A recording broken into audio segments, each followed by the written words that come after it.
Sherlock Holmes at Hogwarts. Hey, fanfic family. So glad to see you here again to continue this incredible adventure.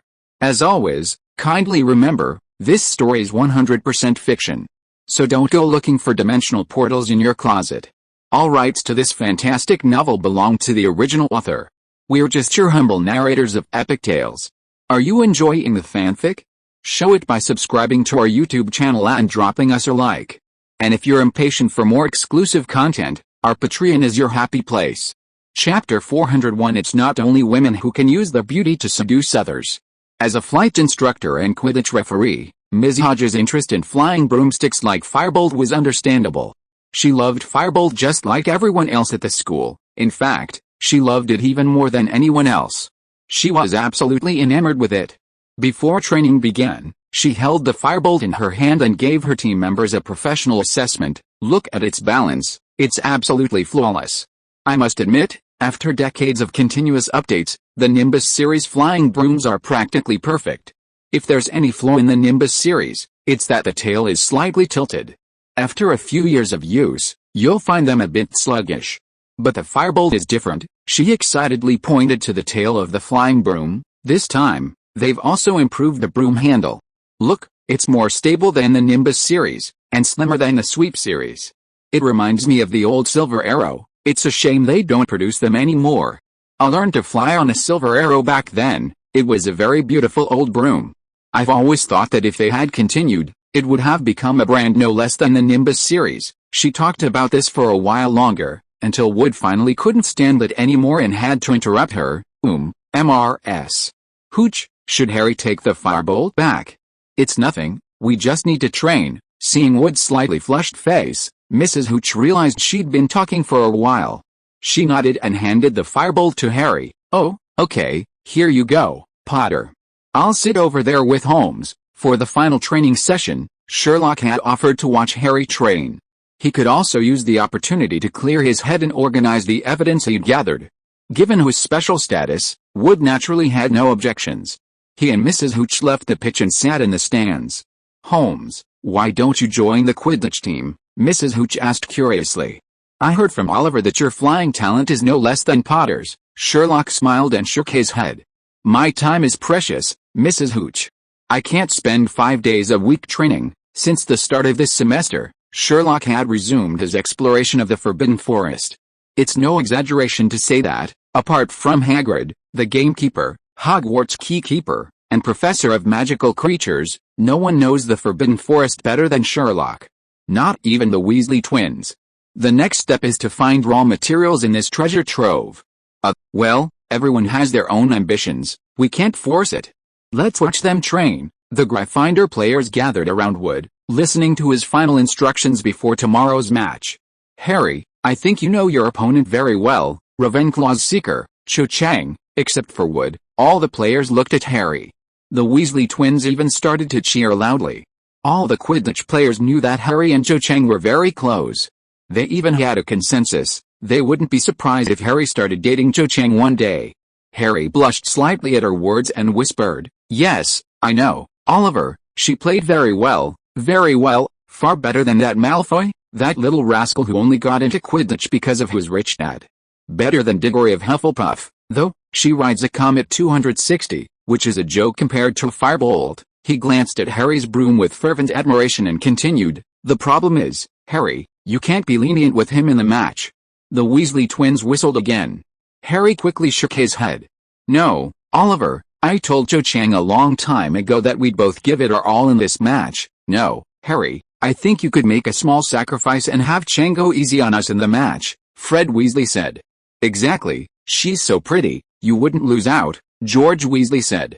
Give her a kiss, and she'll be head over heels for you, make her see only you, and go crazy for you. What are you two talking about? Angelina Johnson was furious at the Weasley twins' comments.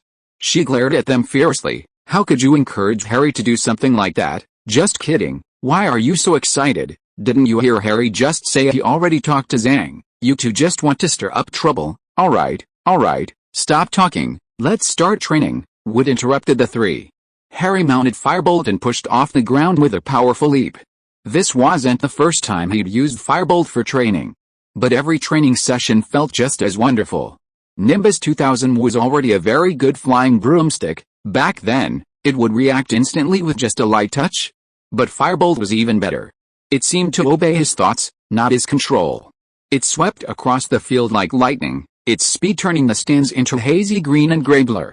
Harry, having reached a perfect vantage point, suddenly veered off course, startling the three female chaser players, Angelina Johnson, Aria Spinnet, and Katie Bell, who screamed in surprise.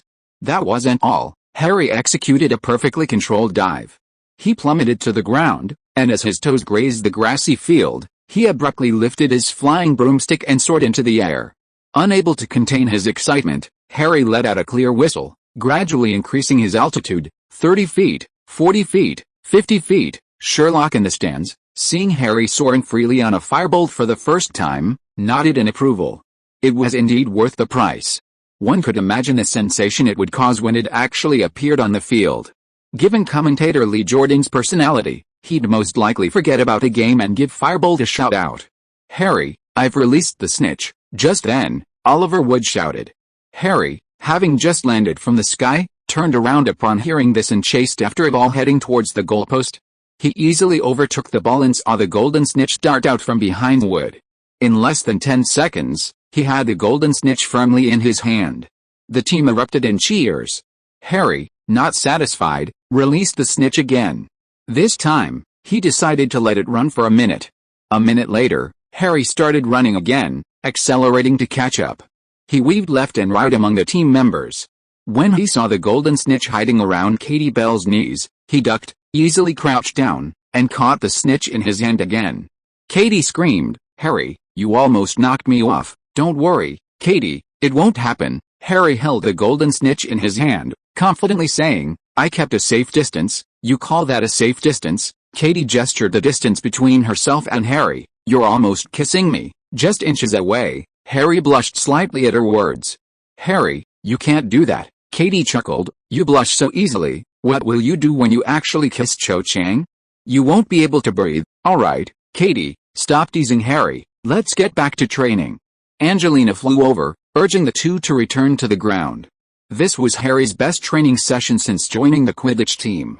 The legendary Firebolt was about to make its official debut, greatly encouraging all the team members. Everyone performed at their best, almost flawlessly. When they landed back on the ground, Wood had no words of criticism. In George Weasley's words, this was unprecedented. "I don't think anything can stop us tomorrow," Wood said. "Unless, Harry, you've solved Cho Chang's problem, haven't you?" "Yes," Harry said, nodding emphatically as he remembered his promise to Cho Chang. "Trust Harry, Oliver, he knows what's important," Fred said confidently. "Well, let's hope so," Wood said. "Anyway, everyone's practiced well, and Fred and George's suggestions aren't entirely out of the question." Harry stared at Wood in shock. "Oliver," Angelina Johnson called out in displeasure. Aria Spinnet and Katie Bell couldn't help but chuckle. All right, just kidding. Let's go back to the tower, get some sleep." The rest of the team headed towards the locker room, while Harry strode towards the stands. Sherlock glanced at Madame Hooch beside him. She was already asleep in her seat. "Sherlock, would you like to try the firebolt?" As his best friend, Harry naturally wanted to share his joy with Sherlock. Sherlock smiled and shook his head. "No need. Just watching you soar through the sky on it is already a pleasure." Sherlock, hearing Sherlock's words, Harry felt inexplicably moved. "By the way, about Professor Slug." "I'm sorry, Sherlock, it's Professor Horace Slughorn." Sherlock never misremembered the names related to the case. "Oh, right, how's Professor Slughorn's matter?" "It's going well. I visited Professor McGonagall, Professor Flitwick, Professor Snape." "What? You even found Professor Snape?" Hearing Sherlock's words, Harry couldn't help but exclaim. His voice woke Madame Hooch. She scolded Sherlock and Harry for not waking her and insisted that they return to the castle immediately. Harry shrugged, slung the firebolt over his shoulder, and walked out of the increasingly darkened pitch with Sherlock, continuing their discussion about Professor Slughorn. "Will Professor Snape tell you about himself?" "Why wouldn't he?" Sherlock countered. "Oh, I mean, Professor Snape has never liked Gryffindor students, has he?" "He just doesn't like you and your father. Gryffindor is a victim of the two of you, Harry. He was very willing to cooperate with me." I got enough information from him and gained a deeper understanding of Professor Slughorn. But, what's wrong with what? Harry asked, puzzled. Didn't you just say he was very willing to cooperate? He was only willing to cooperate on the part about Professor Slughorn. He didn't say a word about himself, and in the end, he even kicked me out. Harry suddenly felt that Sherlock's definition of willing to cooperate was questionable. 9 times out of 10, Sherlock had spoken a few words to Professor Snape and then used his unique analytical reasoning skills to obtain the information he wanted. Before Professor Snape chased Sherlock away, he seemed willing to cooperate. When are you planning to see Professor Slughorn? Before the end of this term. Sherlock smiled slightly. I'll need your help then, my dear Harry. Me? Harry pointed to himself in surprise. How was this related to him again? Sherlock smiled at Harry, increasingly satisfied. The savior of the wizarding world, so useful. The next morning, after Sherlock returned to the dormitory with Neville, everyone got up very early. The entire dormitory crowded around Harry as they went downstairs for breakfast. They unanimously agreed that Firebolt needed a procession. When Harry carried Firebolt into the Great Hall, it was the first time Firebolt had appeared in public like this. All the students turned their heads towards Firebolt, and the Great Hall was filled with excited chatter. The Slytherin members, though already aware of the incident, were still utterly stunned. Did you see his face? Ron pointed at Draco Malfoy, clearly annoyed. How could you be so calm? Harry, somewhat embarrassed, replied, ahem, because you already saw the Firebolt on the train. Sherlock chuckled. Ron, looks like you're planning to teach your nephew a lesson. I don't have a nephew like that, Ron retorted irritably. Wood was equally proud of the Firebolt's brilliance. Put it here, Harry. He placed a broom in the center of the table, carefully turning it so the label faced upwards. Hermione, already in a bad mood, rolled her eyes in exasperation. She leaned closer to Sherlock and whispered, I didn't find a single piece of information about the uses of Horcruxes. Not a single one, clearly. Hermione was shocked by this first disappointment from the Hogwarts library. I searched the entire forbidden section with the Flitwick book you gave me, even the most horrible ones, the ones that teach you how to brew the most terrifying potions, and found nothing. I only found this in the preface to the most poisonous magic. Listen to this, regarding Horcruxes, the most evil magical invention, neither will be discussed nor instructed here. Why even mention it? Hermione slammed the old book shut in annoyance, the book emitting a ghostly wail. Shut up, she snapped, stuffing it into her bag. Harry, watching from the side, couldn't help but chuckle inwardly. Chapter 402 Is Harry a looks-obsessed person? After Wood placed the Firebolt on the table, students from Slytherin, Ravenclaw, and Hufflepuff all came to see it, even though Ravenclaw was playing against Gryffindor that day. Cedric Diggory, the Hufflepuff Quidditch captain, even came over to congratulate Harry again on getting such a fine broomstick to replace his Nimbus. He had already congratulated him once on the train. Harry had no doubt about Cedric's sincerity. However, he couldn't help but think of what Luna had mentioned on the train. Cedric was peeking at Cho Chang. Thinking of this, his gaze towards Cedric became somewhat strange. Was Cedric, like himself, easily influenced by appearances? After Cedric left, Percy and his girlfriend Penelope Clearwater came over together. The two seemed to have reconciled. Percy affectionately put his arm around Penelope's waist and even asked Harry if Penelope could take a closer look at the Firebolt. Harry, of course, had no problem with that. While Penelope carefully examined the Firebolt, Percy lowered his voice and said to Harry and the other Quidditch players, Penelope and I made a bet, 10 galleons on the outcome of the match. Harry, are you sure you're okay with that? Harry, Percy said urgently in a low voice, you absolutely have to win. That's 10 galleons. I don't have that much money to lose to her. After the two left together again, the Quidditch players looked at each other in bewilderment.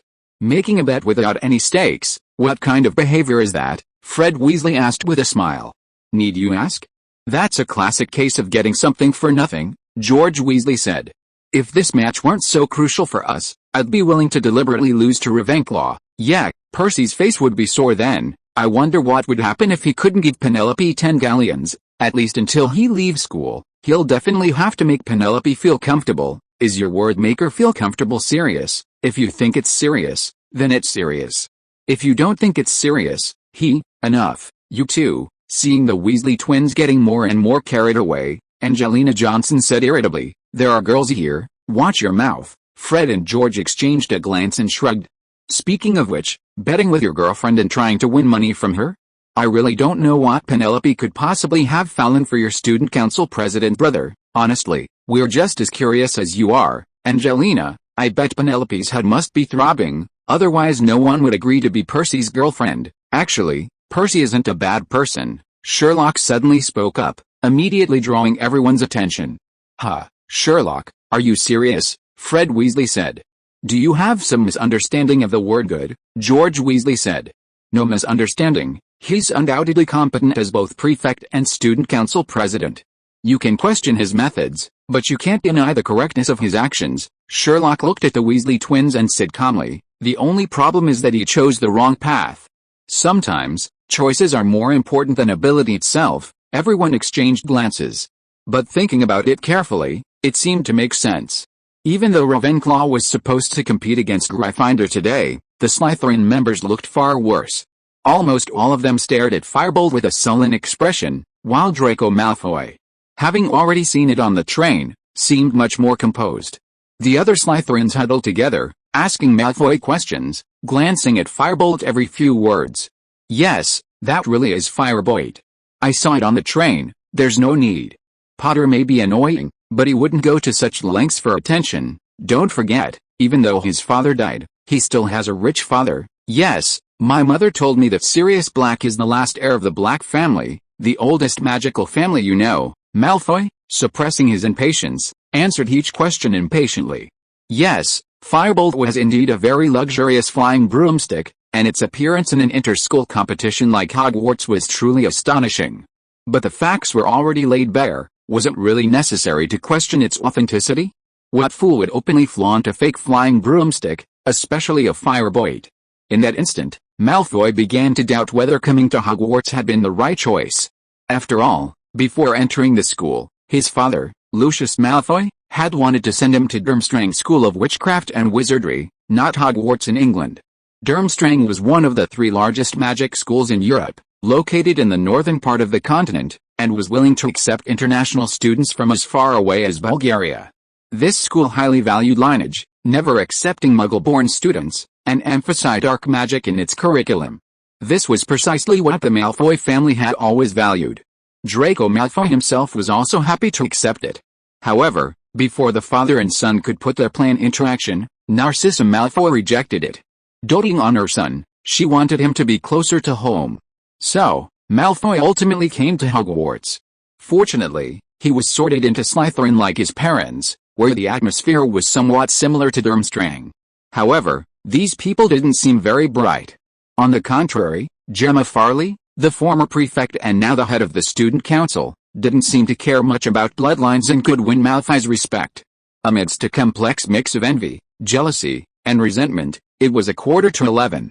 Wood stood up and announced, "Let's go." The Gryffindor team, with Harry carrying the firebolt, marched off in a grand procession toward the changing room. The weather today was completely different from the day of the Hufflepuff game last year. It was sunny, cool, and breezy. This time, there would be no visibility issues. Although Harry was nervous, he was beginning to feel the excitement that only Quidditch could bring. They heard the sound of the entire school rushing into the stadium. Harry took off his black school robes, revealing his Quidditch uniform. "You know what we need to do," Wood said as everyone prepared to leave the locker room. "I had Granger do another analysis before the game. If we lose this game, we're completely out of the game. It's actually very simple, just fly like we did in practice yesterday, we'll definitely be fine." They walked onto the field outside, where the cheers were deafening. The Ravenclaw team, wearing blue jerseys, was already standing in the center of the field. Cho Chang, the Seeker, was the only girl on the team, so she stood out. Because Harry had grown so much this year, she, who was taller than him in their first year, was now a head shorter. Despite Harry's extreme nervousness, he couldn't help but notice how stunningly beautiful she was among all the players. The two teams stood facing each other behind their captains. She smiled at Harry and gave him a thumbs up. Harry suddenly felt a strange twitch in his stomach, but he didn't think it had anything to do with nervousness. This feeling was exactly the same as when he first met Cho Chang in his first year. "Oh, I can't be like that, judging a person solely by their appearance is wrong," Harry thought to himself, I was so critical of Cedric before, but now it seems I'm the one judging by appearances. He instinctively assumed any pretty girl must be a good person. But Cho Chang is truly beautiful. Just looking at her, even without doing anything, brings joy. Wood, Davis, shake hands now, Madam Hooch said crisply. Oliver Wood and Ravenclaw Captain Roger Davis shook hands as instructed. Gryffindor and Ravenclaw had a good relationship, and Wood and Davis were also acquainted. Just then, Wood noticed Cho Chang's actions towards Harry, and frowned upon seeing Harry's expression. Don't try to use your beauty, Davis. Davis raised an eyebrow, and you too, Wood. He wasn't unaware that Gryffindor had tried to get Harry to seduce Cho Chang. With that, their hands separated. Ms. Hooch, unaware that the two captains had already designated their respective seekers as beauty, began signaling for the players to prepare. Get on your brooms, listen to my whistle. 3, 2, 1, all the Quidditch players immediately leaped into the air. Undoubtedly, Firebolt flew faster and higher than any other broom. Harry circled above the pitch, squinting for the snitch while attentively listening to the commentary. The match was being hosted by Lee Jordan, a friend of the Weasley twins. Good morning, everyone. The match between Gryffindor and Ravenclaw has officially begun. It's worth mentioning that the biggest focus of this match is Firebolt. Third-year seeker Harry Potter is riding it to represent Gryffindor. According to the complete book of flying brooms, Firebolt is the national team's broom of choice for this year's World Cup. Lee Jordan spoke with remarkable knowledge about Firebolt, his distinctive and rhythmic voice revealing his astonishing erudition. He really did start advertising Firebolt, just like you said, Hermione couldn't help but say to Sherlock from the stands. But I think he should just mention it briefly. He should focus on the match itself. Right now, he's losing sight of the main point. Come on, Hermione, it's Firebolt, Ron couldn't help but say. If I were the commentator, I would definitely start with that. So you can't be a commentator, Hermione said irritably. Professor McGonagall would definitely stop him, as if to confirm Hermione's words. Professor McGonagall's voice suddenly interrupted Lee Jordan's passionate introduction of Firebolt. Jordan, could you tell us about the match? No problem, Professor, just a little background information. By the way, Firebolt has a built-in automatic braking device that can ensure, Jordan, Professor McGonagall's voice was filled with barely suppressed anger. Seeing that Professor Cat was really getting angry, Jordan didn't dare to continue provoking him and quickly changed his tune. Okay, Gryffindor has the ball now, and Gryffindor's chaser, Katie Bell, is preparing to shoot. See, I told you so, Hermione said smugly. Ron shrugged, not intending to argue with Hermione. Luna nodded slightly and said seriously, yes, you're right, Hermione, something felt off. Sherlock didn't care about anything. While watching the game, his gaze fell on the shadows in the stands. It seemed that no one had noticed the large black dog hiding there. It was almost blending into the shadows, and you couldn't see it without careful observation. Normally, parents weren't allowed to enter Hogwarts. Even former members of the Order of the Phoenix like Sirius Black weren't allowed. But it was different after transforming into Animagus. What did a black dog in the school stands have to do with me, Sirius Black? Not to mention that my good friend Remus Lupin was a professor at the school. Of course, Sherlock believed that Dumbledore couldn't hide this from him, but he simply turned a blind eye. In fact, before the match officially began, Sherlock had already anticipated that Sirius would definitely come to watch his eldest son's match. Furthermore, Sirius believed that Sherlock had frightened him during the match, causing Harry to fall off his broomstick. Therefore, feeling guilty, he wouldn't miss this opportunity. This was Harry's first match on the broomstick he had given him, a significant moment for both Harry and Sirius. Harry didn't notice that his godfather had arrived at the arena. He brushed past Kitty, looking around for a golden light. But instead of a light, he spotted a divine face. Cho Chang was closely following behind him, never leaving his side. Chapter 403 Harry, Cho, I'm going to sprint. Without a doubt, Cho Chang was an excellent pilot. Even compared to Harry, she was only slightly inferior. She demonstrated this from the very beginning of the race, frequently overtaking Harry, constantly interfering with him and forcing him to change course. Harry, I told you I'd give it my all, Cho Chang said to Harry as they passed each other again, seemingly challenging him. Come on, beat me. Harry was slightly taken aback. He had known Cho Chang for almost 3 years. Ever since his friend Sherlock successfully solved the case of Cho Chang's stolen eyeshadow, This beautiful, kind, and brave girl had won his heart. Now, the two were quite familiar with each other. But he hadn't expected that in such a formal competition, the usually gentle and considerate Cho Chang would become so assertive. It was as if she had completely changed. She was still as beautiful and charming as ever, but now she possessed a different kind of allure. Just like her words, it seemed she was waiting for Harry to conquer her. In that brief moment of distraction, Cho Chang had already surged ahead of him. "Show her your speed, Harry," Fred shouted at Harry as he flew after a booby aimed at area. Harry snapped back to reality. Oh no, he'd been careless. Cho Chang hadn't used her charms, yet he'd fallen for it. This wouldn't do. So, as they rounded the Ravenclaw goalposts, Harry urged Firebolt to accelerate. As a seeker, Cho Chang was exceptionally talented. Her already excellent flying skills and the advantages of being a woman made her perfectly suited for the role. She was even more agile than Cedric and Malfoy. However, talent is something you can't envy. Compared to the youngest seeker in a century, Cho Chang paled in comparison. Not to mention, the gap between Firebolt and Comet was far greater than the gap between Harry and Cho Chang. If Cho Chang was only slightly inferior to Harry, Comet was several levels below Firebolt. So, accelerating in a straight line, she almost instantly left Harry behind. Just then, Katie successfully scored the first ball of the game. The Gryffindor side of the field erupted in cheers. At the same time, Harry's eyes sharpened. He spotted the golden snitch near the ground, flitting around a fence. Without hesitation, Harry swooped down. Cho Chang, though she hadn't seen the golden snitch, knew Harry's abilities well. So, seeing Harry do this, she immediately gave chase. Harry glanced back at Cho Chang, his heart pounding with excitement.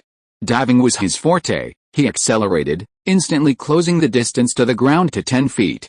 He was absolutely confident he could catch the golden snitch before Cho Chang. At this crucial moment, Ravenclaw's batter, Duncan Inglebly, stepped up. Noticing Harry's dive and his seeker Cho Chang's inability to catch him, he immediately decided to strike first. He changed his original plan, hurling a runaway ball fiercely at Harry. Harry was moving at high speed, and being only human, he couldn't possibly collide head-on with a bludger traveling in the opposite direction, so he quickly dodged to the side.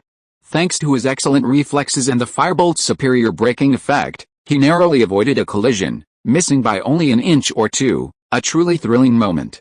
But in those crucial few seconds, the golden snitch vanished.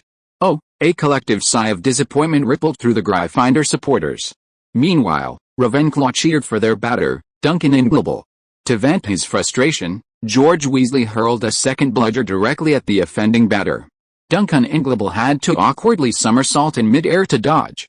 Sherlock, what do you think? With Harry not in the ring, Sherlock was clearly the best person to ask Quidditch.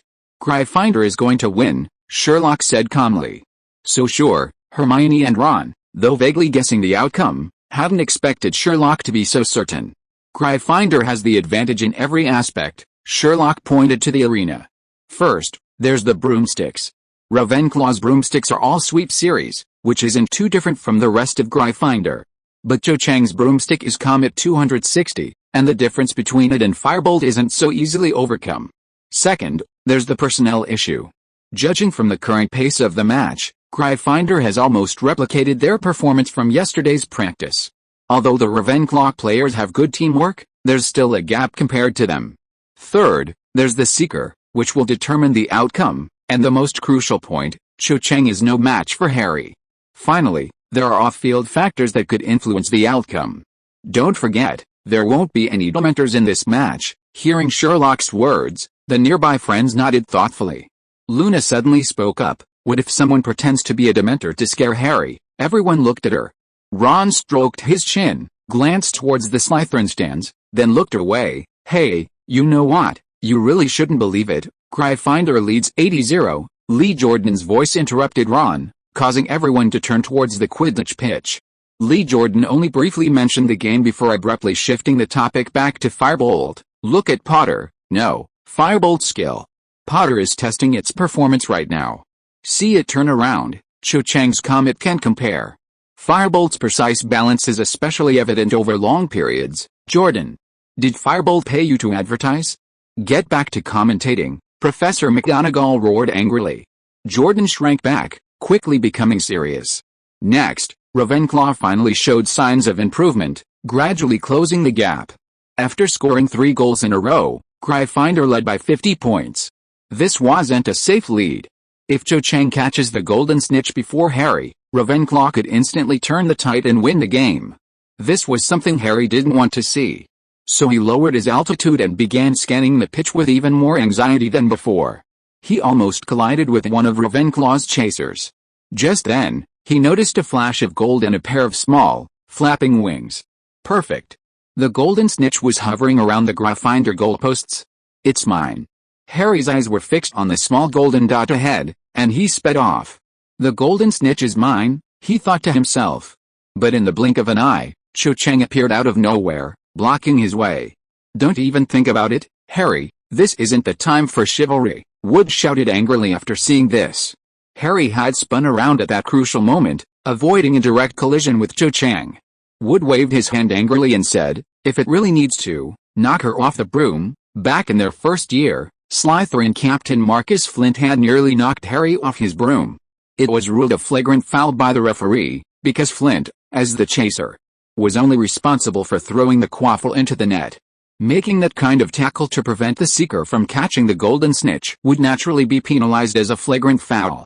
Even as a beater, the only way to stop the seeker is by hitting the runner towards them. Hitting an opponent directly with a ball is still a foul. But it's different for the seeker. Once they see the golden snitch and it's blocking their path, they can literally run over it. In basketball, this would be considered a legitimate charge. However, very few seekers do this. After all, seekers are usually light and agile. Tall and strong like Cedric are always in the minority. But if someone of that physique could become a seeker, it usually meant they possessed exceptional strength. Harry didn't confront Cho Chang as Wood suggested, mainly because he felt it was completely unnecessary. Even without using that method, he was sure he could catch the golden snitch. Harry glanced at Cho Chang, only to see her giving him a defiant smile. Distracted by her, the golden snitch vanished again. Despicable, Ginny, watching from the sidelines, couldn't help but exclaim, they took advantage of Harry's kindness. That's too much, huh? Really? Ron blinked. As a seeker, isn't it only natural to stop the other team from catching the golden snitch? HMPH, just because she's pretty, you side with her, huh? She knows Harry won't knock her off, so she's doing this on purpose. Ginny glared at her sixth brother, thinking to herself, how many times has this happened? This sixth brother always sides with Cho Chang, not with me. Does he even consider me his sister? She couldn't count on Ron, so she turned to her friend Luna and muttered, Sherlock, what do you think? Hermione turned to Sherlock curiously. The right tactic. As soon as Sherlock spoke, Ginny, who was talking to Luna, and Luna, who was listening to Ginny, both turned their heads. Cho Chang's flying broomstick is inferior to Harry's. Once Harry gets the first move, there's no chance at all. On the other hand, both times the golden snitch appeared, Harry spotted it first. This shows that Cho Chang's observation skills are not as good as Harry's. Cho Chang herself obviously realized this, which is why she changed her tactics and focused on Harry. After all, keeping an eye on one person is much easier than keeping an eye on the golden snitch. See, even Sherlock says so. Ron puffed out his chest proudly. Seeing his expression, Ginny turned her head away and stopped looking at him. Hermione nodded, understanding Sherlock's meaning, and then asked again, but you just said Gryffindor is already guaranteed to win, so even if Cho Chang changes his tactics, it won't make a difference, right? Yes, Harry will figure something out soon. Sherlock's words were quickly proven true.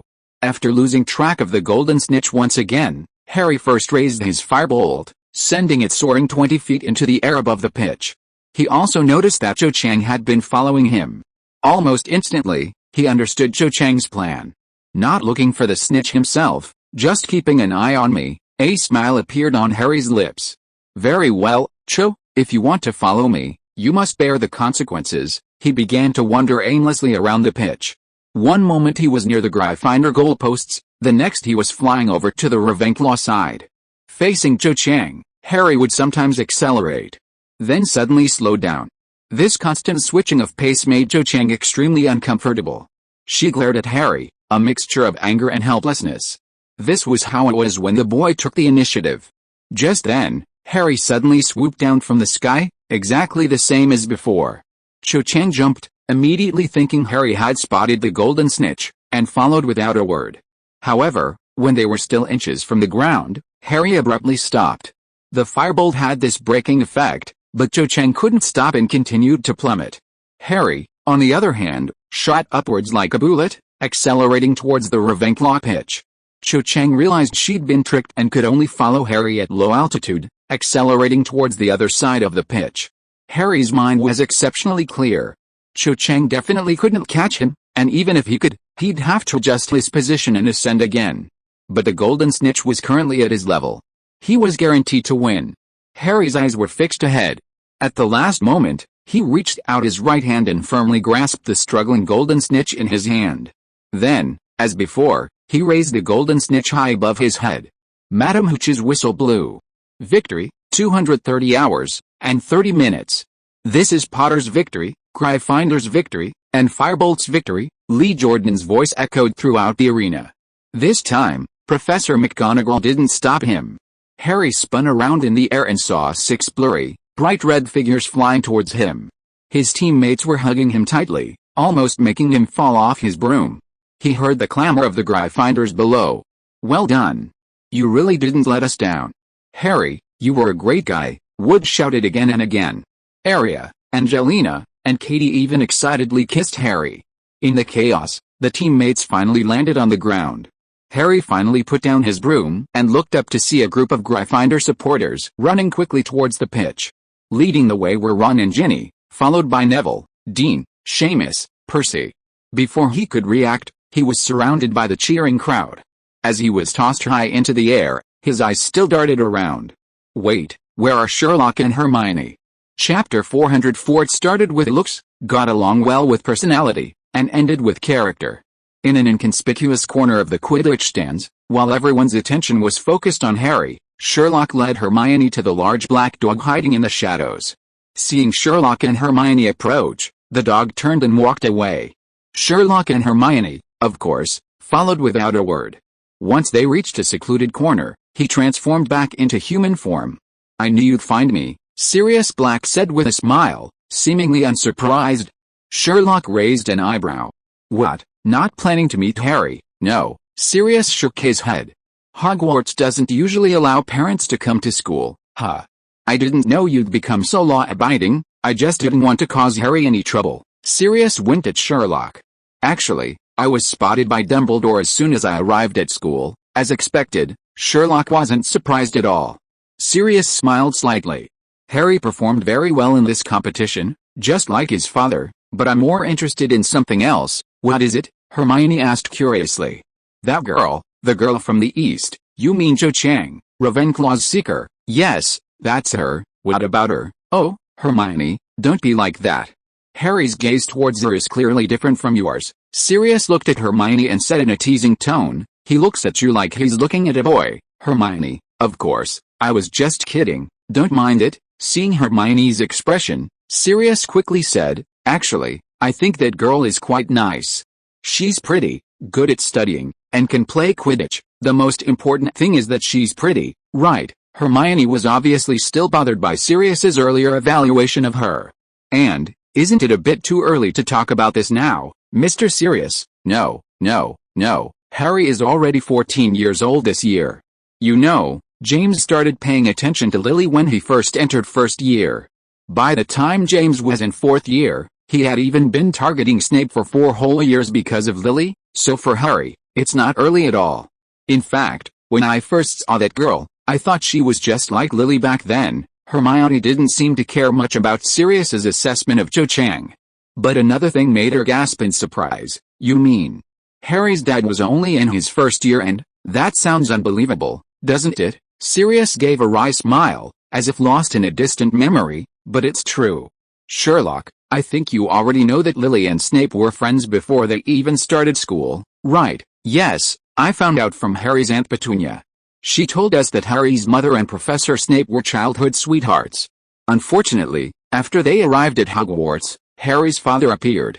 In the end, the childhood sweetheart couldn't compete with a newcomer. Harry's father stole her away, and Professor Snape left heartbroken. Sirius, Hermione, after a moment of silence, Sirius spoke with difficulty. Actually, The truth is far more complicated than that. On the Hogwarts train, I was discussing with James which house we might be sorted into. At that very moment, Snape was talking about the same thing with Lily.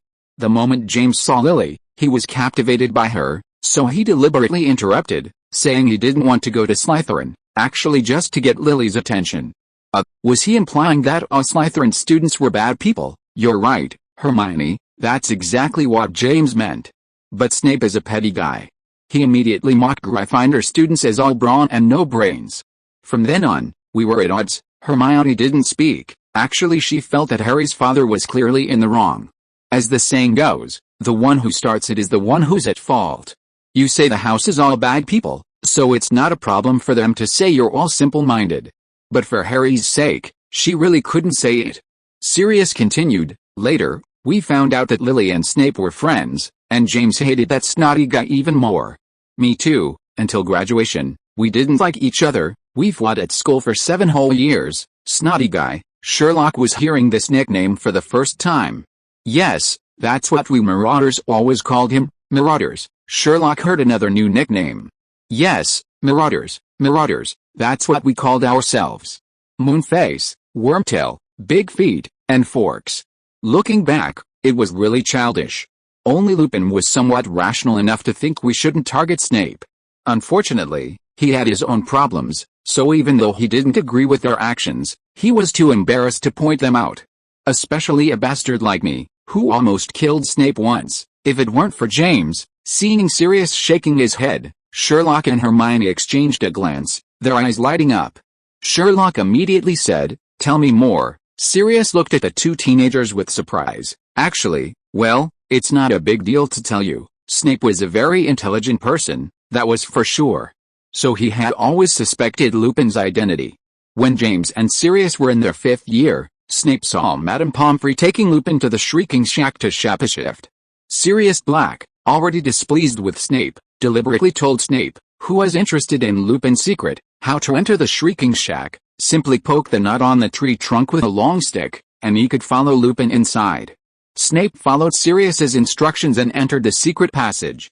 However, once inside the Shrieking Shack, he encountered Lupin, who had transformed into a werewolf. At that moment, Lupin was in a state of ruthlessness and rampage. Just then, James learned of this. Although he hated Snape, he didn't hate him to the point of wanting to kill him. So James risked his life to catch up with Snape, rushed to the Shrieking Shack, and dragged him back, thus saving his life. But before James pulled Snape back, he also witnessed Lupin's transformation into a werewolf. At this point, Snape discovered Lupin's werewolf identity and hated him even more, because he believed Lupin had also participated in Sirius's prank.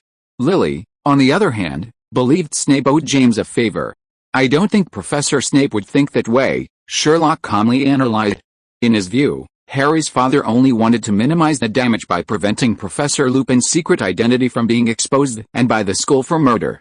Saving Professor Snape's life was the least important part, and it also allowed him to escape the pangs of conscience. Sherlock, has anyone ever told you that you really? Sirius paused for a moment, seemingly choosing his words carefully. Never mind, let's not talk about the past. Let's talk about what's going on between that girl and Harry. Is their relationship what I think? I saw them together during winter break. It seems, not yet, Hermione said hesitantly. But they are indeed very good friends. That's good then. Sirius nodded in satisfaction. Harry takes after his father. James pursued Lily because she was pretty. Of course, after getting to know her, he liked her even more after discovering she was a gentle, kind, intelligent, and upright girl.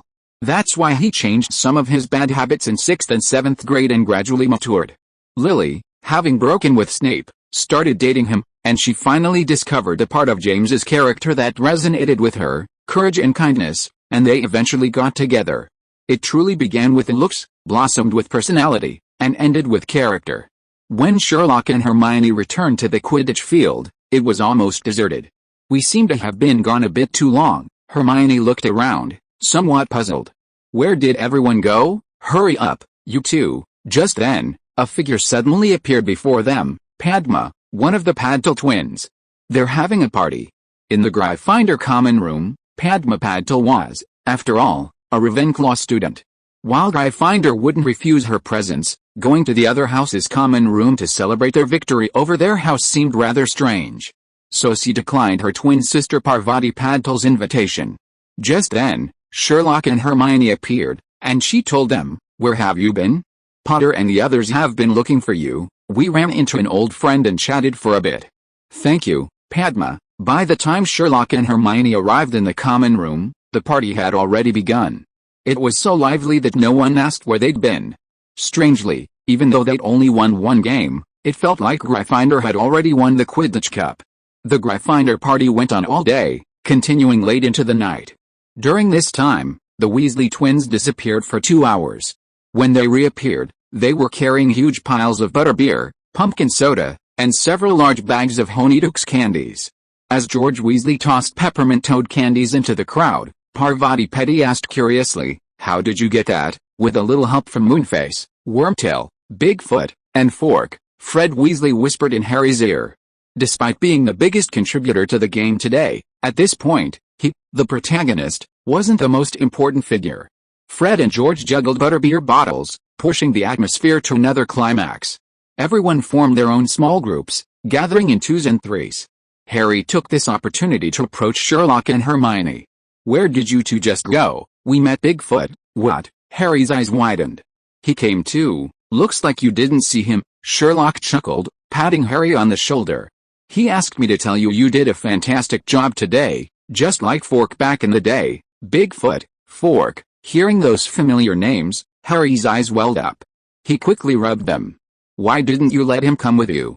I mean, why didn't you call me to come with you?" Harry had originally wanted to ask why Sherlock and Hermione hadn't called Sirius to the common room, but he realized that wouldn't do and quickly changed his mind. "He doesn't intend to see you, my dear Harry," Sherlock sighed.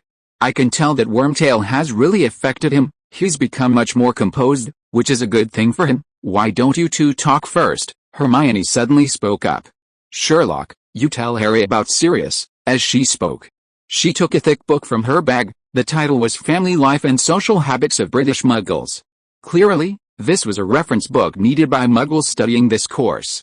"Hermione, you're not planning to?" Seeing Hermione already preparing to walk towards the corner, Harry couldn't help but show a surprised look.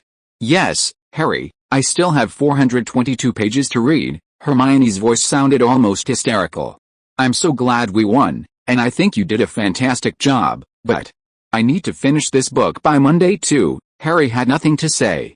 Hermione walked to a corner alone, looking at Sherlock with some concern. Shouldn't she have done this? Sherlock shrugged. It was her choice, and so, a strange scene unfolded in the Gryffindor common room. Everyone was celebrating the day's victory, except for Hermione, who was still diligently reading. "I don't understand." Ron's accent had changed after shouting all day. "Sherlock, Harry, you and Hermione all took all the courses, but you weren't like her. Making herself so busy, looking more tired than both of you combined. So what is she doing?" If you are listening to this novel on a channel other than Fanfic World, it means it was downloaded and re-uploaded without effort. We warmly invite you to visit our channel, Fanfic World. There you will find the original version of this story and many other novels of various genres. We look forward to seeing you dive into a world of incredible novels. Chapter 405 Harry, keep your bird in check. Her standards for herself are different from ours, Harry guessed, hearing Ron's words. She could have just given up on these electives, as long as she could pass 2 of them. But Hermione's personality means she definitely won't give them up. Not only that, she'll definitely want to get a no in every single one of her final exams. She's really ruthless to herself. Ron couldn't help but click his tongue in amazement. Sherlock smiled slightly. "Not necessarily." "How so?" Harry and Ron immediately became interested. "Just wait a while, and you'll find out." Harry and Ron exchanged glances. Here we go again. As long as Sherlock doesn't say, no matter how much they ask, it's useless. The celebrations continued until 1 in the morning when Professor McGonagall, unable to bear it any longer, finally appeared. She had been holding back for a long time. If it were any other time, she would have already taken action. But it was precisely because she also deeply loved Quidditch and no longer wanted to be subdued by Slytherin that she tolerated the students' emotional outpourings over this crucial victory. However, seeing that the little lions might cause a ruckus all night if she didn't intervene, she simply went to the common room wearing a Scottish-style tartan dress and a hairnet, and told everyone to go to bed. "Professor, can we play a little longer?" Fred Weasley said. "Just an hour." "No, half an hour will do," George Weasley said. "Don't even think about it." Professor McGonagall was adamant, and the Gryffindor party had to end, and the little lions dispersed. Sherlock, Harry, and Ron went upstairs to their dormitory. Harry and Ron were still talking about the matches along the way. Both matches of the semester were over, and it was time for the classic scoring. Gryffindor's current record was 1 win and 1 loss, with 1 match remaining. Hufflepuff also had 1 win and 1 loss, with 1 match remaining, and their next opponent was Slytherin, just like Gryffindor. Ravenclaw had 1 win and 2 losses, with all 3 matches finished. Slytherin had 1 win, with 2 matches remaining. So, the following scenarios arise. First, the first match of the next term, Slytherin versus Hufflepuff. Firstly, Slytherin wins. Gryffindor must defeat Slytherin in the final match, then face Slytherin, who also have a 2-1 record, for the cup title based on points. If Gryffindor loses to Slytherin in the final match, then Slytherin, with a perfect 3-0 record, is the undisputed cup champion. Secondly, Slytherin loses to Hufflepuff, although everyone considers this unlikely. But if this happens, Gryffindor must defeat Slytherin in the final match, facing Hufflepuff, who also have a 2-1 record, for the cup title based on points. Similarly, if Gryffindor loses to Slytherin in the final match, then Hufflepuff and Slytherin, both with a 2-1 record, will compete for the cup title based on points. In summary, Gryffindor must win their final match against Slytherin, regardless of the outcome. Not only that, winning the match wasn't enough, points also had to be calculated based on the previous match's result.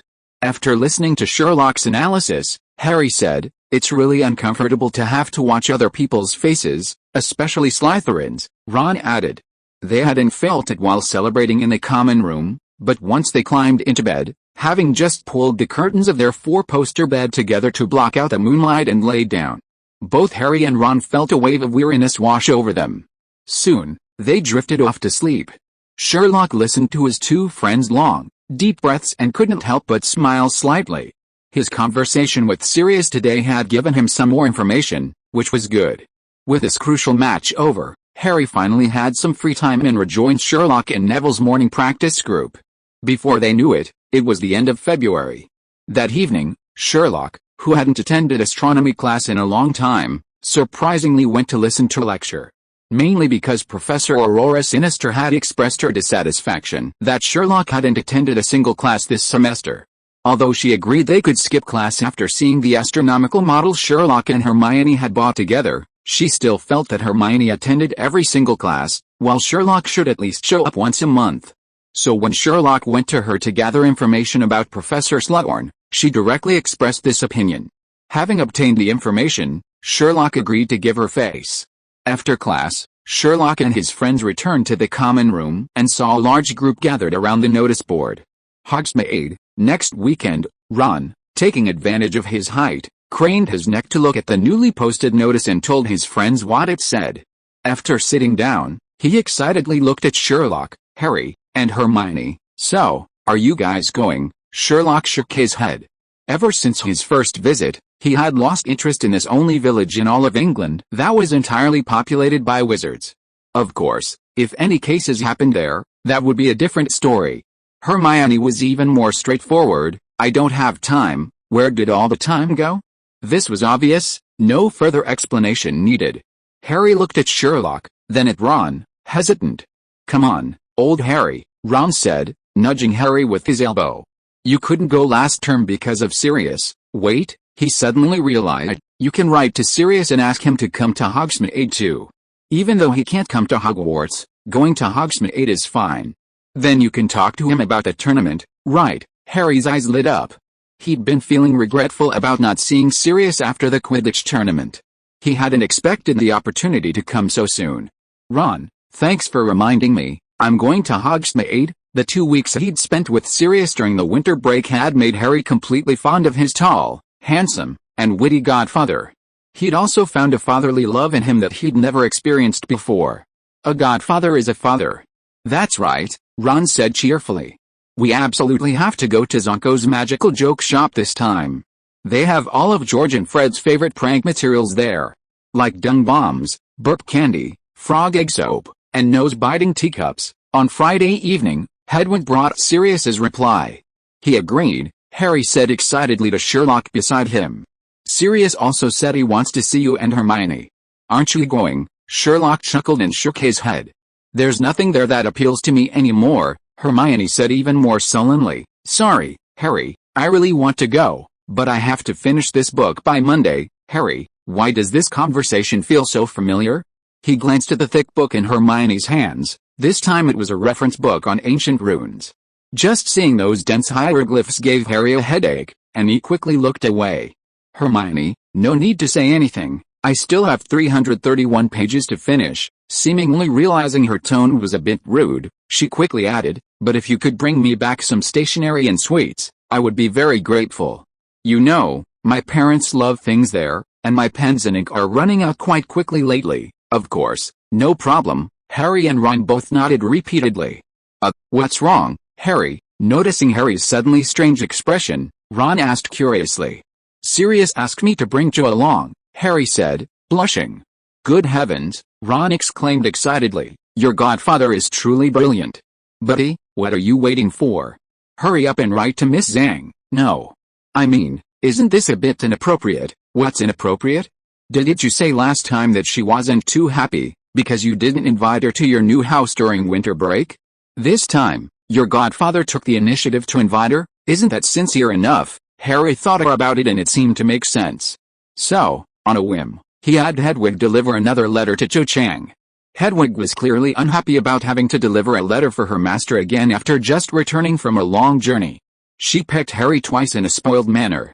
Fine, since Hedwig doesn't want to go, let the little pig fly there, Ron laughed. Seeing this, I think she'll definitely be willing. Ouch, what are you doing? Ron was interrupted before he could finish speaking. Because Hedwig pecked his index finger hard. If the 2 pecks at Harry were just a complaint, then the 2 pecks at Ron were definitely revenge. Harry quickly picked up Hedwig, but she was still baring her teeth and claws at Ron. She seems jealous, Hermione couldn't help but laugh.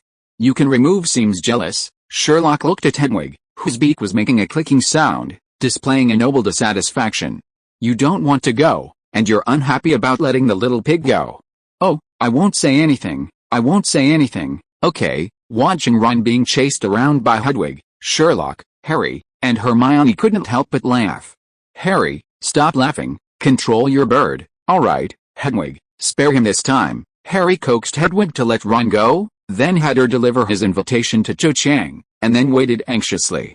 Ron couldn't help but laugh. You weren't this nervous before the last competition, buddy. This time is different, Harry retorted. I get it. Meeting the parents, Harry, Cho Chang's reply came quickly. She said she was originally going to Hogsmeade anyway, so she was perfectly happy to go with Harry to meet Sirius. Great, we have to get up early tomorrow, let's go back to the dorm. After Harry and Ron left, Hermione's smile faded, and she turned to Sherlock. She hesitated for a moment, then finally asked, Sherlock, shouldn't I have done this? Hermione's question was a little vague, but Sherlock knew exactly what she was asking. Harry asked me the same question last time, and my answer was, it's your own choice. Hermione looked at the large book on her desk and said with some trouble, actually, I don't know what I should do either, Sherlock. I'm really starting to doubt whether it's worth it to keep going like this. Apart from Professor McGonagall, only Sherlock knew the secret of the time turner. So Hermione could only confide in him. Or rather, it was thanks to Sherlock's knowledge that Hermione could occasionally share her feelings with him, otherwise, the situation would have been far worse. My dear Hermione, persisting in something isn't about whether it will work, but about believing it's the right thing to do. Hearing Sherlock's words, Hermione lowered her head. Her fingers unconsciously traced the embossed gold title of the thick book on the table, Elementary Deconstruction of Ancient Runes. The flames flickered in the common room fireplace, casting warm, orange light onto her furrowed brow and the open pages covered in dense hieroglyphs. Hermione was silent for a moment, then looked up. She gave Sherlock a deep look. I understand, I'll persist a little longer, if... Hermione didn't finish her sentence. But it didn't matter if she didn't. Sherlock understood everything anyway. On Saturday morning, after finishing morning practice with Harry and Neville, Sherlock returned to the dormitory and they went to the Great Hall for breakfast. After breakfast, Harry and Ron headed for the door, where Cho Chang was already waiting for them at Filch's. Ron had inadvertently told her that Sirius Black wanted to meet Cho Chang. This made Ginny look at Harry and Ron with a resentful expression, making Harry a little embarrassed. Ron, however, seemed indifferent. "Don't be like that, Ginny. Next year, you can come to Hogsmeade with us too." "Do I care about Hogsmeade?" Ginny was speechless at Ron's obliviousness.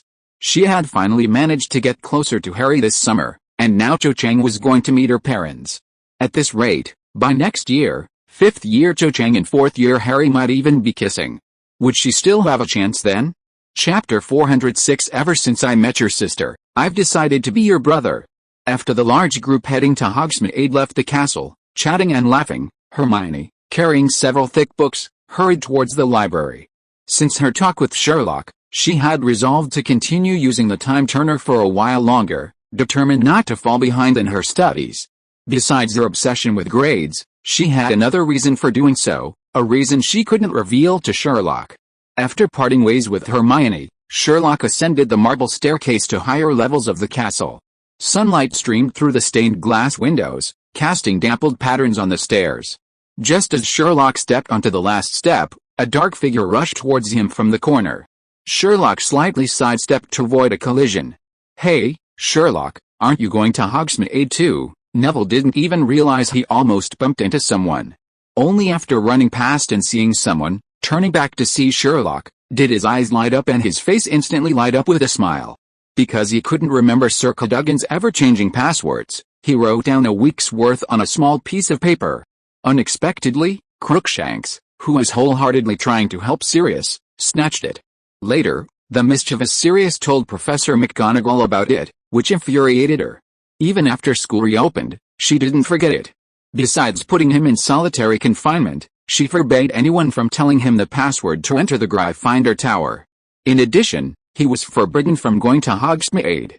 Today was the day the punishment was in effect. Poor Neville, seeing Sherlock at Hogwarts, burst into laughter. Finally someone to keep him company. "Sherlock, how about we play some popping explosions?" Sherlock simply looked at Neville quietly, saying nothing. Neville's smile quickly vanished, his head drooping, his voice filled with grievance. "I know, you must think I'm too childish, right?" "Yes," Sherlock answered crisply. Neville, was he really that honest? Looking at Neville's aggrieved expression, Sherlock suddenly changed the subject. "Neville, have you finished that paper on vampires that Professor Lupin assigned?" "I haven't." Sherlock's mention of it only made things worse. Neville immediately cried out, "I didn't understand the garlic section at all. Does it mean people have to eat garlic, or—" He stopped abruptly. "Not only that," Neville gasped sharply, his face turning deathly pale, his eyes widening. He stared in terror behind Sherlock, as if he had seen something utterly terrifying. Even without turning around, Sherlock knew perfectly well that there was probably no one else in Hogwarts who could elicit such an expression from Neville. The only one Neville Longbottom feared most was Severus Snape, the head of Slytherin House, Potions Professor, nicknamed Old Bat, the modern Snake King, and Snotty by the Marauders. He was also the person Neville Longbottom feared most in his life. Although the embarrassing incident of Professor Snape being forcibly dressed as a woman last year was long past, Neville, caught off guard, still trembled with fear upon encountering Snape and reflexively hid behind Sherlock. He clutched Sherlock's robes tightly, not daring to look directly at him. Sherlock calmly turned around, his gaze sweeping over the Professor Snape who had made Neville tremble. He was still wearing his signature black robes, the collar so tight it seemed to choke him. His face was as pale as if he hadn't seen sunlight for years, and his greasy black hair clung to his forehead. Sherlock greeted them unhurriedly. "Hello, Professor Snape, what are you two doing here?" Snape stopped, his deep, snake-like black eyes coldly sweeping over the two, his tone filled with undisguised suspicion. "It's strange to meet here." No wonder Snape said that. Coincidentally, the two were currently on the 4th floor of Hogwarts Castle, right outside the empty classroom where Sherlock had often discussed matters before learning about the Room of Requirement from Gemma. This scene looked every bit like they were about to sneak into the empty classroom to do something. "We didn't meet here, sir." Sherlock met Snape's gaze. "We just happened to bump into each other." "Is that so?" Snape drew out his words, scrutinizing Sherlock from head to toe, his black robes swaying slightly with his movements. "Holmes, you're like Potter, always in the unexpected. And rarely with a legitimate reason. Even without Harry present, Snape couldn't resist taking a jab at him. One can only say, his level of affection for Harry is unparalleled. "Professor, you always seem to appear in unexpected places," Sherlock replied calmly, his logic clear and well-founded. "Besides, no one has ever stipulated that students must stay in their own house towers on weekends. Students can be anywhere at this time of day, except in the Forbidden Forest, without needing any just cause." Snape frowned, then said without hesitation, "Gryffindor loses 5 points, for questioning you to your face, Mr. Holmes." Hearing Snape use this as an excuse to deduct points, Neville, hiding behind Sherlock, shrank back in fear. He gripped Sherlock's arm tightly with one hand and covered his mouth with the other, mainly afraid of making a sound that would give Snape another excuse to deduct points from Gryffindor. However, while he was afraid, he couldn't help but feel a strong admiration for Sherlock. Sherlock was so brave. How dare he speak to Professor Snape like that? How could he dare? But even braver things were yet to come. Questioning the professor, Sherlock's gray eyes calmly met Snape's, his tone thoughtful. A good reason indeed.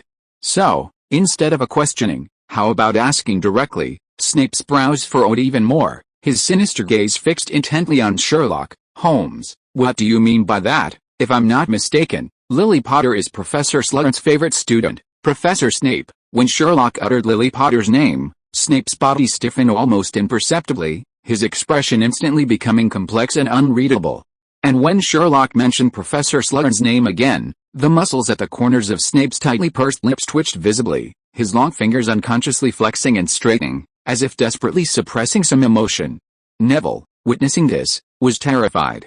He felt as if Snape was about to lunge at Sherlock and choke him. Not only that, he could even hear his own heart pounding wildly. "Sherlock Holmes, are you provoking me?" Snape's voice was low and menacing, as if it came from the cellars, carrying suppressed anger. Even the slow-witted Neville sensed the danger in Snape's words simply from hearing him call Sherlock by his full name. How can a student asking a teacher a question be considered provocation? However, Sherlock tilted his head, a perfectly timed look of confusion on his face. Seemingly oblivious to the oppressive atmosphere emanating from Snape. "Oh, I understand now. Thank you for your explanation, sir. Gryffindor loses 10 points, for attempting to provoke a professor." Snape deducted 10 points this time, a reason Neville considered even weaker than the previous one. But Sherlock knew in his heart that Snape's deduction this time was genuine. He truly believed she was provoking him. Of course, in a way, her actions were indeed provoking him. "You two had better get back to Gryffindor Tower right now. That's where you belong." Seeing Sherlock seem about to speak again, Snape immediately warned fiercely, "Holmes, if you dare ask me another question, you'll lose 50 points and be put in solitary confinement." Just then, Neville trembled and tugged at Sherlock's sleeve, pleading in an almost inaudible voice. Sherlock, his legs were so weak he could barely stand. If he continued to confront Professor Snape, he was afraid he would really wet himself. "Yes, sir." Sherlock smiled slightly, politely pulling Neville away, his demeanor impeccably elegant. But it was precisely this composure that fueled Snape's anger, his piercing gaze almost penetrating Sherlock's retreating figure. "Sherlock, how could you be so brave?" Neville only let out a long sigh of relief after stumbling back to his Gryffindor dormitory with Sherlock, collapsing onto his bed, his forehead covered in cold sweat. There was something he'd been too embarrassed to say. He'd wanted to go back to the Gryffindor Tower for a long time. Unfortunately, after breakfast today, almost everyone had gone to Hogsmeade. Without the password, he couldn't get into the tower. Even the first and second year students were nowhere to be found, so he wandered around the castle on a whim. Unexpectedly, he'd run into Sherlock. But then, unfortunately, he'd bump into Snape. "If you mean why I'm not afraid of Professor Snape, then I can only tell you, he has never done anything to frighten me." Sherlock's lips curled slightly, a smile flashing in his gray eyes. "On the contrary, he has many things that interest me. Unfortunately, he's realized this and doesn't want to give me the chance." Ever since the Peter Pettigrew incident was resolved, Snape's wariness of Sherlock had only intensified. In potions class, he almost never interacted with Sherlock, nor did he ever give Sherlock a chance to be alone with him. The last time Sherlock inquired about Professor Slughorn, he was using Dumbledore's name. Even so, after his initial surprise, Snape simply refused and sent him away. But for Sherlock, that was enough. With just a few words to Snape, Sherlock had obtained the information he wanted through his unique analytical reasoning. Today's situation was an unexpected delight. A small probe had reaffirmed his deduction. He wanted to see how long Snape could keep this up. "You're really amazing, Sherlock," Neville said, looking at his roommate with admiration. "My grandmother said that if you had been born a few decades ago, you would definitely have been an outstanding orer." "The old lady has good judgment," Sherlock chuckled. "But if I had really been born a few decades ago, I might have preferred to be a consulting detective, helping truly righteous orers solve their problems." "Oh. I don't quite understand what you're saying," Neville scratched his head. "It's alright, you don't need to understand, but why was Professor Snape angry just now?" Neville pressed, his mind full of questions. "He was angry mainly because I said Lily Potter instead of Lily Evans. Secondly, it was because he sensed my probing." "Sherlock, I still don't quite understand." "It's alright, you don't need to understand, Neville," Cyrillic lettered at. Even after returning from his classmates at Hogsmeade, Neville still didn't understand what Sherlock was talking about. However, he didn't leave empty-handed. At least he learned from Sherlock how to write a vampire paper. Vampires are humanoid magical creatures, essentially still human, and also living dead. They are usually pale and haggard. They have sharp teeth in their mouths, used to bite through people's throats. As the name suggests, they drink blood, but they can also eat ordinary food. In addition, vampires have the following characteristics. First, they strongly dislike sunlight, silverware, garlic, and crosses, and will actively keep their distance from these. Secondly, they have a compulsive need for numbers. If they encounter a grain of rice or a mustard seed on the roof, they will count them all, one by one. Thirdly, they have strange manners. They will not enter someone else's room without the room owner's permission. This last characteristic immediately reassured Neville a lot. "But Neville, you can't enter the tower if you forget the password." His roommates, who had just returned, couldn't help but tease him when they saw Neville's appearance. "Then you'll just be locked out with the vampires."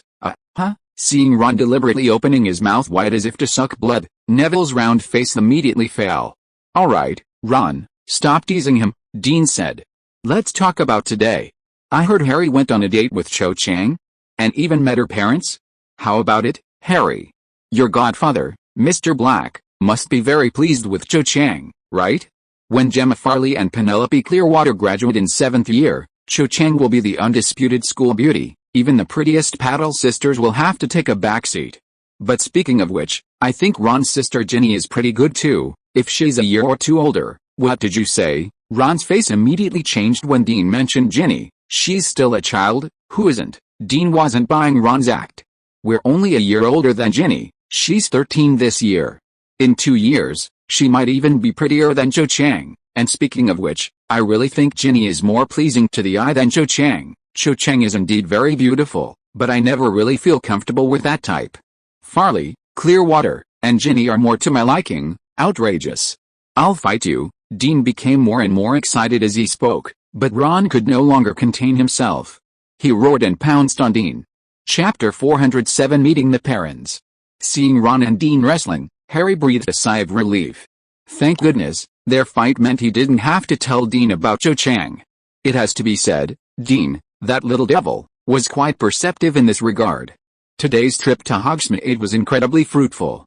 First, they finally saw their godfather, Sirius Black, whom they hadn't seen for 2 months. He looked much more energetic than when they last parted.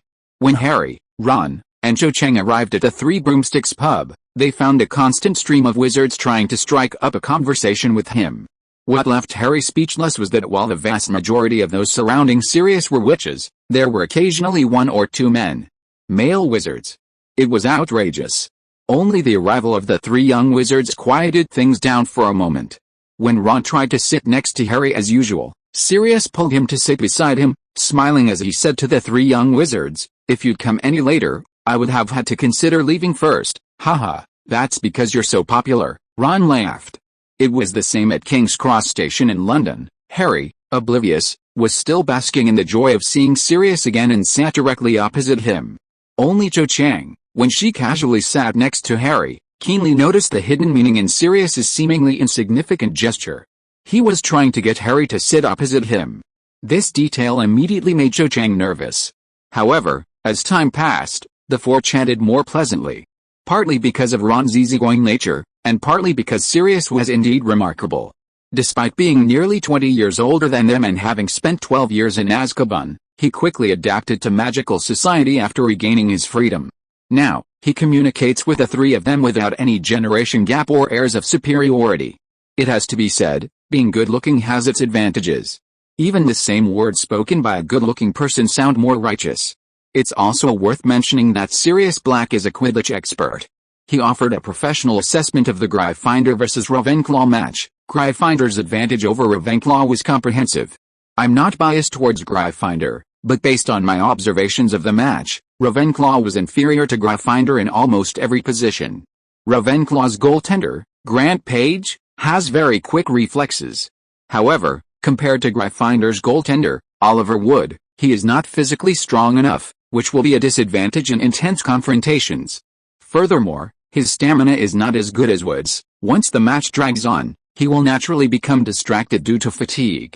The three chasers, Roger Davis, Randolph Burrow, and Jeremy Slayton, although all male, do not have a particularly significant advantage over Gryffindor's three female chasers, Angelina Johnson, Arya Spinnet, and Katie Bell, except for stamina.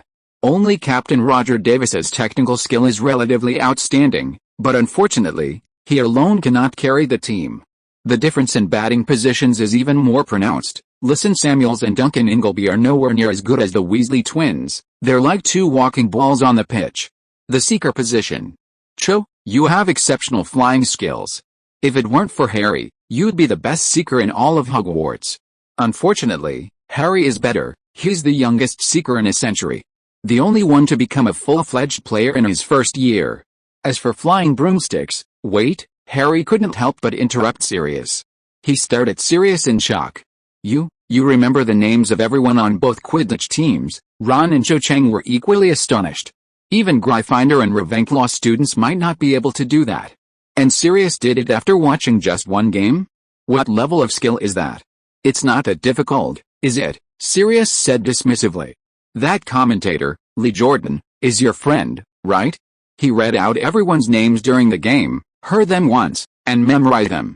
Isn't that normal, Harry, Ron, and Cho Chang? After a moment, Harry spoke up. Oh, to be honest, I'm afraid only Sherlock and Hermione could do that. Sigh. Students these days. The way Sirius kept shaking his head made the three young wizards feel ashamed. They were truly sorry to have disappointed their senior. After answering the three's questions, Sirius continued, the gap in broomsticks isn't as significant as the players. Lyson Samuels and Duncan Ingle, both hitters, have 7-star sweeps, much better than the Wheeleyes 5-star sweeps. However, the skill gap between the two sides evens out the broomstick gap. Other positions are similar, even if there are differences, they aren't obvious. But in the crucial seeker position, the difference between Cho's Comet 260 and Firebolt is simply too great.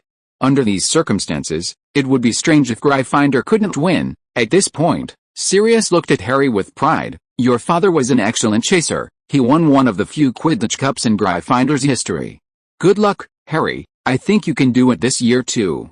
Minerva will be very happy. Professor McGonagall. Yes, around 1953, when Minerva was a 7th-year student, she fell off her flying broomstick during a match against Slytherin because of a malicious foul. She broke several ribs and suffered a concussion, and was forced to retire from Quidditch after that. But her love for Quidditch never diminished. If you go to the Hogwarts prize room, you should see her and James's names. That's why she asked Dumbledore to allow Harry to join the Quidditch team and personally bought him a Nimbus 2000 as a gift. She really wanted to see Slytherin defeated by Gryffindor. The three young wizards exchanged bewildered glances. They hadn't expected that the usually serious Professor McGonagall had such a past. I think Sherlock has noticed this, Harry said slowly. Last year we received the Special Contribution Award for the school, and our names were put in the prize room. Sirius laughed. Harry, you and Sherlock are good friends. You should learn something from him, right? It's good to have friends to rely on, but you can't rely on them all the time, can you? You're going to get married eventually, and you're always talking about Sherlock. Are you going to spend your whole life with him? Hearing Sirius say this, Harry blushed slightly. After Quidditch, Sirius chatted with the three young wizards about magic. He showed great interest in Harry learning the Patronus charm from Lupin. Is Sherlock's Patronus a lion? Interesting. Your patroness is smaller than a lion. Could it be a dog? Sirius immediately became excited, because his patroness was also a big dog. They chatted for quite a while before leaving the Three Broomsticks pub. Sirius's familiarity with Hogsmeade was, of course, beyond question. Led by him, the three visited Honeydukes candy shop, elegant wizarding clothing shop, literary quill shop, and Zonko's magical joke shop, which Ron had been longing to visit. Besides acting as a guide, he naturally paid for everything. Harry didn't mind at all. Ron and Cho Chang, however, felt a little embarrassed. Ron, don't forget my relationship with Arthur and Molly. As your uncle and cousin, buying you a few things is nothing. As for Miss Cho, don't worry about it either. Consider it a little compensation from me, as an elder, for not inviting you over during last winter break, but, no buts. These things are nothing at all. If you refuse again, I'll buy you a firebolt. Cho Chang was instantly intimidated by Sirius's generosity. Indeed, compared to a firebolt, clothes, stationery, and snacks were nothing. Judging from Sirius's expression, if she refused, he might actually buy her a firebolt. That would be even harder to handle. However, after accepting the gifts, she secretly resolved that next time she visited Harry's new home, she would definitely tell her parents to bring enough return gifts. It wasn't until evening, when it grew dark, that Sirius saw the three carrying a large pile of things onto the carriage, watching the Thestrals pull the carriage away, out of sight of the others. After a long while, a smile appeared on Sirius's lips. How wonderful, James, our child has grown up. Ron and Dean played around for a while before separating. It was just a joke, so neither of them took it seriously. But Ron still warned Dean not to have any designs on his sister. Next, Harry and Ron picked out the things they were bringing for Hermione, and the rest were distributed to Sherlock and Neville, who hadn't gone to Hogsmeade. This made Neville very happy, because he also loved snacks. That's how he got his round face. He had originally planned to ask Harry to bring some back for him, but unfortunately, he had a bad memory and completely forgot about it. However, kind-hearted Harry hadn't forgotten his poor friend, which deeply moved him. After a wonderful weekend, March finally arrived. In Charms class, Professor Flitwick finally taught them something new, the cheering charm. They practiced in pairs as usual. After suffering a few setbacks since first year, Professor Flitwick always assigned Sherlock to pair Seamus and Hermione to pair Neville. Both were effective at covering for him. Harry and Ron continue their Harry-Ron pairing. The cheering charm is a spell that can enhance a creature's mood, making people happy and even causing them to smile naturally. This spell was invented by a wizard named Felix Summerby. With Sherlock and Hermione leading the way, the lesson was naturally very successful, and the two, as usual, earned Gryffindor 20 points. After class, the whole class went to lunch grinning, because the cheering charm made them feel satisfied. That spell was really good. Look, even Hermione is smiling. Wait, where's Hermione? Ron looked back. Harry looked around, but Hermione wasn't there. But Harry clearly remembered Hermione being right behind him when they left the classroom. That's strange. Sherlock, have you seen Hermione? Sherlock pointed. Over there. Harry and Ron looked in the direction Sherlock was pointing and saw Hermione rushing towards them from the other side of the castle. How did you do that? Ron's eyes widened. You just left the classroom with us. I went to the washroom. Hermione lied without batting an eye, dashing to Sherlock's side and using his tall frame as cover to secretly slip her Muggle Studies textbook into her bag. You just didn't notice. Because of the happiness charm, Harry and Ron didn't think much of it. While they ate apple pie, Hermione, under the happiness charm's effect, temporarily forgot the annoyance of studying multiple subjects simultaneously. She shared a little secret with her friends. Professor Flitwick had hinted that the final exam would include content related to the happiness charm. That's good news, at least it'll keep us in a good mood while we study, Ron mumbled, stuffing the rest of his pie into his mouth. Lunch was over, and the effects of the happiness charm began to fade. Finally, a divination class without any conflicts. Sherlock can finally come with us. Harry was happiest that Sherlock could attend divination class. He was utterly fed up with Professor Trelawney's constant predictions of bad luck. Several times he almost yelled, "That black dog is Sirius Black. Does my father want to harm me?" But he always managed to hold back. Fortunately, the professor tended to be more restrained when Sherlock was around. When the four of them climbed the ladder into the dimly lit, stuffy attic room, they were surprised to find a glowing crystal ball on each small table, filled with a pearly white mist. I thought we wouldn't learn about crystal balls until next term, Ron muttered, glancing around nervously, worried that Professor Trelawney might be lurking nearby. It wasn't the first time she'd done this. I think it's a good thing. It means we finally don't have to learn palmistry anymore, Harry whispered back. She always flinches like she's seen a ghost whenever she sees my palm. It's so annoying. Good morning, everyone. Just then, that familiar, ethereal voice appeared.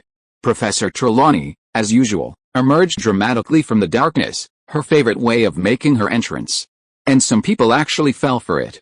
Parvati Petty and Lavender Brown, for example, were trembling with excitement, their faces reflecting the eerie, milky light of the crystal ball, making them look particularly strange.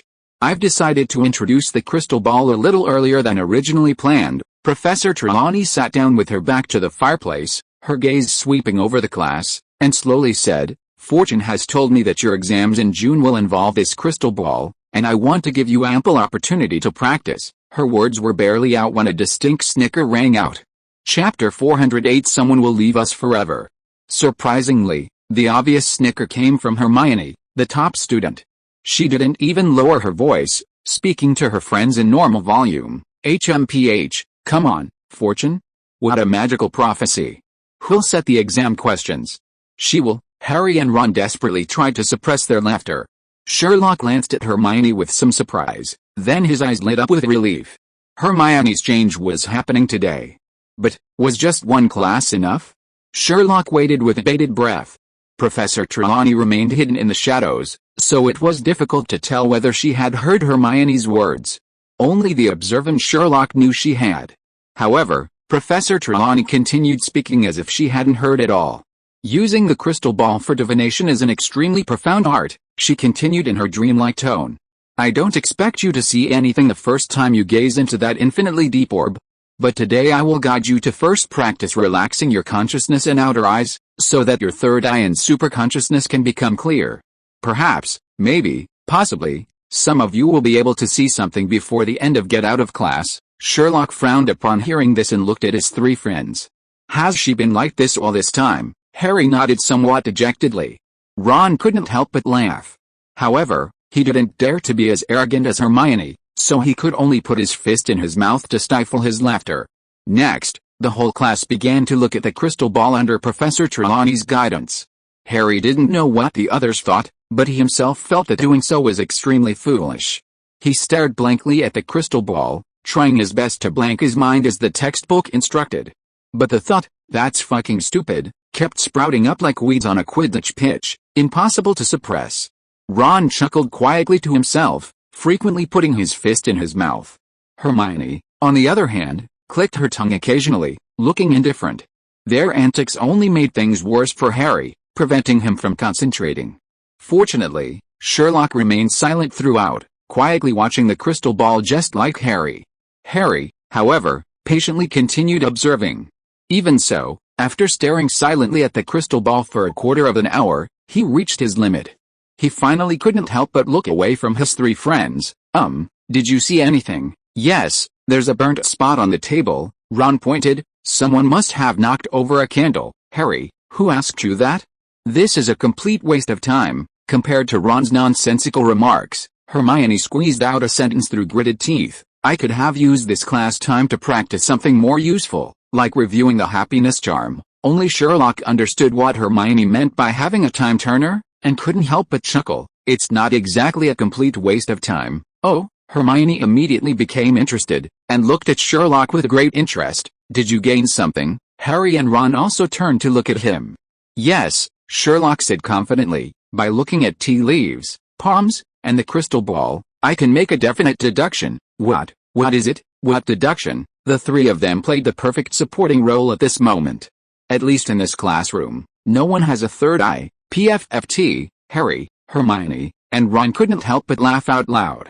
They didn't expect Sherlock to be like this. Their commotion attracted Professor Trelawney's attention, and she slowly walked over. When she saw Sherlock there, she subconsciously shrank back.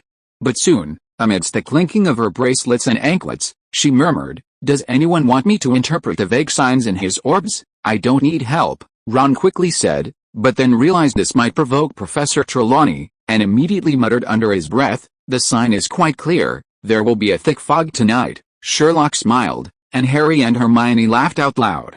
"Watch out," Professor Trelawney suddenly shouted, and everyone turned to look at them. Parvati and Lavender showed expressions of disgust. Clearly, they thought Sherlock and his group were up to something. "You're disrupting extrasensory perception." Professor Trelawney obviously thought so too. She slowly walked to the table where the four were sitting and began examining each person's orb. She glanced briefly at Sherlock, Hermione, and Ron's orbs. But when she saw the orb in front of Harry, she suddenly stopped. Harry's heart sank. He had a vague idea of what was about to happen. "There's something here," Professor Trelawney said softly, bringing her face close to the crystal ball. The distance made the ball appear double in her enormous spectacles.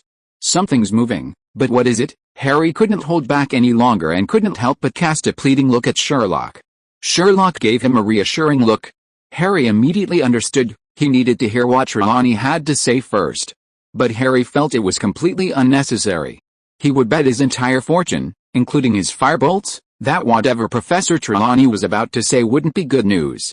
Sure enough, after looking for a while, Professor Trelawney slowly looked up at Harry and said softly, "My dear, it's right here, clearer than ever." "Harry, I knew it. It's coming toward you, my dear, closer and closer." "Harry, now it's time for the ominous part, isn't it?" "This is the ominous part," Sherlock smiled. Now that Professor Trelawney had finished speaking, he was ready to speak too. But this time, someone reacted faster than him. "Oh, for God's sake," Hermione exclaimed, "don't bring up that ridiculous ominous thing again." Professor Trelawney froze. She looked up at Hermione's face with wide eyes. Parvati and Lavender whispered among themselves, both glaring at Hermione. They were die-hard fans of Professor Trelawney, and it was only out of consideration for her as a roommate that they hadn't stood up to berate Hermione. Professor Trelawney also straightened up at that moment, scrutinizing Hermione with obvious anger. Thick, voluminous brown curls, a pair of prominent front teeth, and brown eyes with faint dark circles. Strictly speaking, she couldn't be called beautiful, at least not as beautiful as her idol, Parvati Petty, but better looking than Lavender Brown. It was a pity she hadn't taken good care of herself. Professor Trelawney stared at Hermione and said slowly, "I regret to say, dear, from the first moment you stepped into this classroom, you clearly lacked the talent required for the noble art of divination. In fact, I don't recall ever seeing a student so mediocre and hopeless." She was meek and submissive to Sherlock, but she was ruthless with Hermione. Her words were so severe that the entire class fell silent for a moment. But what surprised them even more was yet to come. "Fine," Hermione suddenly exclaimed. She stood up abruptly, stuffed Seeing the Future through the fog into her bag, and then casually slung the bag over her shoulder. She nearly knocked Harry off his chair. Luckily, Harry had practiced with Sherlock and managed to dodge in time. Ron, on the other hand, was already sprawled on the floor. Hermione stood up, looked at Professor Trelawney, and said, as if in a fit of pique, "In that case, I'm dropping this course." The entire class was dumbfounded. Before leaving, Hermione gave Sherlock a deep look, then strode to the trapdoor, kicked it open, and scrambled down the ladder, disappearing in a flash. The entire sequence of movements was fluid and swift, catching the whole class off guard. Several minutes passed before the classroom finally quieted down. Professor Trelawney paused for a moment, then shook her head. "Gone, good." She glanced at Sherlock first, then abruptly turned and left their desks. She was panting heavily, pulling her scarf tighter around her, as if she had already forgotten the ominous sign. Seeing her like this, Sherlock didn't press her further.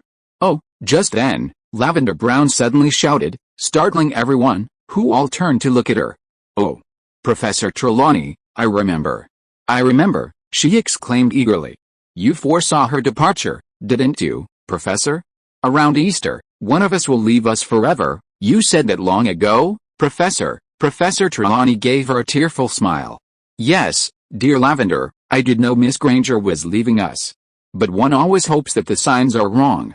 You know, sometimes, the clairvoyance is a burden." Hearing this, Lavender and Parvati were filled with admiration. They shifted their seats to make room for Professor Trelawney at their desk. The other students in the class also looked at Professor Trelawney in surprise, whispering among themselves. Clearly, Professor Trelawney's foresight of Hermione's departure had deeply affected them. "Hermione will leave someday," Ron whispered to Harry, his face now showing fear, whereas he had initially found it somewhat amusing.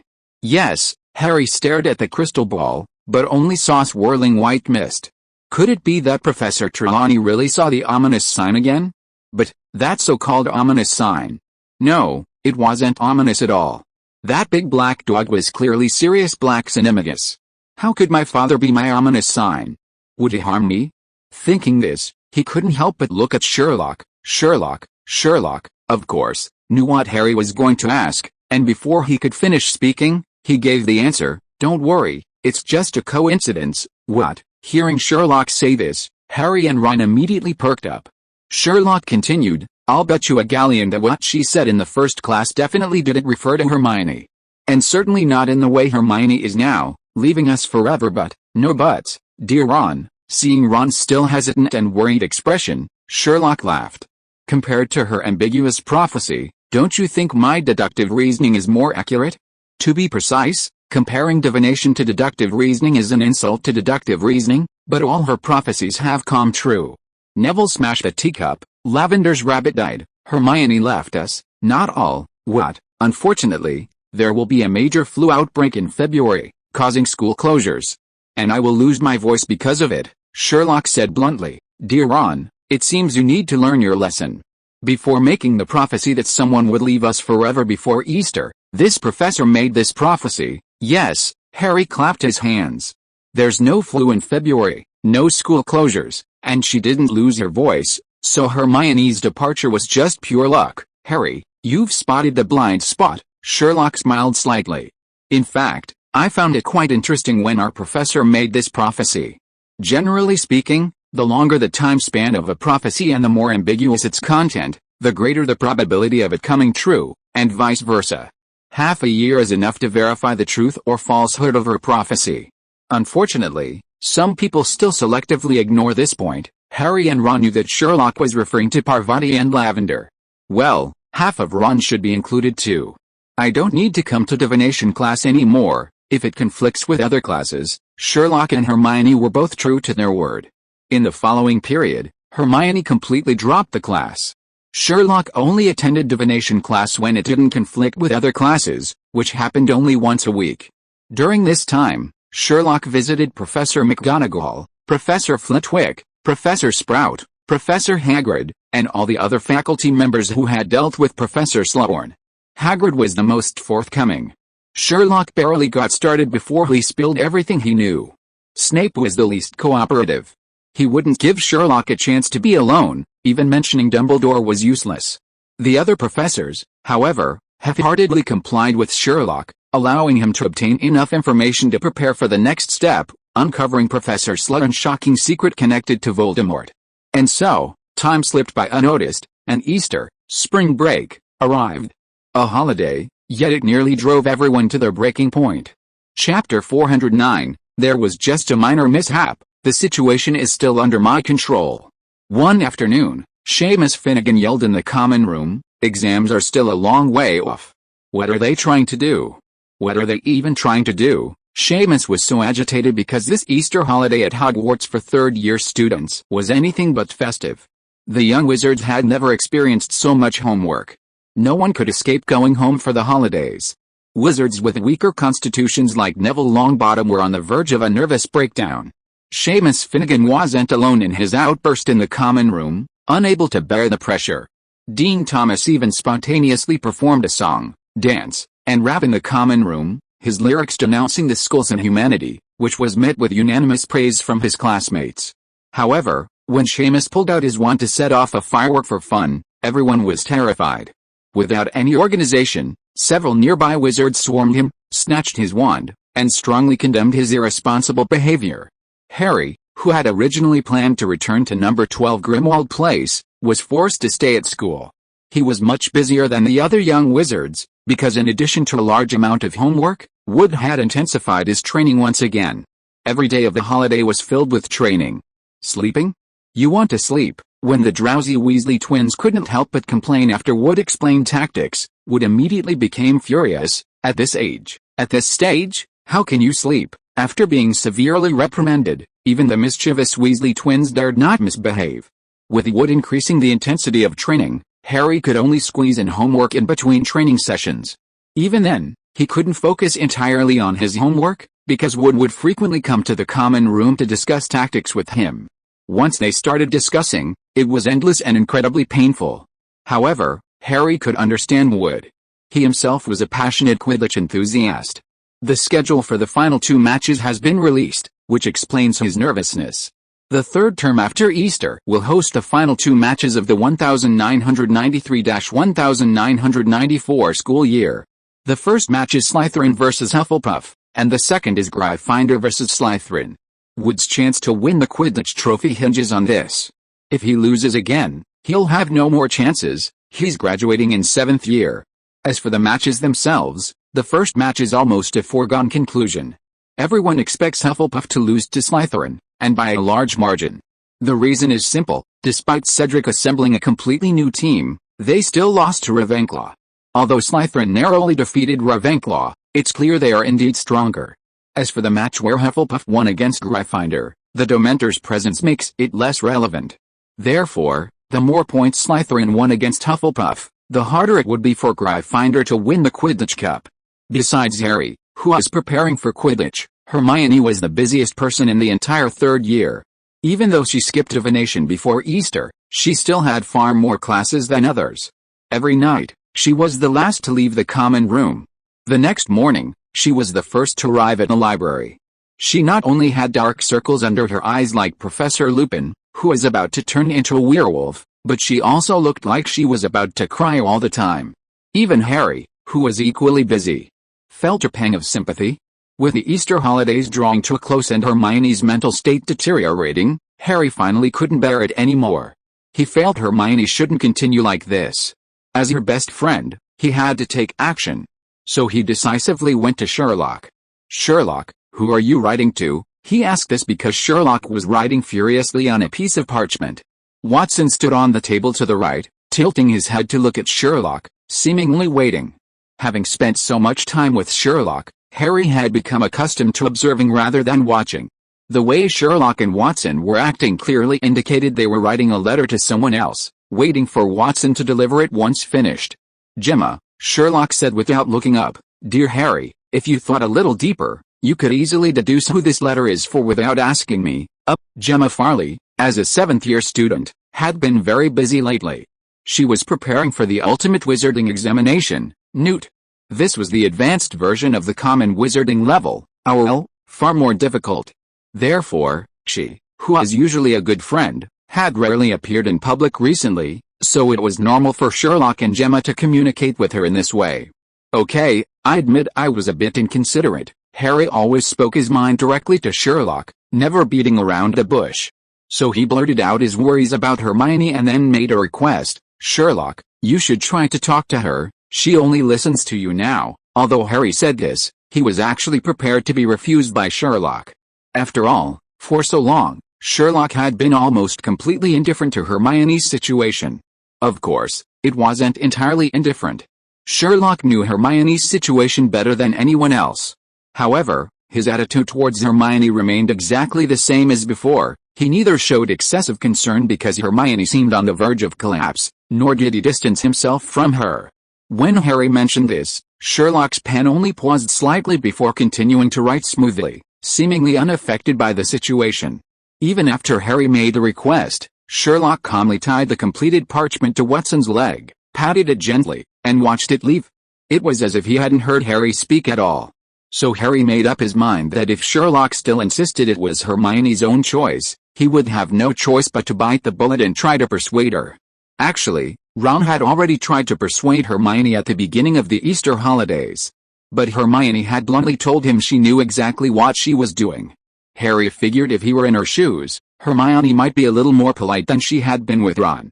Trying to persuade her to give up was impossible. But to his surprise, Sherlock suddenly looked away and said to him, "Okay, great." Harry breathed a long sigh of relief as he saw Sherlock stand up and walk towards Hermione, who was buried in a pile of textbooks. He turned to Ron beside him and said, "Now we finally don't have to worry about Hermione, old Harry. I think you should worry about yourself first." Ron sighed and gestured towards the door. "Your dear captain is here again, When Harry saw this ordinary-looking burly man appear again at the door of the common room, he couldn't help but exclaim, "Oh my God!" Ron shrugged, glancing at Harry, who had been forcibly pulled aside by Wood to discuss tactics, and then looked to the other side. Sherlock was now standing in front of Hermione. "Don't talk to me, I don't have time right now." "Oh, it's you," Hermione said impatiently as she felt the light in front of her being blocked by shadows. However, when she looked up and saw that it was Sherlock, she couldn't help but show surprise. She looked around cautiously and said softly, "What's wrong?" Hermione's attitude towards Sherlock was different.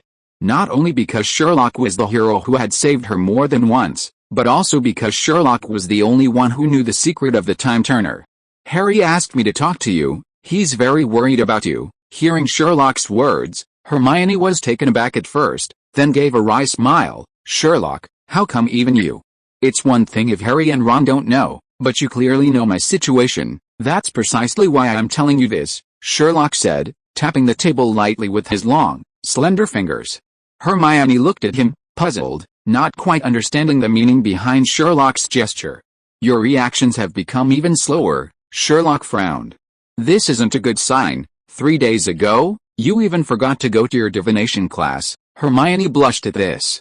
"You went outside for that class. I thought you didn't know." "I know everything," Sherlock said rapidly, "and your period came a week earlier than usual this month." SHH, Hermione jumped in fright, quickly covering Sherlock's mouth to stop him from continuing. Her face was now as red as the Wheel Eye's signature hair. "Sherlock, how could you say such things?" "Am I saying such things?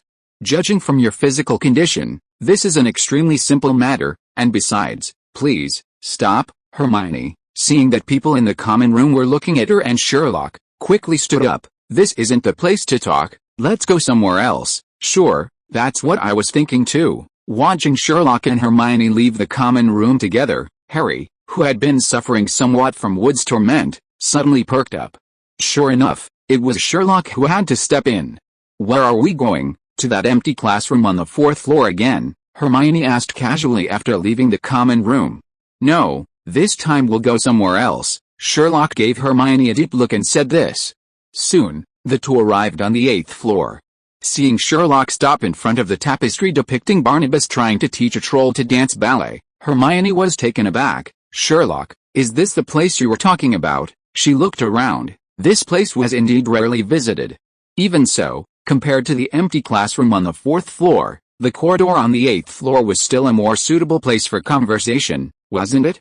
"No, we're waiting for someone here." "Waiting for someone?" Hermione asked in surprise. "Can't we just talk this out between the two of us? Who else do we need to wait for?" The clever Hermione knew perfectly well that Sherlock wasn't talking about Harry or Ron, otherwise they would have already followed them out. But Hermione didn't think anyone else could join the conversation, unless... Could it be Professor McGonagall? Did you invite her over? Hermione suddenly realized this possibility. After all, besides Sherlock and herself, the only other person who knew about the time turner was Professor McGonagall. "You can't do this, Sherlock." Hermione was startled, then pleaded, "If Professor McGonagall thinks I can't handle all the classes, she'll definitely adjust the schedule and revoke my access to the time turner." "That is indeed a good idea," Sherlock said with a smile, "but I won't use this method until you completely reject my suggestion." "Great." Hearing that Sherlock hadn't told Professor McGonagall about this, Hermione breathed a long sigh of relief.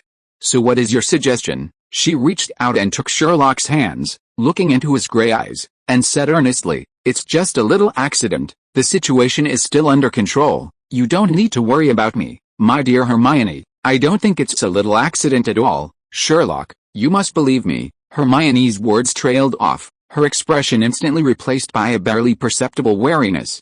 A tall, slender girl hurried up the stairs. Gemma Farley. She was clearly in a rush. Besides the speed of her walk, her slightly disheveled long hair and the rise and fall of her chest with her rapid breathing also indicated this. Gemma stopped when she saw Sherlock and Hermione, her gaze falling on Hermione's hands gripping Sherlock's, a hint of surprise and inquiry in her eyes. Taken aback by the suddenness of the situation, Hermione was also startled. However, she still subconsciously looked down, a barely perceptible regret in her eyes, before asking, "President Farley? What brings you here?" Gemma noticed that Hermione hadn't let go of Sherlock's hands while asking her this question, and nodded slightly to Sherlock and Hermione, replying, "Miss Hermione, actually I came because I had Watson call Gemma over." Before Gemma could finish speaking, Sherlock answered for her, then said decisively, "Gemma, open the door first, we can talk about the rest after we're inside." "Okay," Gemma nodded, then began pacing back and forth along the corridor. Sherlock, what is going on? At this moment, Hermione, who was looking at Gemma, was completely dumbfounded and her scalp tingled from Sherlock's actions. Chapter 410 Gemma Hermione Holmes. In a sense, the Farley family is very similar to the Potter family. Both are long-established pure-blood families, yet neither is listed among the 28 holy pure-blood families. Even the reasons the authors didn't include them are strikingly similar. Many members of both families openly expressed positive views towards Muggles. Similarly, the Weasley family also holds a very positive view of Muggles. Despite being listed among the 28 holy pure-blood families, they are deeply dissatisfied with their place on the list. Gemma Farley grew up in such a family environment. Her father, Sebastian Augustus Farley, was a pure-blood wizard from Slytherin. Her mother, Madame Farley, was also a pure-blood wizard, a graduate of Ravenclaw. The couple appeared low-key, but in reality, they had a wide circle of friends. When Lucius Malfoy attempted to join forces with other board members to expel Dumbledore from school, only to be outmaneuvered by Sherlock and Dumbledore, he initially planned to use his wealth to turn the tables. But at that moment, Sebastian intervened abruptly, shattering all his hopes. Even Draco Malfoy was forced to obediently apologize to Harry and Colin. Initially reluctant, Malfoy found the feeling surprisingly pleasant after apologizing to Harry. Once he stopped actively causing trouble for Harry, the latter genuinely stopped bothering him. Coupled with Pansy's initiative, Malfoy became somewhat infatuated. Returning to Gemma Farley herself, after following in her parents' footsteps to Hogwarts School of Witchcraft and Wizardry, the Sorting Hat hesitated between Slytherin and Ravenclaw for a time, but ultimately sorted her into Slytherin. Soon after entering Slytherin, Gemma Farley displayed her magical talent, quickly attracting the attention of all the teachers. That year was exceptionally talented, boasting 3 academic superstars. Besides Gemma Farley, there was Percy Weasley of Gryffindor and Penelope Clearwater of Ravenclaw. When the 3 of them reached their 5th year, they were all elected prefects. In their 7th year, Gemma and Percy again became student council presidents. Penelope was originally a strong competitor for Gemma, but Hogwarts wouldn't allow a couple deeply in love to both serve as student council presidents. Therefore, Gemma Farley won easily. Compared to Percy Weasley, who was also student council president, Gemma might have been less academically gifted, but she excelled in everything else. Because of this, professors, including Dumbledore, preferred to entrust many daily tasks to Gemma rather than Percy. For Gemma herself, her life at Hogwarts was rather routine and lacked excitement. She had originally planned to enter the Ministry of Magic after graduation, or perhaps further afield, expand the family business in other countries. However, everything changed in her 5th year. The renowned savior of the wizarding world, the boy who survived a great calamity, and the nemesis of the Dark Lord, Harry Potter, finally reached school age and entered Hogwarts. This event caused a sensation throughout the wizarding world. Although the Farley family was not one of the 28 holy pure-blood families, her parents, like many pure-blood families, still warned her to pay attention to this boy who had survived a great calamity. This was consistent with the usual Slytherin style. Gemma initially focused her attention on Harry. But soon, a little boy who was very close to Harry also caught her attention, Sherlock Holmes, a Muggle-born wizard. At the sorting ceremony, he became another Hatter who only appeared once every 50 years, following Professor Minerva McGonagall. From that moment on, Gemma began to observe this Sherlock. As a result, she was surprised to find that in the following school life, the savior Harry Potter, whom she had expected to make a name for himself, did not do anything remarkable. On the contrary, Sherlock Holmes became the Lion King of Gryffindor first. Even the savior and Hermione, another academic high achiever who resembled him, willingly became his followers. As time went on, Sherlock led the savior through one arduous task after another. Under these circumstances, Gemma began to actively befriend Sherlock, extending goodwill towards him. Now, the two are true friends. For Gemma, the last Easter at school was also quite busy. Her main focus was on the ultimate wizarding exam, Newt, and the rest of her time was occupied with the daily affairs of the student council president. Because of this, She hadn't been able to meet with Sherlock during this time. However, their correspondence never ceased. Despite being in the same school and the same castle, using owls to communicate gave her a unique and novel feeling. Every few days, she would share her observations and experiences with Sherlock. She also knew about Sherlock's search for Horcruxes and Professor Slughorn. Understanding the importance and secrecy of this matter, she also provided some assistance through her family, enriching Sherlock's knowledge. But she never expected that Sherlock would ask her for help persuading Hermione today. Even Sherlock didn't know that Gemma knew Hermione Granger, the witch, just as much as Sherlock himself. She had only been in school a short time before she had already distinguished herself, becoming the subject of conversation among professors. By the end of her first year, she had won the top scorer award and had maintained it ever since. Most importantly, she was Sherlock's first male friend. This was something Gemma couldn't ignore. As Gemma's friend Penelope said, this was Gemma's final year in school. If she didn't make a move, it would be tantamount to handing the opportunity over to Hermione. They say age isn't a barrier. Once you leave school and enter society, a 3-year age difference between men and women is really no problem. But there are still some issues in school. Even Penelope and Percy didn't reveal their relationship in their 6th year, waiting until this final year to go public. Moreover, even now, Gemma still hadn't confirmed her feelings for Sherlock. Their current relationship could be described as more than friends, but not quite lovers. The most crucial point is that Sherlock is an oddball, completely oblivious to the concept of love. Gemma alone has heard him say more than once that he doesn't need love. This is what frustrates Gemma the most. However, upon receiving the letter from Watson, Gemma still rushed to the room of requirement. The reason is simple: she wouldn't refuse Sherlock. Gemma was only slightly conflicted, but Hermione's conflict was even greater. In Hermione's view, if Sherlock really wanted to alarm Professor McGonagall, it could be said that he was worried about her. But what about telling Gemma Farley about this? At this moment, she seemed to hear a voice inside her urging her to leave immediately. It was clearly agreed that the time controller was a secret between the two of them. How could Sherlock share it with anyone else? Especially with Gemma? Even if he meant well, it was still unacceptable. However, just as she was about to leave, she suddenly realized something was wrong. Reason and trust in Sherlock made her forcefully suppress the thought of leaving. Although Sherlock was arrogant, rude, and obsessive, sometimes even infuriating, he always kept his promises. Furthermore, while he lacked understanding of others and disregarded interpersonal relationships, often appearing cold and indifferent, his sincerity towards those he considered friends was impeccable. Hermione, her intelligence now in control, realized that Sherlock would at most tell Gemma that he was struggling with his studies and therefore in poor mental condition. He would never tell her about the time turner. This was the hero who had saved her more than once. How could she doubt him? Also, watching Gemma walk silently down the corridor, a thought crept into Hermione's mind: if she left now, she would surely regret it later. So she took a deep breath, forcibly suppressing her negative emotions, and directly voiced her question: what was going on? Communication was necessary. Sherlock, oblivious to the two girls' inner thoughts, answered Hermione's question. Gemma has been taking all courses since her 3rd year and earned 12 certificates in her 5th. She has extensive experience in balancing different subjects. You even consulted her on the train last time. I sensed you weren't doing well lately, which is why I asked her for help. Hermione forced a smile. President Gemma certainly gave me a lot of inspiration, but...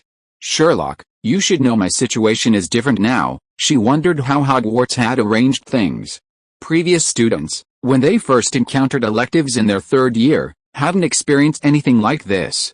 Even with overlapping courses, it was never this intense. This year's curriculum seemed intentionally designed to prevent students from taking all courses. Of course, for Sherlock and Harry, taking all courses and then skipping classes, relying on textbooks and self-study, was one option. But Hermione firmly believed that direct instruction from the original professors was the best approach. Besides, as Harry had analyzed, her expectations for herself were different from others. She absolutely had to get an O on any final exam she took. She believed Professor McGonagall must think the same way, otherwise she wouldn't have gone to such lengths to get the time turner for her. This was also why she emphasized that she was different from Gemma.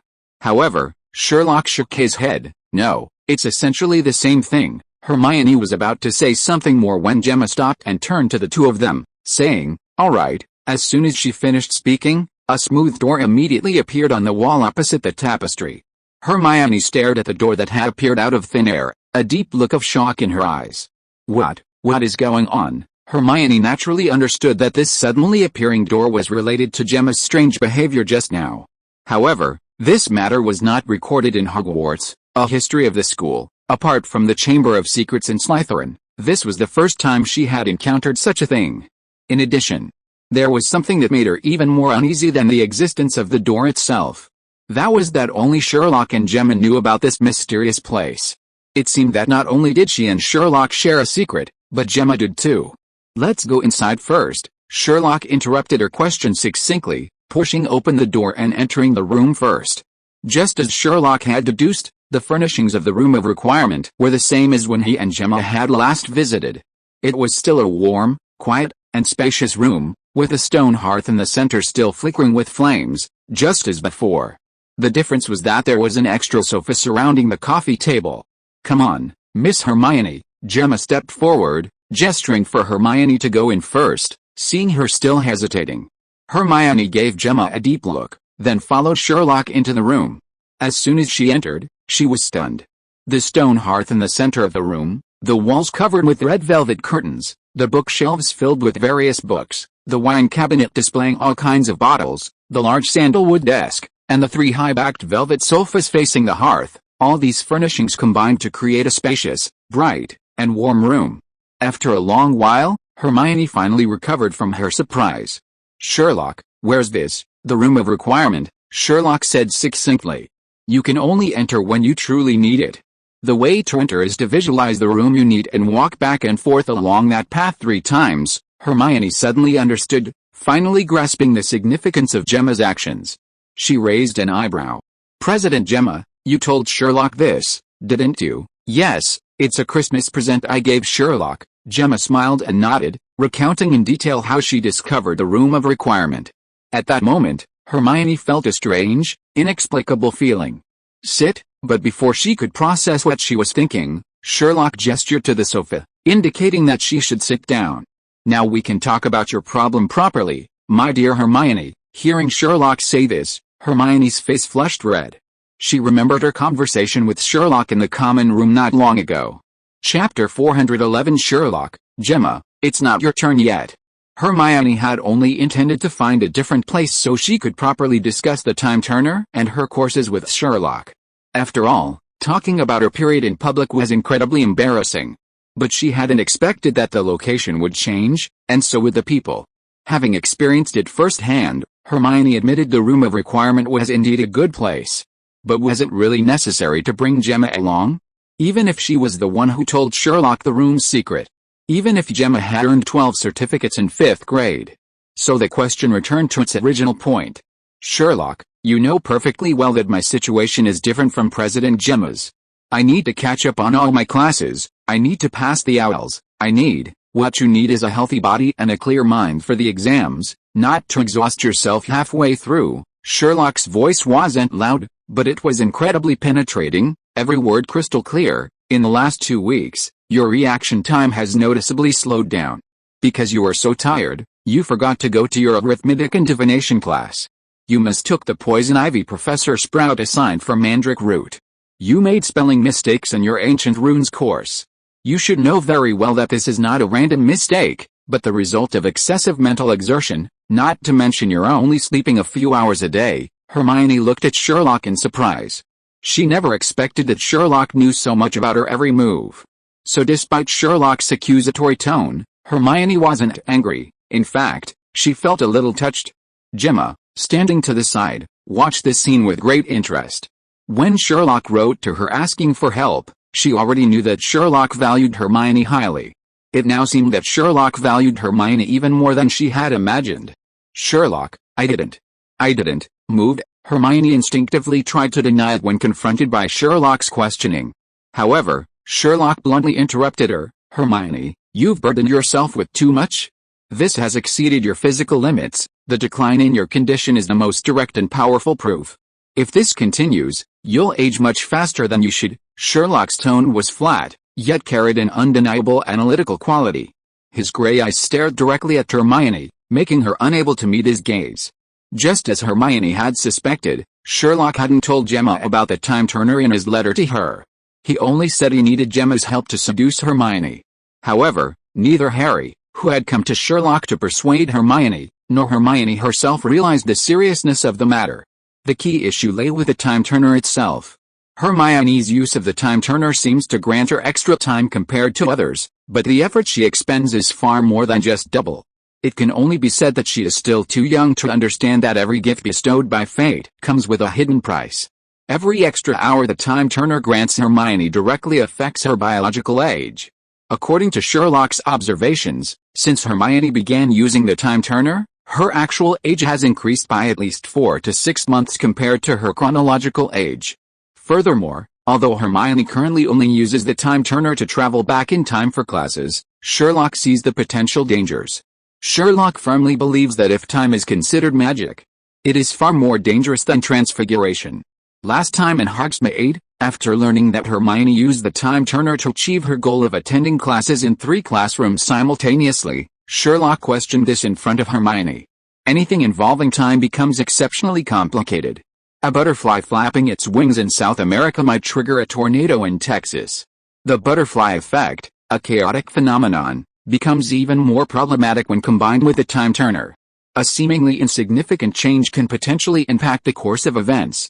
Harry and Ron have already noticed Hermione's elusive behavior more than once. Because these are just minor occurrences in their daily lives, they haven't caused any serious consequences. However, even someone as adept at deductive reasoning as Sherlock Holmes can't guarantee that if Hermione were to use the time turner to travel back in time, a seemingly insignificant action wouldn't trigger a butterfly effect that causes massive changes. As he just mentioned, Hermione forgot a divination class due to exhaustion. Based on established facts from the past and the memories of others who attended the class, Hermione simply didn't attend. Therefore, no matter how much she uses the time turner, she can't make up for the missed class because she didn't exist at that point in the past. So, when the past flows into the present, Hermione can no longer appear. If she attempts to change history, a time paradox will occur, which is absolutely unacceptable. But what if, due to some accident, history is indeed altered? What will become of the present and the future? Although Professor McGonagall stated that the Ministry of Magic had strict limitations on the use of the time turner, Sherlock had absolutely no confidence in the bureaucrats' management skills. So the question arises, given the existence of a time turner, how can people know if history has been rewritten? How can they know if what is happening now isn't a product of a tampered history? The result is, it's impossible to know. Not even Sherlock himself, and even Mycroft's arrival wouldn't help. This is why Sherlock is indifferent to the time turner. It's just too overpowered. When Sherlock finished speaking, the room fell silent instantly, save for the crackling of the firewood burning in the hearth. Hermione's face was as white as paper, her lips trembling slightly. Gemma's understanding of those words was only superficial, but Hermione knew very well that Sherlock had revealed a cold reality she instinctively avoided. She was indeed aging rapidly.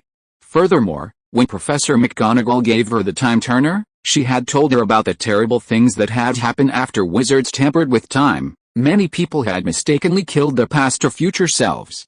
Even worse, seemingly minor alterations can repeatedly overwrite history, creating entirely new historical periods. Most terrifyingly, no one on the new timeline will remember the events that occurred.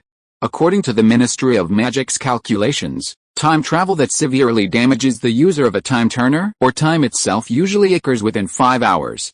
Therefore, the time turner Professor McGonagall gave Hermione is a standard version, only allowing her to return to point within 5 hours. More advanced time turners are stored at the Ministry of Magic. However, with Gemma present, it's inconvenient to tell Sherlock about this. Thinking this, Hermione stubbornly raised her head to look at Sherlock. Her eyes were complex, filled with awe, resentment, and a stubborn persistence. Ultimately, she wanted to prove herself. She wanted to be worthy of the life he had saved. She wanted to stand before this powerful and wise man without appearing weak. Her previous decision to skip divination was partly because she believed Professor Trelawney was a fraud and that divination itself was meaningless. On the other hand, she had chosen to give up after listening to Sherlock's advice. However, she hadn't expected that even after giving up the divination course, she still couldn't handle such a heavy workload. Feeling helpless, She also felt intense self-dissatisfaction. It was just 2 more courses than others. Why couldn't she do it? Why was she so useless? No, she could do it. Her potential hadn't been fully unleashed. No matter what, she had to grit her teeth and persevere this time. Thinking this, she took a deep breath and looked at Sherlock, saying, "Sherlock, I don't care, I can control myself. I know exactly what I'm doing, and this time, I won't give up." Hermione's voice was firm, but it carried a hint of a sob that she herself didn't realize. Sherlock frowned upon hearing this. Hermione's stubbornness exceeded his logical expectations. His straightforward, fact-based statement of harm hadn't achieved the desired effect. No, it seemed he needed to increase the intensity. Just as Sherlock was about to speak, Gemma, who had been quietly observing, stepped forward. "Sherlock, why don't I speak with Miss Hermione? It's not your turn yet." Hermione and Gemma, typical Gemma. However, this time Gemma didn't give in to Sherlock's wishes. She smiled and said, "Sherlock, you're the one who asked me to help this time, so you have to listen to me this time." Gemma rarely insisted when facing Sherlock. Sherlock pondered for 3 seconds and nodded. Gemma was right, he had specifically asked her to come today hoping her experience could help Hermione. Although he felt it wasn't her turn yet, since she had volunteered, he would let her take the lead. Gemma smiled slightly, first gracefully and calmly pouring Sherlock a cup of tea, then taking Hermione's hand and walking to the other side of the room. It seemed she didn't intend for Sherlock to hear their conversation. Sherlock didn't care. He casually pulled a book on criminal psychology from the bookshelf and began reading. On the other side of the room, Gemma was still holding Hermione's hand, her sea blue eyes looking at her gently. That look was completely different from Sherlock's. There was no sharp analysis, no detached judgment. It was more like that of a caring older sister who understood the pressure of academics. "My dear Hermione, no one questions your abilities, and no one thinks you're messing around. Managing so many courses simultaneously is extraordinary, compared to what you've accomplished. My experience in my 3rd year is nothing short of shameful." Gemma smiled slightly. "You know what? Last week I went to the library to do some research and overheard some Slytherin wizards talking about you. They must be saying I'm arrogant, haughty, and utterly detestable, right? Quite the opposite, Hermione." Gemma gently patted Hermione's slightly cool hand, her azure eyes warm with a smile as gentle as the afternoon sun. "They said, Granger, from that Muggle family in Gryffindor, is practically a living encyclopedia. She took all the courses and still consistently ranked at the top. From her 1st year onward, no problem has ever stumped her, even compared to Gryffindor's renowned Lion King. She's in no way inferior." Her voice was kind and gentle, filled with genuine agreement. Hermione was stunned for a moment before hesitatingly saying, "President Gemma, did they really say that? I mean, a bunch of upperclassmen from Slytherin actually praise me." It's no wonder Hermione was incredulous. Slytherin and Gryffindor had always been at odds. In her mind, it was already a courtesy that these people hadn't called her mudblood behind her back. How could they possibly praise her? Gemma laughed. "Is that why you've always been wary of me, Miss Know-It-All?" Hermione wasn't offended by this address, because she could tell Gemma was being friendly and teasing, unlike Professor Snape's sarcastic tone. "President Gemma, I know you're different from other Slytherins, but the others, Hermione, just take it as me boasting, but what I want to say is that you don't need to view Slytherins with prejudice. Also, it's not that I'm different from other Slytherins, but rather that people like Malfoy and Pansy are different from Slytherins. We can't deny the excellence of Slytherins just because there are many like them." Gemma sighed softly. "I know you've heard bad things, suffered injustices, and those aren't untrue. But I want to tell you that I've seen girls bandage wounded animals in the Forbidden Forest, and boys who would rather be late and be punished than let younger students from other houses find their lost cauldrons." Hermione was stunned. She clearly hadn't expected Gemma to say that. In her mind, Slytherin students were always associated with words like arrogance, coldness, and forming cliques and ostracizing. The scenes Gemma described were things she had never even imagined, let alone witnessed. Gemma continued, "Professor McGonagall said when we entered the university that the 4 houses are simply divided by different qualities, and the Sorting Hat's song every year emphasizes this: Gryffindor's courage, Hufflepuff's loyalty, Ravenclaw's wisdom, and Slytherin's ambition. I think you know very well that ambition isn't a bad thing. It's not inherently wrong. Just as excessive courage becomes recklessness, and misused wisdom becomes cunning. The house, it's just a label, it doesn't define everyone. If you are listening to this novel on a channel other than Fanfic World, it means it was downloaded and re-uploaded without effort. We warmly invite you to visit our channel, Fanfic World. There you will find the original version of this story and many other novels of various genres. We look forward to seeing you dive into a world of incredible novels. Chapter 412. Who is whose potential rival? As Gemma spoke, a flicker of recollection crossed her eyes. When Salazar Slytherin founded Hogwarts, his initial intention was to cultivate the most talented wizards. At the beginning, his most valued qualities included resourcefulness, strong will, and disregard for laws and regulations. Although he cared about bloodlines at that time, it wasn't to the point that pure blood was indispensable. It was only as time passed, and due to the limitations of that era, that he gradually began to despise students from Muggle families. Until his disagreements with the other three founders grew increasingly pronounced, he became increasingly extreme. In the end, he completely rejected Muggle-born wizards, believing them to be unreliable. Ending her recollection, Gemma suddenly changed the subject. Hermione, I think you should know Professor Bishita Barburin quite well, right? Hermione nodded. Bishita Barburin was a witch and the teacher of ancient rune studies at Hogwarts. Gemma smiled faintly. Professor Barburin graduated from Slytherin. When I was in 5th year, I was stuck on my essay for the ordinary wizarding qualification exam, so I went to her for help. She patiently explained it to me for 3 hours.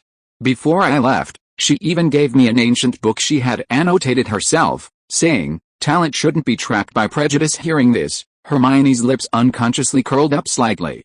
Gemma was right, this kind of behavior certainly fit the professor's character. Although her lectures might seem rambling and verbose, she treated all students equally, regardless of their level of understanding, making her undoubtedly an excellent teacher. However, she then recalled Professor Snape's harsh words and the arrogant mockery of some Slytherin students. Noticing Hermione's change in expression, Gemma's voice softened. Just as Gryffindor has had impulsive wizards who made mistakes, Ravenclaw has had bookworms who got stuck in their own narrow minds. Hermione, you can't condemn an entire house because of a few bad apples, right? But there are more and more people like Malfoy in Slytherin these days. Malfoy doesn't represent all of Slytherin, just as Peeves doesn't represent all of Hogwarts. Gemma gently patted Hermione's hand, her tone playful yet earnest. Like I said, someone as smart as you should know it's wrong to label an entire group based on the mistakes of a few. Doing so is no different from those who judge you by your bloodline. Besides, haven't you noticed that even Malfoy has changed? These words, like a small pebble, rippled through Hermione's heart. Before this, she had truly never considered this perspective. She hated being defined by bloodline, but wasn't she also defining Slytherin with arrogance and meanness? Besides, Malfoy had genuinely changed since apologizing to Harry and Colin. He'd observed Malfoy. Lately, he'd been glued to Pansy Parkinson, seemingly unable to extricate himself. Of course, I'm not asking you to like them immediately, Gemma said, softening her tone as she noticed her wavering. I just hope you don't let prejudice confine your world too much. You love learning new things so much, why not leave some room to see people beyond the labels? The firelight flickered on Hermione's face, and her defenses, like sugar soaked in warm water, began to melt away. She admitted Gemma had a point, but the grievances she'd suffered were real. Deep-seated prejudices couldn't be erased overnight. After a moment's hesitation, she decided to temporarily steer clear of the topic. Gemma, I understand what you mean, but those people's praise of me was somewhat exaggerated, and a lot of it. I can't remember it all. As soon as the words left her mouth, she felt a pang of regret. She had been trying to appear confident and composed, but why did she falter under Gemma's gentle gaze? It's normal not to remember everything, Gemma chuckled softly, then began to use her own experiences as examples. Let me tell you about ancient runes. When I first started this course in my 3rd year, I slept only 4 hours a day for 3 consecutive days to finish a paper, and what happened? In Charms class, I copied the annotations for a defensive spell as a cooking incantation. Professor Flitwick even made fun of me for it. Hermione couldn't help but smile, the tension in her eyes easing slightly. Gemma was a renowned top student at Hogwarts, on par with Penelope, Percy, and others. Even she had such an experience, it seemed her earlier worries were indeed somewhat unfounded. Seeing this, Gemma pressed her advantage, glancing in Sherlock's direction before continuing. Remember what he said? The human brain is like an attic filled with books. While we can't build a memory attic like he did, where we can always find information, If you try to cram more books than the attic can hold, the most precious ones will be squeezed to the ground and gather dust. You're learning so much now, so much important knowledge, shouldn't you leave some space for it to stand firmly? Hermione didn't speak. She recalled how, during this holiday, when she was memorizing the history of magic, she clearly remembered the dates perfectly, only to immediately confuse them with the dates of another battle. At the time, she only thought she was too tired, but now, after Gemma's analogy, she suddenly felt that state was indeed like the chaotic feeling of an attic being crammed full. Thinking of this, she couldn't help but steal another glance at Sherlock. I think you know very well that he speaks like he's solving a problem. Always precise, but lacking warmth. Gemma suddenly leaned closer, lowering her voice even further. This gave Hermione a strange feeling. Gemma and she were now like sisters sharing secrets. But he said that just now because he was genuinely worried you'd burn yourself out. So, why do you think he specifically asked me to come? Hermione looked up abruptly, only to see Gemma answer before she could even speak. With complex cases, he can be clear-headed, meticulously unraveling the mystery, layer by layer, leaving the criminals nowhere to hide. But with a proud and stubborn young girl like you, he still only uses the most direct method. And you, like him, are the type who, once you've made up your mind, nothing can change it. Hearing Gemma mention Sherlock, Hermione's cheeks flushed slightly, but a warm feeling welled up inside her. She knew Sherlock almost never lied, so his concerns were genuine. But I still don't want to give up. She looked up at Gemma, her eyes filled with a final stubbornness. Those courses are all important. I've already given up divination, I can't give up again. I'm worried about falling behind him, and everyone else. Are you worried about falling behind everyone else, or about falling behind him? Hermione stared at her in astonishment. She hadn't expected Gemma to be so direct. For a moment, she didn't know what to say. However, since Gemma could say that, she must have considered it beforehand. She did something Hermione never expected. She reached out and ruffled her hair. Hermione was stunned again. Wait, are we that close now?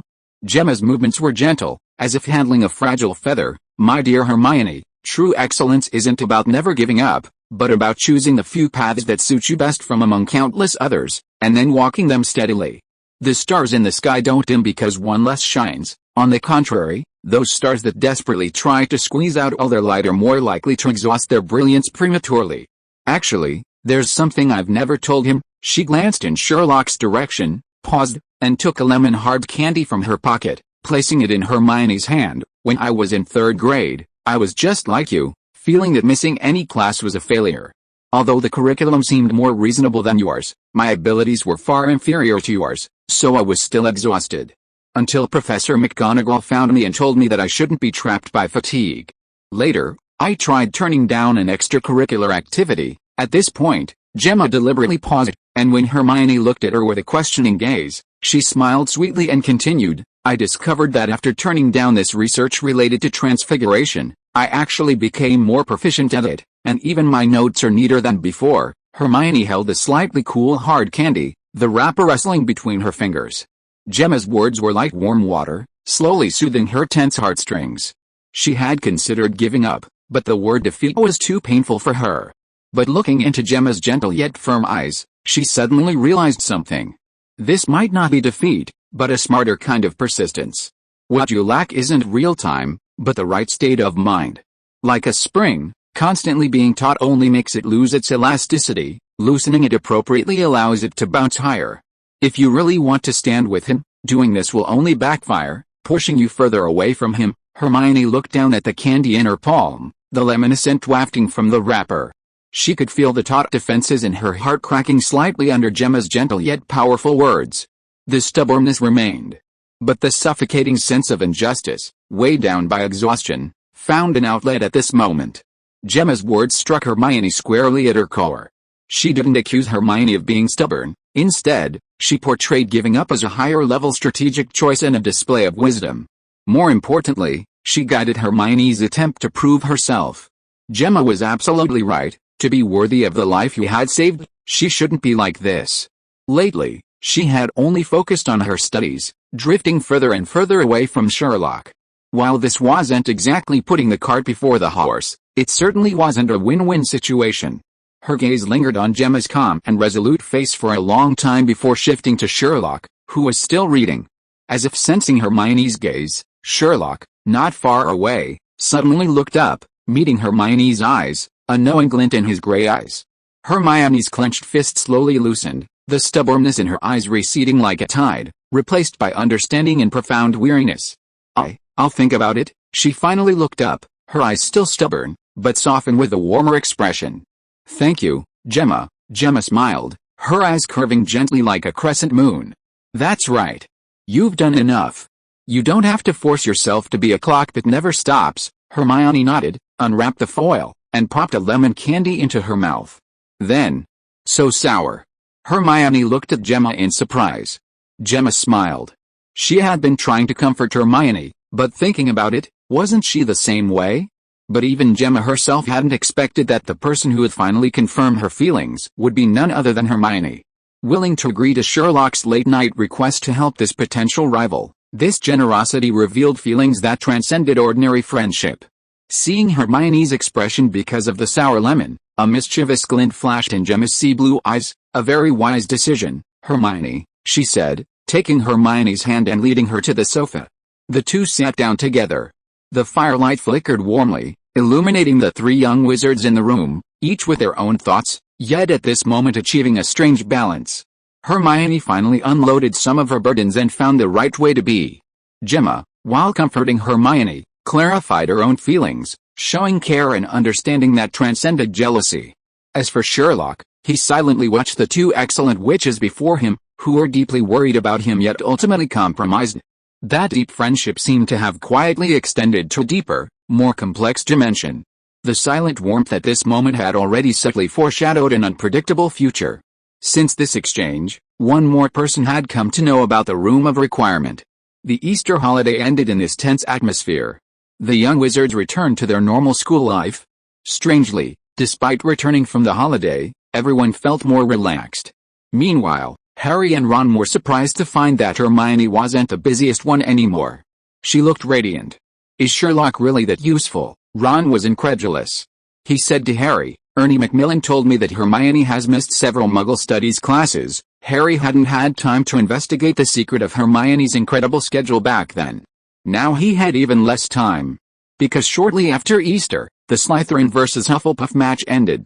To gain a points lead, Slytherin deliberately avoided catching the Golden Snitch despite having a large advantage. Malfoy performed brilliantly in this match. He successfully prevented Cedric from catching the Golden Snitch time and time again. However, Cedric was no pushover. He finally caught a Golden Snitch before the score reached 400 points, ending the match. But even with the 150 points for catching the Golden Snitch, they still lost the match by a huge margin of nearly 300 points. Nevertheless, no one blamed Cedric. He had indeed done his best. If the match dragged on any longer, the score gap would only widen. However, this gives Slytherin a 200-point lead in the league. At this point, even without Sherlock and Hermione's intervention, the little lions will be able to calculate the points. Chapter 413: A Frenzied Revenge. 1993 to 1994 Hogwarts Quidditch Cup. The situation was clear. There was no need to involve Sherlock and Hermione, or even Cho Chang, a British Chinese, in calculating the points. Ravenclaw and Hufflepuff, both with 1 win and 2 losses, were already out of contention. The champion would be either Slytherin, with 2 wins, or Gryffindor, with 1 win and 1 loss. If Gryffindor lost to Slytherin in the final match, there would be no further discussion. Slytherin would win all 3 matches, lifting the Quidditch Cup with a perfect record. The other 3 houses, all with 1 win and 2 losses, would then compete for the remaining rankings based on points. However, with only 4 houses, competing for 2nd, 3rd, and 4th place was rather pointless. If Gryffindor defeated Slytherin, both teams would have 2 wins and 1 loss, requiring points to determine the final champion. Therefore, for Gryffindor, they needed to not only beat Slytherin but also win by more than 200 points. As captain of the Gryffindor Quidditch team, Oliver Wood had been bringing up the matter ever since the match between Slytherin and Hufflepuff. Just as Harry and Ron were talking about Sherlock and Hermione, he suddenly appeared again. He solemnly told Harry, "Harry, I really don't want to put pressure on you. But you can only catch the Golden Snitch when we're more than 50 points ahead. Only when we're more than 50 points ahead, Harry. Otherwise, even if we win the match, we'll lose the trophy. Do you understand? You have to catch the snitch, but only when I understand, Oliver. Harry couldn't help but interrupt him. It wasn't that he disrespected his captain. Wood had simply said the same thing far too many times. His ears were practically calloused. In fact, even without Wood's emphasis, Harry's pressure was considerable. Slytherin's 200-point lead in the league meant that the pressure of winning was mostly on Harry's shoulders. Because catching the golden snitch would not only end the match but also earn him a full 150 points. Oliver Wood's insistence on Harry's performance had left him dizzy, but that wasn't the worst of it. Just right before the Gryffindor vs Ravenclaw match, the Weasley brothers pulled another countdown in the Gryffindor common room. And this time, the entire Gryffindor house was focused on the upcoming match. They desperately needed the trophy. Since the team's inception, its record had been far from ideal. This was documented in Hogwarts, a history. In 1692, Gryffindor suffered a crushing defeat. It wasn't until 1992, 3 centuries later, with Harry unable to play due to illness, that Gryffindor managed to surpass that record with a missing player. This illustrates just how devastating the loss 300 years ago was. In the 1950s, the arrival of the excellent Quidditch player Minerva McGonagall gave Gryffindor a glimmer of hope for winning the trophy. Unfortunately, fate often plays cruel tricks. In 1953, Gryffindor finally made it to the finals, facing Slytherin. However, their star player, 7th-year student Minerva McGonagall, suffered a concussion and several broken ribs after being thrown to the ground by Slytherin for a violation, leading to Gryffindor's defeat. Although Minerva McGonagall's name is enshrined in Hogwarts' Medal Room, it couldn't erase the regret in her heart. From then on, seeing Slytherin lose to Gryffindor in the finals became her greatest wish. In the 1970s, Gryffindor finally ushered in their era. James Potter, the father of the Wizarding World savior, emerged. Coupled with the outstanding performances of his contemporaries, Gryffindor finally won the Quidditch Cup. Professor McGonagall finally fulfilled her long-held wish, to see Slytherin lose to Gryffindor in the finals. Unfortunately, after these players left school, Gryffindor returned to a period of relative inactivity. It wasn't until the legendary Charlie Weasley joined the Gryffindor Quidditch team as a seeker that Gryffindor finally won the Quidditch Cup again after a brief period of adjustment. Unfortunately, after the Charlie Weasley era, Gryffindor once again fell into decline, a situation that persists to this day. Of course, in the eyes of the Gryffindor Quidditch players, led by Wood, they should have lifted the Quidditch Cup the year Harry, the prodigy, joined the team. Sadly, they missed the trophy for the previous 2 years due to unforeseen circumstances. Until this year. Undoubtedly, this will be their closest brush with the Quidditch Cup. The entire house, including Headmistress Professor Minerva McGonagall, attaches great importance to this match. Meanwhile, their opponents, Slytherin, are no less formidable. From their perspective, it was precisely because Gryffindor suffered a humiliating defeat in their final match 2 years ago, breaking a 300-year record, that Ravenclaw achieved their resounding victory. In other words, Gryffindor essentially delivered Ravenclaw to the podium, naturally fueling Slytherin's deep resentment towards them. A year later, the Quidditch Cup was cancelled due to the Chamber of Secrets incident. While this might seem unrelated to Gryffindor, it's crucial to remember that it was Gryffindor's Lion King and his savior's henchmen who ultimately found the chamber. Given their capabilities, why didn't they find it sooner? That way, the remaining matches wouldn't have been cancelled. Sometimes, hatred arises inexplicably, leaving one utterly bewildered. For these reasons, Slytherin was equally determined to win this match. 200 points. We're now a full 200 points ahead. Marcus Flint, often mistaken for having Korean or Troll ancestry, emphasized this point during a meeting with the Slytherin Quidditch team, much like his nemesis Oliver Wood. He first addressed his fellow chaser Graham Mata and Cassius Warrington. Graham, Cassius, you two need to work well together. The most important thing is to score as many goals as possible before Draco catches the golden snitch. We can't lose to those 3 Gryffindor bastards. Angelina doesn't smell bad, she smells pretty. Flint raised his voice. Graham, what did you say? I said the captain is right. Flint snorted and turned to the 2 batters. Lucian, Peregrine, you know what to do, right? Of course, I won't let the chaser leave Porter, don't worry, Marcus, I'll take precautions if necessary. Flint nodded in satisfaction and turned to goalkeeper Miles Blanche. Miles, your job is the simplest. Just don't let those three bastards score. Don't worry, Marcus, I'll hold them off. Good. With a goalkeeper's assurance, Flint turned to Malfoy. Draco, you did a great job in the last game, successfully preventing Diggory from catching the golden snitch more than once. But this game, I need you to do even better. Ideally, catch the golden snitch right from the start. Listen. We'll all work together to make sure Gryffindor doesn't extend their lead to more than 50 points, but what if they take the lead? The chaser, who had previously said Angelina was delicious, raised his hand to ask. Flint glared at Graham, who had asked the question. If they take the lead, Draco, you have to do everything you can to hold off Potter and prevent him from catching the golden snitch. If necessary, even foul him to stop him. Understand? Malfoy nodded without speaking. He knew very well that this game would be a severe test for him. Although he prided himself on his flying skills, Malfoy knew very well that he was actually inferior to Harry in this aspect. After watching the Gryffindor vs Ravenclaw game, he was even more certain that Nimbus 2001 was no match for Firebolt. Fortunately, Slytherin's large lead gave him confidence. However, he needed to be separated from Pansy for a while. He didn't want his legs to give way during the match. As the match drew closer, both Gryffindor and Slytherin were preparing intensively for the final, and the tension between them was growing stronger. This tension initially remained confined to the two Quidditch teams, but quickly spread to both houses. The cause was a verbal dispute, somewhat comically, something like, "What are you looking at? What's it to you? Try looking again." "Fine, I'll try." Because neither side was willing to back down, the verbal argument escalated into a physical altercation.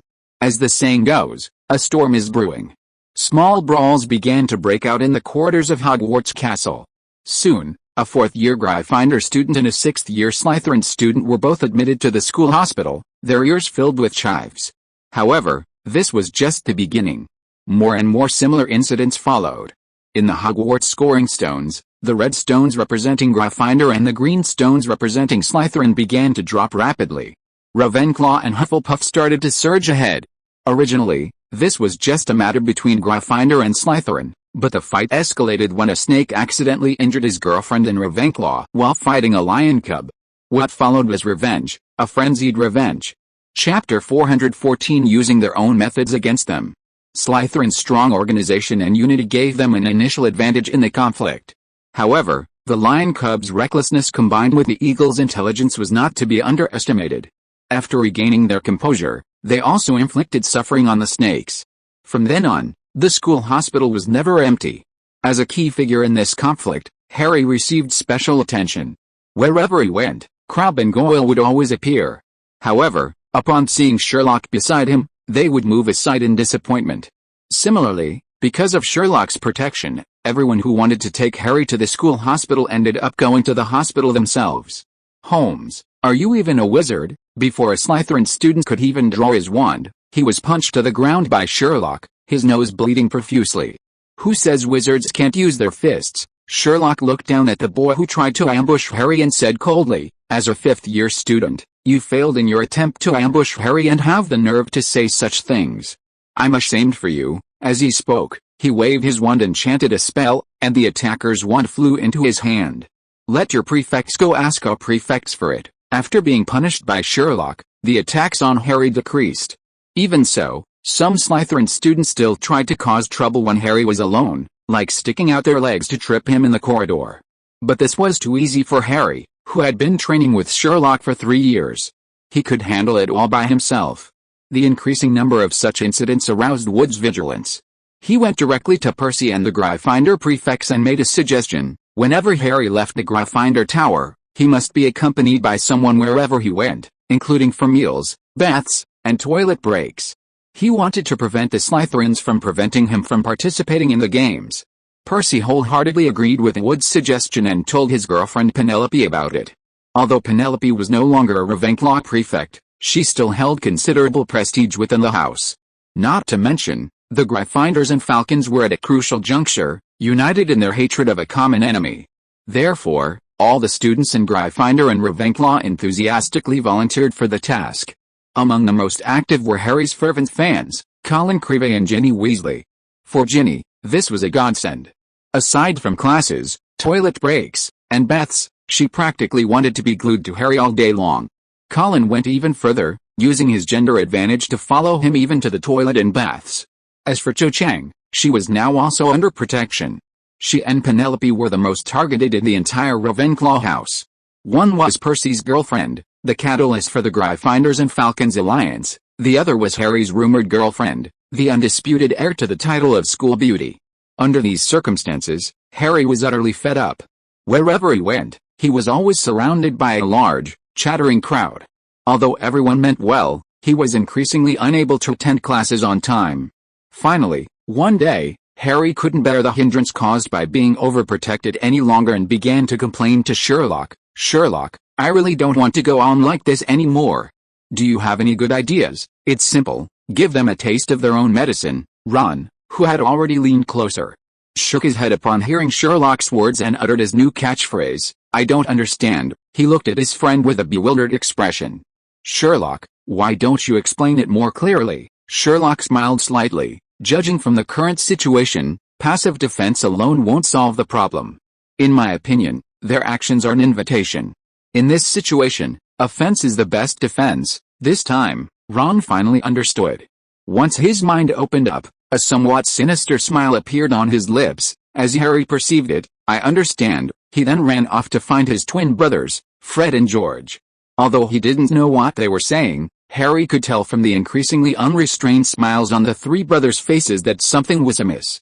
"Sherlock, won't this cause trouble? As long as you Quidditch players don't interfere, it won't." "But, no buts, dear Harry. I've told you more than once to see beyond appearances. Think about it, until now, not only have the heads of both houses not intervened, but even the teachers haven't shown up." "What does that mean?" Harry pondered for a moment, then tentatively asked, "Does it mean that this level of conflict hasn't caught their attention?" "That's only one reason. Secondly, they believe this level of conflict is still under control. Like headmaster, like teachers, humph, everyone thinks they have everything under control, so, intervening against Slytherin is just a means, not an end. The real goal is to get the house's attention and solve this problem at its root." "Hermione, when did you get here?" Harry looked at Hermione, who had appeared out of nowhere. She had been reading in the corner. "I can't study, I can't concentrate," Hermione said helplessly. The common room was incredibly noisy. Oliver Wood squatted in a corner in front of a Quidditch arena model, moving the diminutive figures around with his wand while muttering to himself. Angelina, Arya, and Katie laughed heartily at Fred and George's jokes. The others were much the same, excitedly discussing how they would thwart the Slytherin students' plans for the day.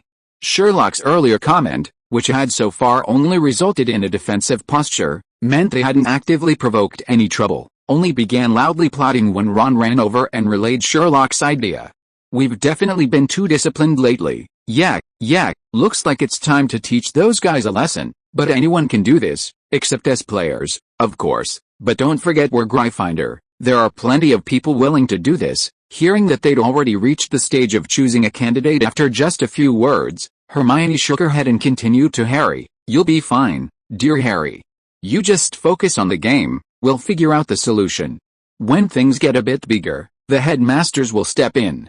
"Right, Sherlock, dear Hermione, you're only half right, because ultimately it's not up to the headmasters to get involved." "Why? Isn't that what you wanted?" "You've got one thing wrong.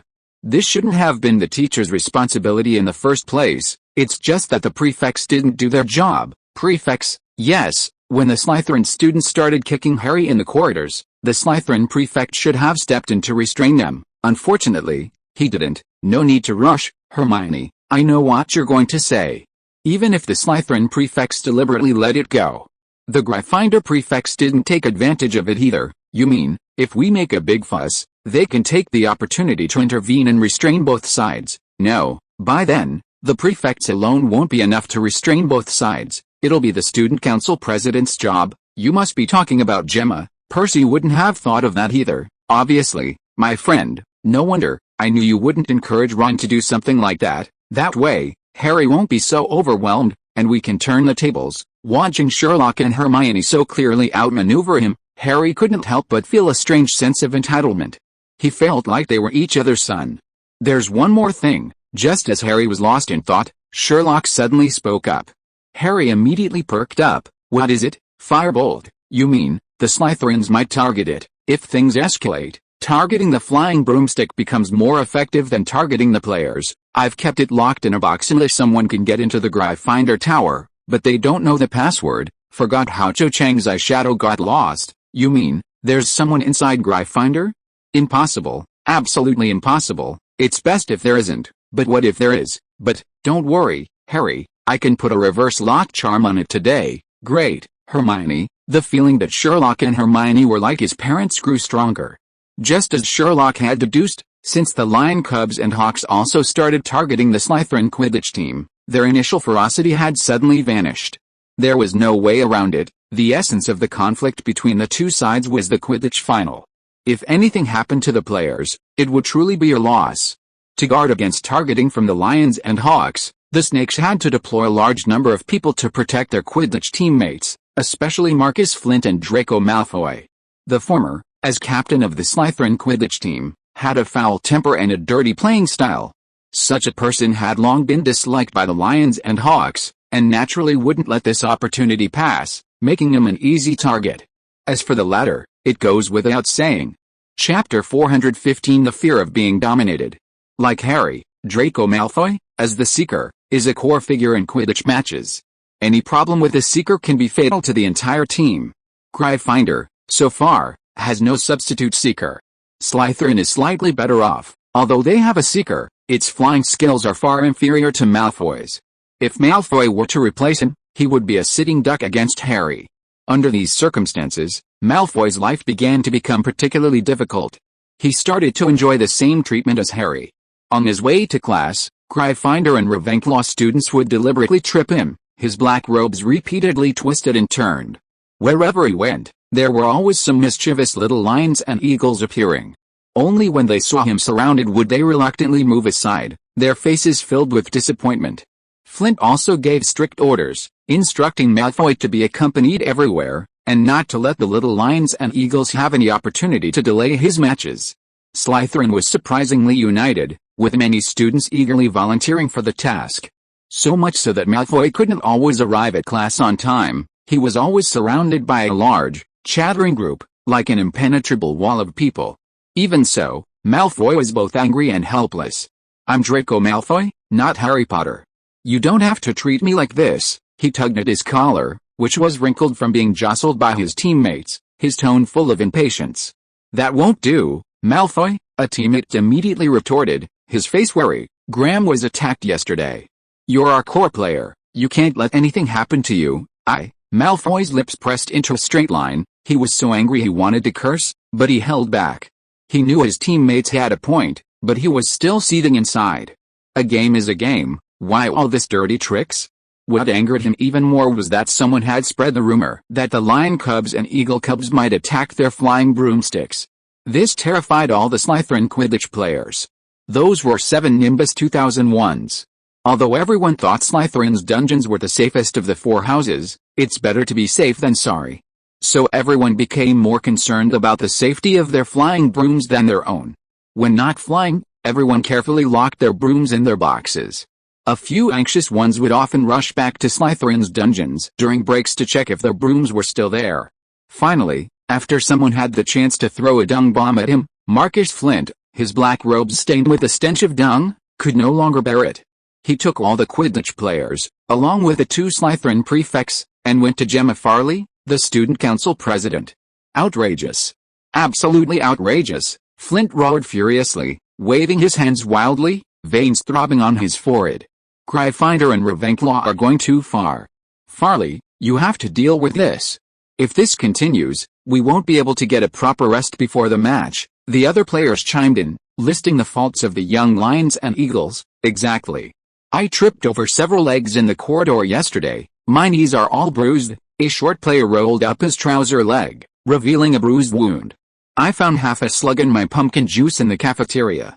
It makes me sick just thinking about it. Another player covered his mouth, his face full of disgust. That's nothing. When I went to the toilet, a disheveled female ghost suddenly appeared next to me, scaring me so much I can't get an erection now. Gemma stood there, arms crossed, her movements elegant and composed, as if the chaos before her had nothing to do with her. Flint's monstrous roar of accusations, along with the other players' cacophony of complaints, met her gaze in her deep blue, icy eyes, stirring only silent, cold ripples of contempt. Her heart remained unmoved, she even felt a slight urge to laugh, a mocking smile deepening at the corners of her lips. Seeing Gemma's actions, the Quidditch players in the common room gradually realized the tense atmosphere. Their initial indignation vanished as they exchanged glances. "Go on, why aren't you saying anything more?" Gemma's gaze swept over the group of Quidditch players, appraising each one with an almost connoisseurly air. Her gaze lingered for a moment on Draco Malfoy. Upon meeting Gemma's eyes, Malfoy immediately lowered his head.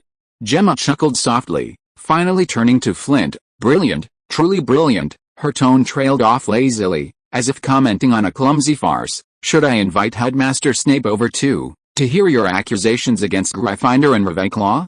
You've driven Slytherin's elite players to the brink of despair, all running to me to whine. Even our all-powerful captain. It's truly an eye-opener, breathtaking." The other players were somewhat embarrassed by Gemma's words, but Flint was enraged. "Farley, what kind of attitude is that? They're the ones provoking us. They're using dirty tricks. This is an insult to all of Slytherin. You're the student council president, you should use your authority to punish them." "Control? Punish? Authority?" As if hearing an utterly absurd joke, Gemma chuckled coldly several times, finally lowering her arms. She strode unhurriedly to Flint, her boots echoing crisply on the damp dungeon stone, like a thud on everyone's nerves. "The prefects have run out of options, so they've come to me, haven't they?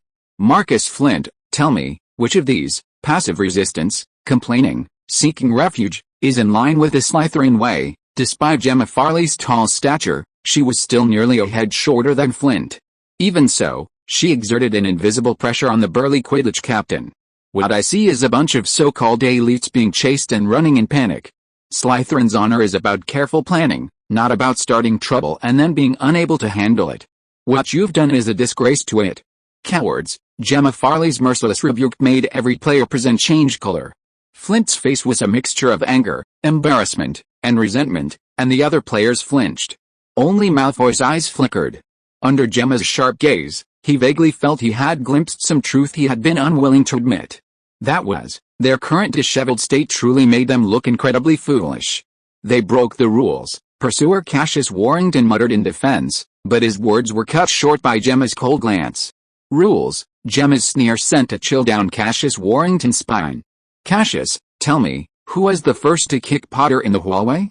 Who was always waiting to ambush him when he was alone? Who smeared toad slime on the Ravenclaw students' textbooks? What, you can't stand being retaliated against in the same way?" Gemma's gaze was sharp as a knife, sweeping over everyone present, focusing on Flint and the few who had led the mockery of Gryffindor.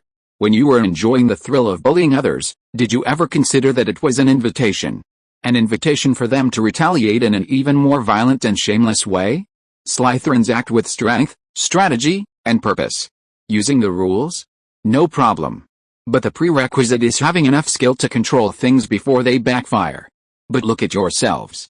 Foolish and indulgent indulgence has brought retaliation, but you have no means to counter it. When things get out of control, all you do is scream and yell like a helpless giant baby, expecting someone else to clean up the mess you've made." Gemma whirled around, her navy blue robes tracing a sharp arc. "Stop with that pathetic act in front of me.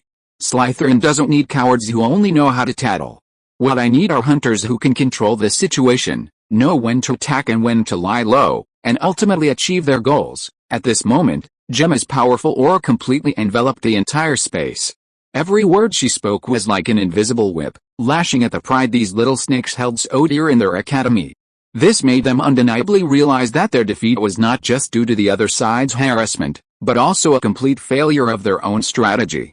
Gemma coldly looked at the two prefects who had been coerced by Flint, her eyes filled with disdain for their behavior. Anger and grievance quickly faded from the players' faces, leaving only the embarrassment of being seen through and a trace of fear from being intimidated. Flint remained unsatisfied, waving his arms and roaring again, "Farley! Don't forget you're a Slytherin.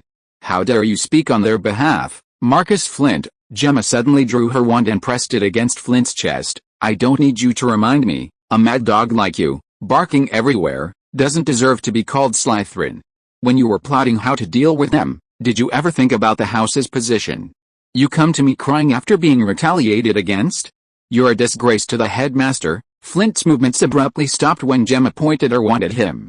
A bead of cold sweat trickled down his forehead. He suddenly remembered something.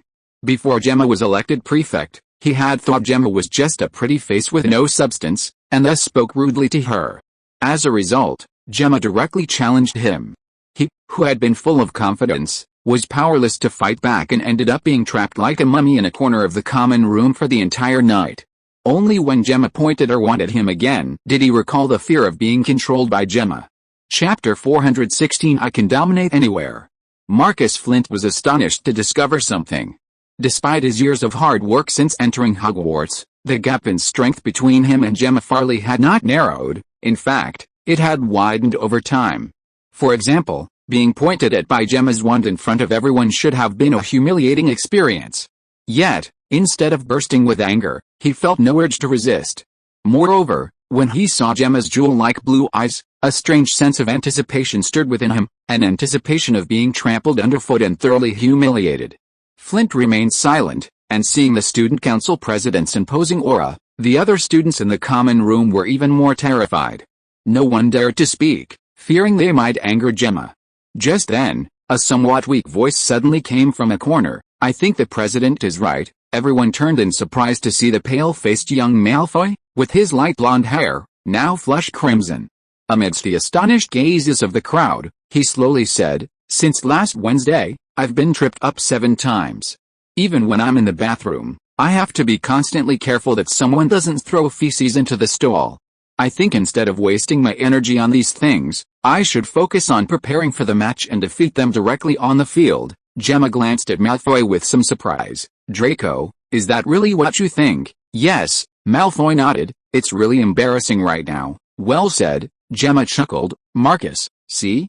You're not even as good as a third-year student." Flint's fist clenched tightly, then slumped open weakly. The other snakes exchanged bewildered glances. Although Gemma Farley's words were harsh, every word she uttered was like a scalpel, precisely dissecting their stupidity and wretchedness. After a brief silence, there was complete submission. Seeing that the ringleader had already given up, the others naturally had no objections. The anger and desire to resist that had filled the air had completely dissipated, leaving only a silence and bewilderment born from being dimensionally defeated by a higher dimensional being. Gemma naturally sensed this change. She put away her wand and walked straight to the dungeon door. Just as she was about to step out, she suddenly stopped. Turning back, her gaze swept over the group of snakes who made her feel utterly ashamed, and she said coldly, "If you're going to stop fighting, do it properly. Don't put on this stupid farce. The official tournament is in a few days. Will you continue to be targets to be chased, or will you at least prove you have some Slytherin brains? The choice is yours." The door closed silently behind her, leaving only a group of dejected snakes, completely crushed by her aura. Looking at the group of Quidditch players who were struck dumb and hanging their heads, the 2 prefects who had been called by Flint to back them up exchanged a glance, their eyes filled with admiration. This was Gemma Farley. Although they were all prefects, they were completely incomparable to her. Looking at Flint, the anger on his face hadn't completely subsided. But to the 2 prefects, it was more of a sense of shame and powerlessness at being publicly exposed for his foolishness. "Captain Flint, what do you think of this?" "Let's go," Flint growled resentfully, but he was the first to move. He rudely pushed aside the players blocking his way and strode heavily toward the door. The others exchanged glances and silently followed. Malfoy lagged behind, his face still pale. However, he noticed a subtle change in the way the other players looked at him. He didn't seem to care. The damp chill of the dungeon corridor made several players involuntarily shrink their necks, which resonated with their current feelings. Stepping out of the dungeon, Gemma stood at the boundary between shadow and light, her face stern. Her gaze swept over the players filing out of the common room like a searchlight, without saying another word, simply turning and walking toward the stairs leading upstairs. The Slytherin students were astonished to discover something. When Marcus Flint and the 2 prefects led the Quidditch players into the common room, they were all arrogant and indignant, looking like they wanted to tear the dungeon apart. But now, as they walked out with Gemma, they were all dejected and silent. The atmosphere was a stark contrast to before. News always travels fast, especially now that the conflict between the 2 sides was at its most intense. In the Gryffindor common room, Neville rushed in like a whirlwind. No, something bad has happened. Sherlock, who was quietly reading a book, didn't say anything, but Hermione beside him frowned. Thanks to Sherlock's idea, the Lion Cubs and Hawk Cubs had turned the tables and achieved some success in the three-way confrontation. As a result, the Gryffindor common room had been unusually quiet. But before Hermione could even enjoy it for a few days, Neville had pulled this stunt. "Sherlock, something terrible has happened. Flint's gang, they're coming this way in a big way. Percy and the Quidditch team have already gone over. Ron told me to come back and tell you all right away." With a clatter, the little lions still in the common room all stood up, instinctively looking towards Sherlock. Finally hearing this, Sherlock smoothly closed his thick book with a soft click. His tone was calm, as if he had expected it. "Sherlock, shall we go?" Neville asked tentatively. Sherlock stood up unhurriedly. "Let's go, Ow!" At the Lion King's command, the little lions excitedly followed. Seamus even rushed back to his dormitory to retrieve his wand. Since the Quidditch match in the first year that crowned the Lion King, the little lions hadn't engaged in a large-scale battle with the snakes. This crucial match this year had given them this precious opportunity. Even with Sherlock's advice to take the initiative, the three houses had remained relatively restrained. But now the snakes had come knocking, clearly intending to cause trouble. Wasn't this exactly what the little lions wanted? Besides, listen to what the Lion King just said. They've finally arrived. What did this mean? It meant Sherlock had anticipated this day. Indeed, the Lion King was the Lion King, far-sighted and prepared. With him leading the way, how could Gryffindor not win? "Sherlock, should we tell Professor McGonagall?" Hermione couldn't help but say. "What if things escalate? I don't think things will develop the way you fear, dear Hermione." Sherlock glanced at the worried Hermione. "If nothing unexpected happens, this should be resolved completely this time." Seeing Sherlock's calm demeanor, Hermione immediately recalled the conversation she, Harry, and Sherlock had had a few days prior. "You mean Gemma?" Obviously, Flint alone wouldn't do something like this. Ron's failure to grasp the essence of the matter and his warning are understandable. Hearing Sherlock's words, Hermione felt relieved. There weren't actually many people left in the Gryffindor common room, but as they followed Sherlock out, they still gave off an air of dominance and awe. And so, the group marched in a grand procession to the entrance of the Gryffindor Tower. The corridor intersections here were relatively spacious, usually bustling with people. But now, the scene was tense, yet strangely orderly. Percy Weasley and Gryffindor Quidditch captain Oliver Wood stood at the front. Beside them were Gryffindor's two newly elected prefects. Percy's student council president's badge was gleaming, and he stood ramrod straight.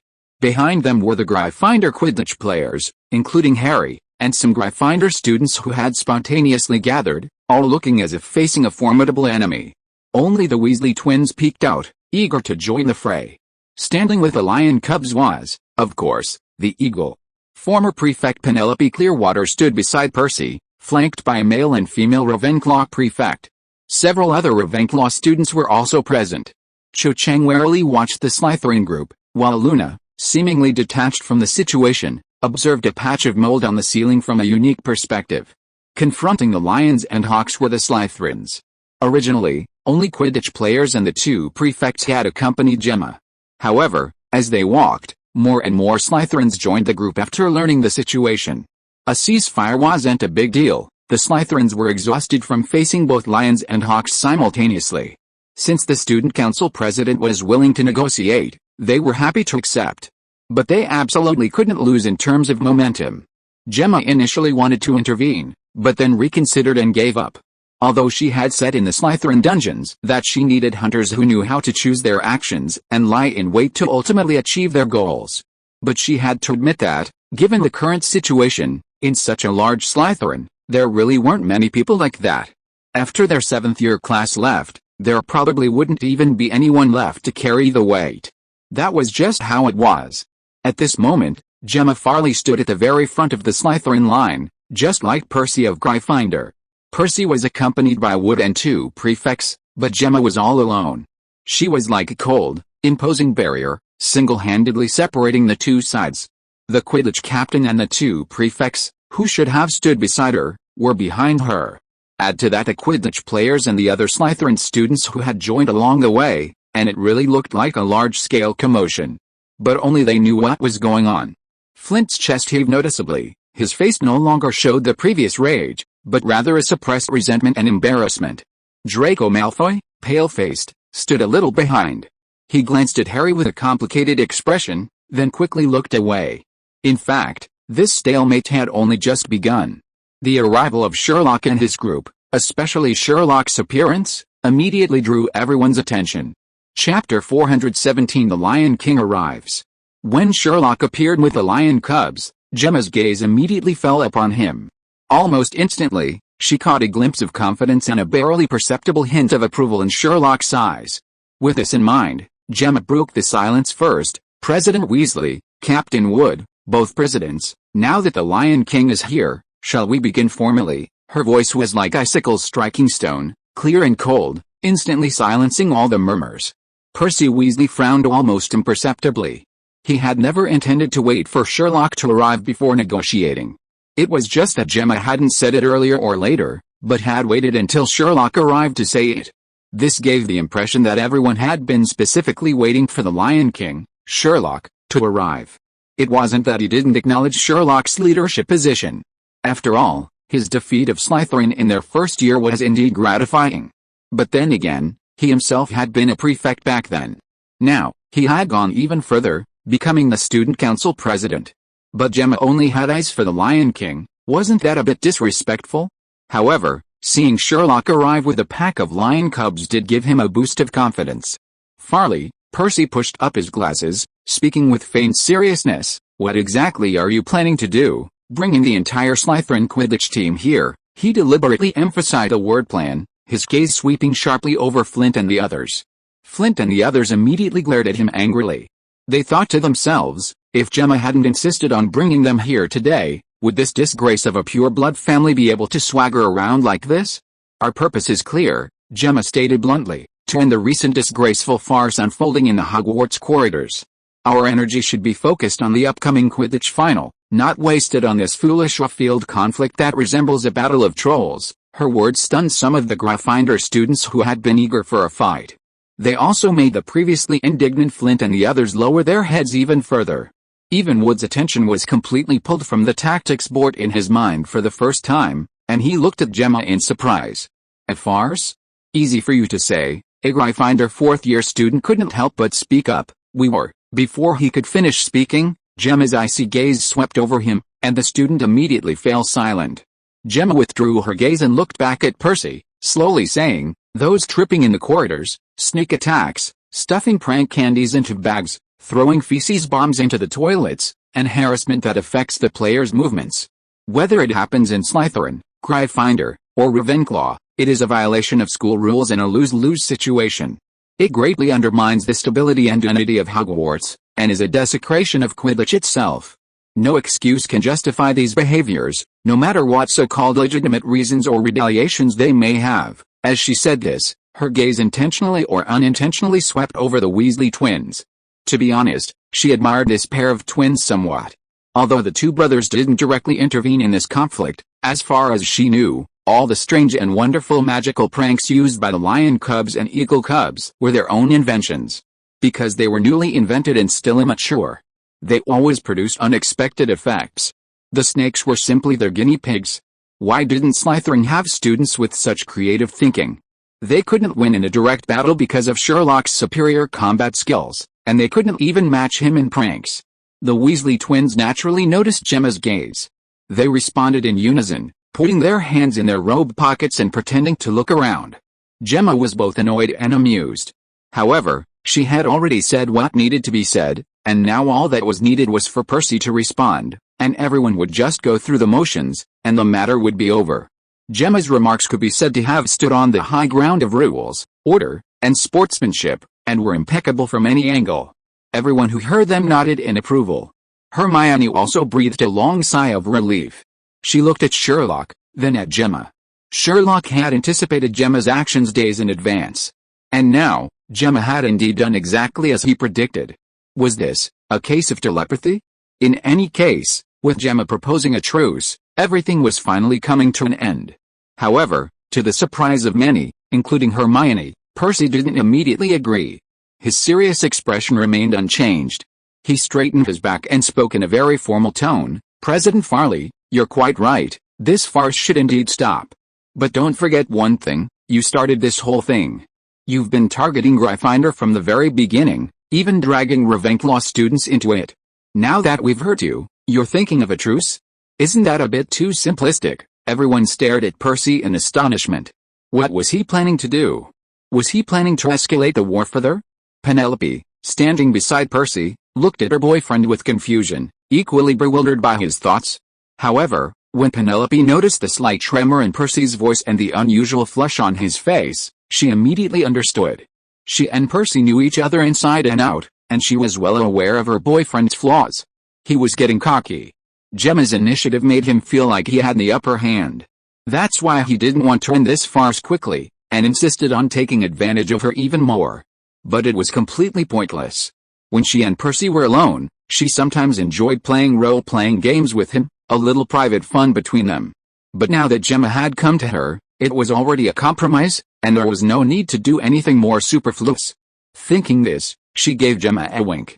My dear sister, do me a favor. Gemma was incredibly clever, and her relationship with Penelope was even closer, so she immediately understood upon seeing the look. Weasley Prefect, I don't agree with your point of view. Gemma's azure eyes flashed with a barely perceptible coldness as she spoke calmly. Your analysis of the cause of the incident seems calm, but it overlooks the foundation. We need to find a solution. Ever since the match between Slytherin and Gryffindor was scheduled, the relationship between the two teams, and even the two houses, has become tense, reaching a point where it could erupt at any moment. I think you should remember those little brawls that happened in the corridors. Gryffindor and Slytherin students ended up in the hospital. The truth behind it all isn't as simple as you think. As for what you just said about dragging Ravenclaw into it, Gemma's gaze swept over Penelope, who was desperately trying to signal to her, and then over Sherlock, who had remained silent throughout, seemingly just an observer. Miss Penelope's emphasis on being implicated by some of our foolish actions is indeed true. I've already made that clear in the Slytherin common room. Those foolish acts are a disgrace to Slytherin, a despicable trick that betrays principles. That's why I brought them here today. I think that's enough. With these words, Gemma essentially took a step back, admitting that involving Ravenclaw in the matter was wrong.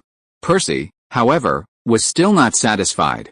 He pushed up his glasses again and continued in that serious tone, President Farley, are you referring to the incident where the fourth-year Gryffindor students and the sixth-year Slytherin students were both admitted to the school hospital? Although they were rife with insults, it was only because the Slytherin students provoked us first. The Slytherin prefect, who always idolized Gemma, saw Gemma backing down while Percy pressed on relentlessly. She finally couldn't help but say, but you were the ones who struck first. Our people were only acting in self-defense. The Gryffindor prefect, not to be outdone, immediately retorted, so what? If your people hadn't started the insults, how could we have attacked? The Slytherin prefect sneered, what's wrong with your people? They resort to violence when they can't win an argument, and they still have the nerve to shout here, the one who starts it is the one who's wicked, understand? A foul mouth has a price to pay, the Gryffindor prefect decisively chimed in. How, if you were on the side of reason, how could you lose an argument? Oh, right, I forgot, you're all brainless brutes, so it's perfectly normal for you to resort to violence when you can't win an argument. What did you say? Say it again and see. What, you're going to resort to violence again when you can't win an argument? Come on. The four prefects, 2 men and 2 women, started arguing heatedly in public, the tension between them escalating. Gemma's sea blue eyes grew increasingly cold, and she looked at Percy as if he were an idiot. Percy, however, felt quite pleased with himself, puffing out his chest as he saw 2 prefects supporting him. At that moment, the student council president's badge on his chest seemed to shine even brighter. This feeling was wonderful. What is he doing? Hermione, seeing this, couldn't help but whisper to Sherlock, wouldn't it be better to just call a truce? What's the point of pursuing this now? It's meaningless for us, but for Percy, well, it's meaningful. Sherlock shook his head. Come to think of it, I overlooked that this time. Chapter 418 A villain's elaborate schemes are no match for a fool's quick thinking. Sherlock realized there was something wrong with Percy. After witnessing Percy's behavior, he understood his thinking. It was actually quite simple. Face. Gemma had led a group of Slytherins to their door, demanding a truce without apologizing or offering any compensation. In Percy's view, agreeing in front of so many people would be seen as cowardice, as being intimidated by Slytherins. How could he maintain his position in Gryffindor then? More importantly, the leader of their group was Gemma Farley. Although both had been elected student council president this year, for most of the previous 2 semesters, the professors, led by Dumbledore, had relied more on Gemma than Percy in handling affairs. Percy hadn't realized this was his own problem. He simply found it unacceptable. Everyone was student council president, so why should he be? Therefore, now that he had this opportunity, he naturally didn't want to let it slip by. In Sherlock's eyes, this was a case of the wicked racking their brains, only to be outmaneuvered by a fool. If he hadn't witnessed it firsthand, it would have been hard to believe he would do such a thing. Of course, strictly speaking, Percy wasn't exactly foolish. Without the time turner, he still managed to obtain 12 certificates, demonstrating his remarkable abilities. Gemma also obtained 12 certificates, but she mentioned to Sherlock that she barely passed a few. Percy wasn't perfect in all of them, but he was more than capable than Gemma. Unfortunately, while Percy was highly intelligent, he lacked wisdom. But that didn't matter. Since he was present, he wouldn't let this situation continue. So, after explaining to Hermione, he prepared to speak. Just then, Penelope, standing next to Percy, suddenly whispered in his ear. Sherlock smiled slightly upon seeing this. Excellent, it seemed he wouldn't need to intervene. 10 minutes later, in an abandoned classroom, representatives from Gryffindor, Ravenclaw, and Slytherin were holding a 3-way meeting. Gryffindor's representatives included Student Council President Percy Weasley, 2 prefects, Quidditch Captain Oliver Wood, Player Representative Harry Potter, and House Representative Sherlock Holmes. The Slytherin side was roughly the same: Student Council President Gemma Farley, the 2 prefects, Quidditch Team Captain Marcus Flint, and Player Representative Draco Malfoy. The Ravenclaw side had fewer people, only former prefect Penelope Clearwater and the 2 new prefects. Having witnessed Percy's actions earlier, Penelope had already sensed her boyfriend's ulterior motives. That's why she gave Gemma a wink.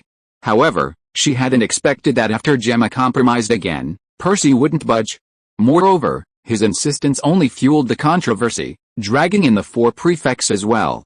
Under these circumstances, Penelope decisively suggested that their prolonged stay there was inappropriate and they should continue their discussion elsewhere. Gemma naturally had no objection. This was her original intention. There was one thing she hadn't told her Slytherin classmates: she had already contacted Percy before arriving. She meant there was no need for such a big fuss, she could simply hold a small meeting with the prefects and Quidditch players. But Percy refused, stating that nothing should be kept secret, and negotiations like this needed to be witnessed by a wider audience. At that moment, Gemma had already vaguely anticipated Percy's intentions. Just then, the Wheeleyes, eager to amplify their presence, joined the meeting on their own. It was for this reason that Gemma, who had initially wanted to stop them, gave up. Percy Weasley, since you want to make a big deal out of this, I'll play along. When the negotiations officially began, Percy's actions further proved this. Gemma's opinion of Percy went even deeper than Sherlock's. Beyond saving face, there was also bureaucracy. He hadn't directly agreed to the truce because doing so would render him, the student council president, useless. Furthermore, in Percy's view, meeting in public, with Gryffindor and Ravenclaw already outnumbering their opponents, was seen as a sign of weakness by Slytherin's initiative. Just after Penelope's mediation, Gemma backed down again, acknowledging that bringing Ravenclaw into the mix was a mistake. This made Percy feel even more confident that he had the upper hand and should press his advantage. Even if the 2 groups actually fought, he was confident that most people would be safe. This would demonstrate the wisdom and prowess of the student council president. Unfortunately, he miscalculated. When Penelope suggested a private meeting, everyone except him readily agreed. So things were back to square one. At the start of the meeting, Penelope took the initiative and spoke first. Everyone, I think you all remember those unpleasant beginnings. But more importantly, Gemma came here to resolve the root of the problem. Dwelling on the past is pointless. Will arguing like this really clarify the initial cause? Penelope was originally a Ravenclaw prefect known for her wisdom, and she was highly respected not only within Ravenclaw but throughout the entire school. Although she lost the student council president competition to Gemma, everyone knew that this was inextricably linked to her becoming Percy's girlfriend. It was precisely for this reason that the young lions felt a natural affinity for her.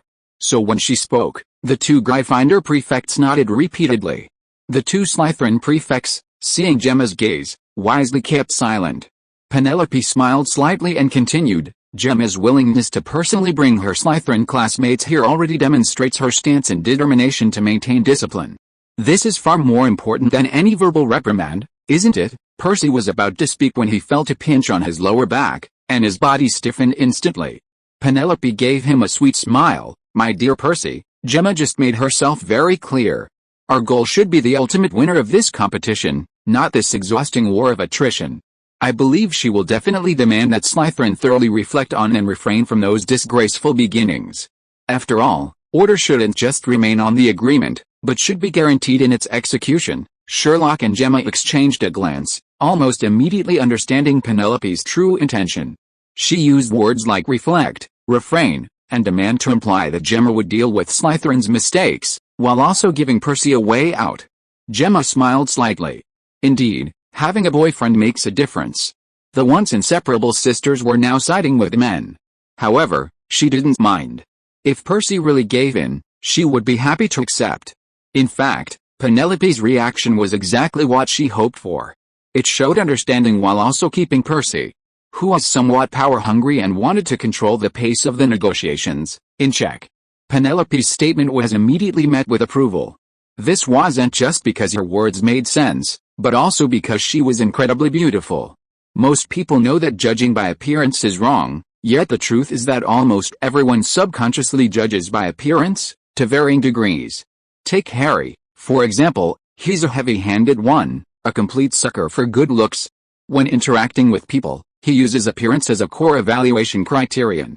Before he knew Tom Riddle was Voldemort, he subconsciously assumed he was a good person.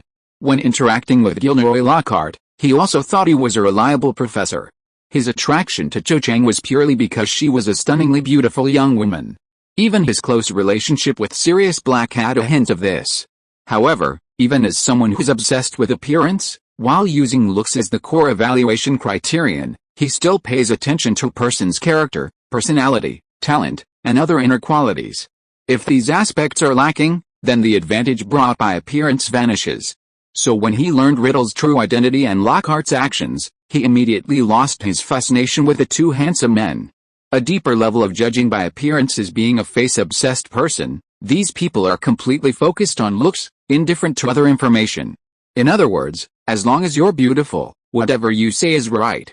Even if someone is utterly wicked and commits illegal or criminal acts, there will be comments like beauty is justice. Someone so good-looking couldn't possibly do that, and she's so beautiful. She must have a reason. Their values are completely tied to their looks. It's utterly ridiculous. However, at this moment, the beautiful Penelope spoke the truth with great skill. She affirmed the value of Gemma's compromise, subtly offered Percy a way out, and smoothly steered the conversation back to the game itself. With her top-tier looks, widely considered at Hogwarts to be on par with Gemma's, her calm and eloquent demeanor made everyone feel inexplicably close to her. That innate yet cultivated scholarly air, along with the faint smile that remained on her face throughout, almost melted the hearts of everyone present. At this point, everyone agreed that Miss Penelope was right. Harry, who had long wanted to win this, immediately seized the opportunity. Penelope is right. If this continues, our training and rest will be completely disrupted. Oliver Wood nodded vigorously in agreement. Nothing in this world was more important than a Quidditch match. If there was, it was another one. The Savior and the Gryffindor Quidditch captain's attitude carried considerable weight. Coupled with his girlfriend Penelope's prompting, Percy finally realized that "I have the advantage" was actually a mistake, so he didn't argue further. But that wasn't enough. Gemma knew they needed a decisive figure to make the final decision. If you are listening to this novel on a channel other than Fanfic World, it means it was downloaded and re-uploaded without effort. We warmly invite you to visit our channel, Fanfic World. There you will find the original version of this story and many other novels of various genres. We look forward to seeing you dive into a world of incredible novels. Chapter 419. Now I'm going to taste Harry Potter's flavor. Miss Penelope pointed out everyone shared fatigue and longing for the return of the games. President Weasley, the prefects, and the Quidditch captain have no objections either. Perhaps we should also hear what the Lion King has to say? His opinions are always constructive, no matter the circumstances. Gemma looked at Sherlock, their sea blue and grey eyes meeting, a slight smile playing on her lips. Sherlock, What do you think? Her words, though an invitation, carried a hint of playfulness. Sherlock, Percy Weasley is one of your students. A simple matter has become complicated because of him. Aren't you going to offer something? Sherlock naturally noticed the expectant look in Gemma's eyes. Although they didn't exchange any words, Sherlock and Gemma understood each other's intentions and agreed on their point. An unspoken understanding began to flow in the air. Gemma, going with the flow, used Penelope's mention of fatigue and the goals of the games to define Sherlock's role as a maintainer of order, thus strengthening the logical persuasion and serving as a final word. As soon as she finished speaking, everyone turned to look at Sherlock. This situation made Percy feel awkward once again. Why were they all staring at him? Although it was indeed his suggestion that allowed Gryffindor to turn the tables, so what? I'm the student council president, okay? You really think a third-year student is some kind of Lion King? That wasn't just talk, was it? Unfortunately, everyone present knew perfectly well who Percy was. Changing the venue earlier was already a concession to him. Now, naturally, no one would consider his feelings anymore. Under everyone's gaze, Sherlock slowly turned to Percy. When their eyes met through his glasses and into Sherlock's gray eyes, Percy felt a chill run down his spine. President Weasley, Gemma and Penelope have already made it very clear. The root of this problem lies in chaos, exhaustion, and a loss of focus. Sherlock finished speaking to Percy, his gaze briefly sweeping over the Slytherins before continuing. It's pointless to argue about who first threw the curse or who tripped whom in the corridor. They came to us seeking a truce, yet you stubbornly refused, even attempting to escalate the conflict. When that time comes, why not guess who will be the first to be summoned to the headmaster's office to explain the loss of control and dereliction of duty? Percy, who had been intent on taking the initiative in this meeting, broke out in a cold sweat upon hearing this. His Adam's apple bobbed, and his previously straight back seemed to stiffen. Oh no. He had only thought of using this conflict to demonstrate the authority and brilliance of the student council president, forgetting this crucial element. Being questioned by Dumbledore and Professor McGonagall, having his leadership abilities challenged, this was the scenario he feared most deeply. Sherlock, of course, caught the subtle wavering in fear in Percy's eyes. But having already spoken, he wouldn't mince words with Percy, stating his conclusion directly: stop the pointless fighting and focus on Quidditch itself. This is the only way out, and it's in everyone's best interest. Accept it, and things will end there. Reject it, and the consequences will be borne by you and the entire Gryffindor community. The choice seems to be yours, but time is not on the side of chaos. The teachers are currently silent because they still have a sliver of patience, waiting for us rational students to resolve the problem ourselves. But what if this chaos continues? What will be the cost of this chaos? More people being locked up, a delay in the Quidditch final? Or even, cancellation? Gemma smiled. She could certainly have said those words herself. But even as student council president, her words wouldn't carry the same weight as those of an ordinary Gryffindor. Especially when the other party was Sherlock Holmes. Sure enough, upon hearing Sherlock's words, Percy, who was already somewhat uneasy, felt as if a cold water had been poured over him, and couldn't help but shiver. Sherlock, you're a Gryffindor. Gemma frowned upon hearing this. She thought to herself, you're supposed to be the student council president, how can you talk like someone like Marcus Flint? It's so beneath you. However, before Percy could finish speaking, Oliver Wood and Marcus Flint, the two Quidditch captains, shouted at the same time, no, absolutely not. Hearing Sherlock say that the Quidditch final might be cancelled, both of them panicked. After all, something like this had just happened last year, and no one could guarantee that it wouldn't be perfectly replicated this year. I think that's it, Weasley, Wood said to Percy first, then turned to Flint and said resentfully, keep your men in check, we'll settle this on the field. Fine, Flint replied with a sneer, you're going to lose anyway. Seeing that the two Quidditch captains had already made their own decisions, the stubborn flush on Percy's face quickly faded, leaving only a pale face and a hint of embarrassment after the consequences had been laid bare. He opened his mouth, intending to say something polite. But under Sherlock's gaze and imagining Professor McGonagall's questioning, he ultimately fell silent. Finally, he nodded with difficulty, his lips moving, but the words caught in his throat. He cleared his throat again, finally regaining some of his student council president's composure. Percy turned to Gemma, trying to make his voice sound calm and authoritative. Ahem. Sherlock's analysis is very reasonable. Since President Farley has made Slytherin's stance and determination to restrain them clear, then as the Student Council President, I agree to end the current state of conflict. All harassment targeting Quidditch players and involving violations must cease immediately. Any violations will be dealt with by the prefects according to school rules, without exception. Hearing Percy's solemn concluding statement, Gemma gave a polite but distant smile. A wise choice, Prefect Weasley. Penelope quietly breathed a sigh of relief and gently patted Percy on the back. This made Percy feel a little better. After all, there were still people supporting him. Gemma's gaze swept across the room, lingering particularly on those in her own camp. I think everyone heard me clearly this time, right? Flint, from now until the match begins, I don't want to hear any more negative news. Despite Gemma's cold tone, Flint found it strangely comfortable to be treated this way, secretly wishing she would hurl a few more insults at him. However, outwardly, he maintained a reluctant expression. We Slytherins always keep our word, Draco, let's go. With that, he gave a heavy snort and turned to leave. Malfoy followed closely behind, his pale face displaying a complex expression. The classroom door opened, and seeing Flint and Malfoy emerge first, the crowd gathered at the entrance exchanged bewildered glances. The Gryffindor and Slytherin Quidditch players stood closest to the door.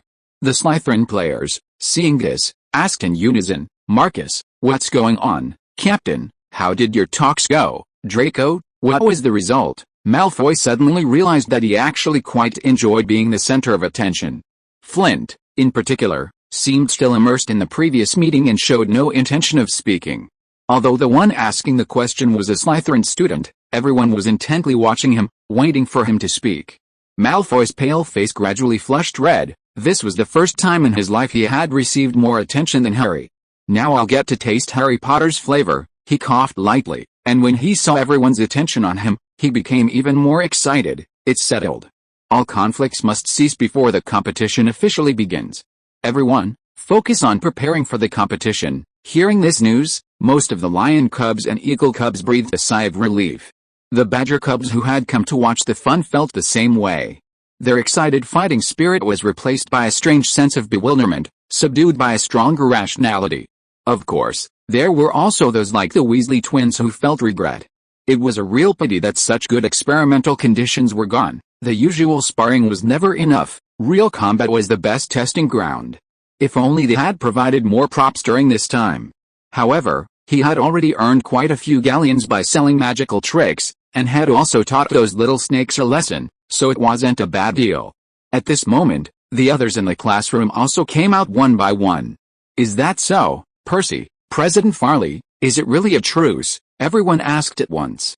Percy coughed and immediately began to explain in a formal, official tone. Through the tireless efforts of myself and President Gemma. Malfoy, interrupted, glared at him angrily. The wheel eyes are really annoying.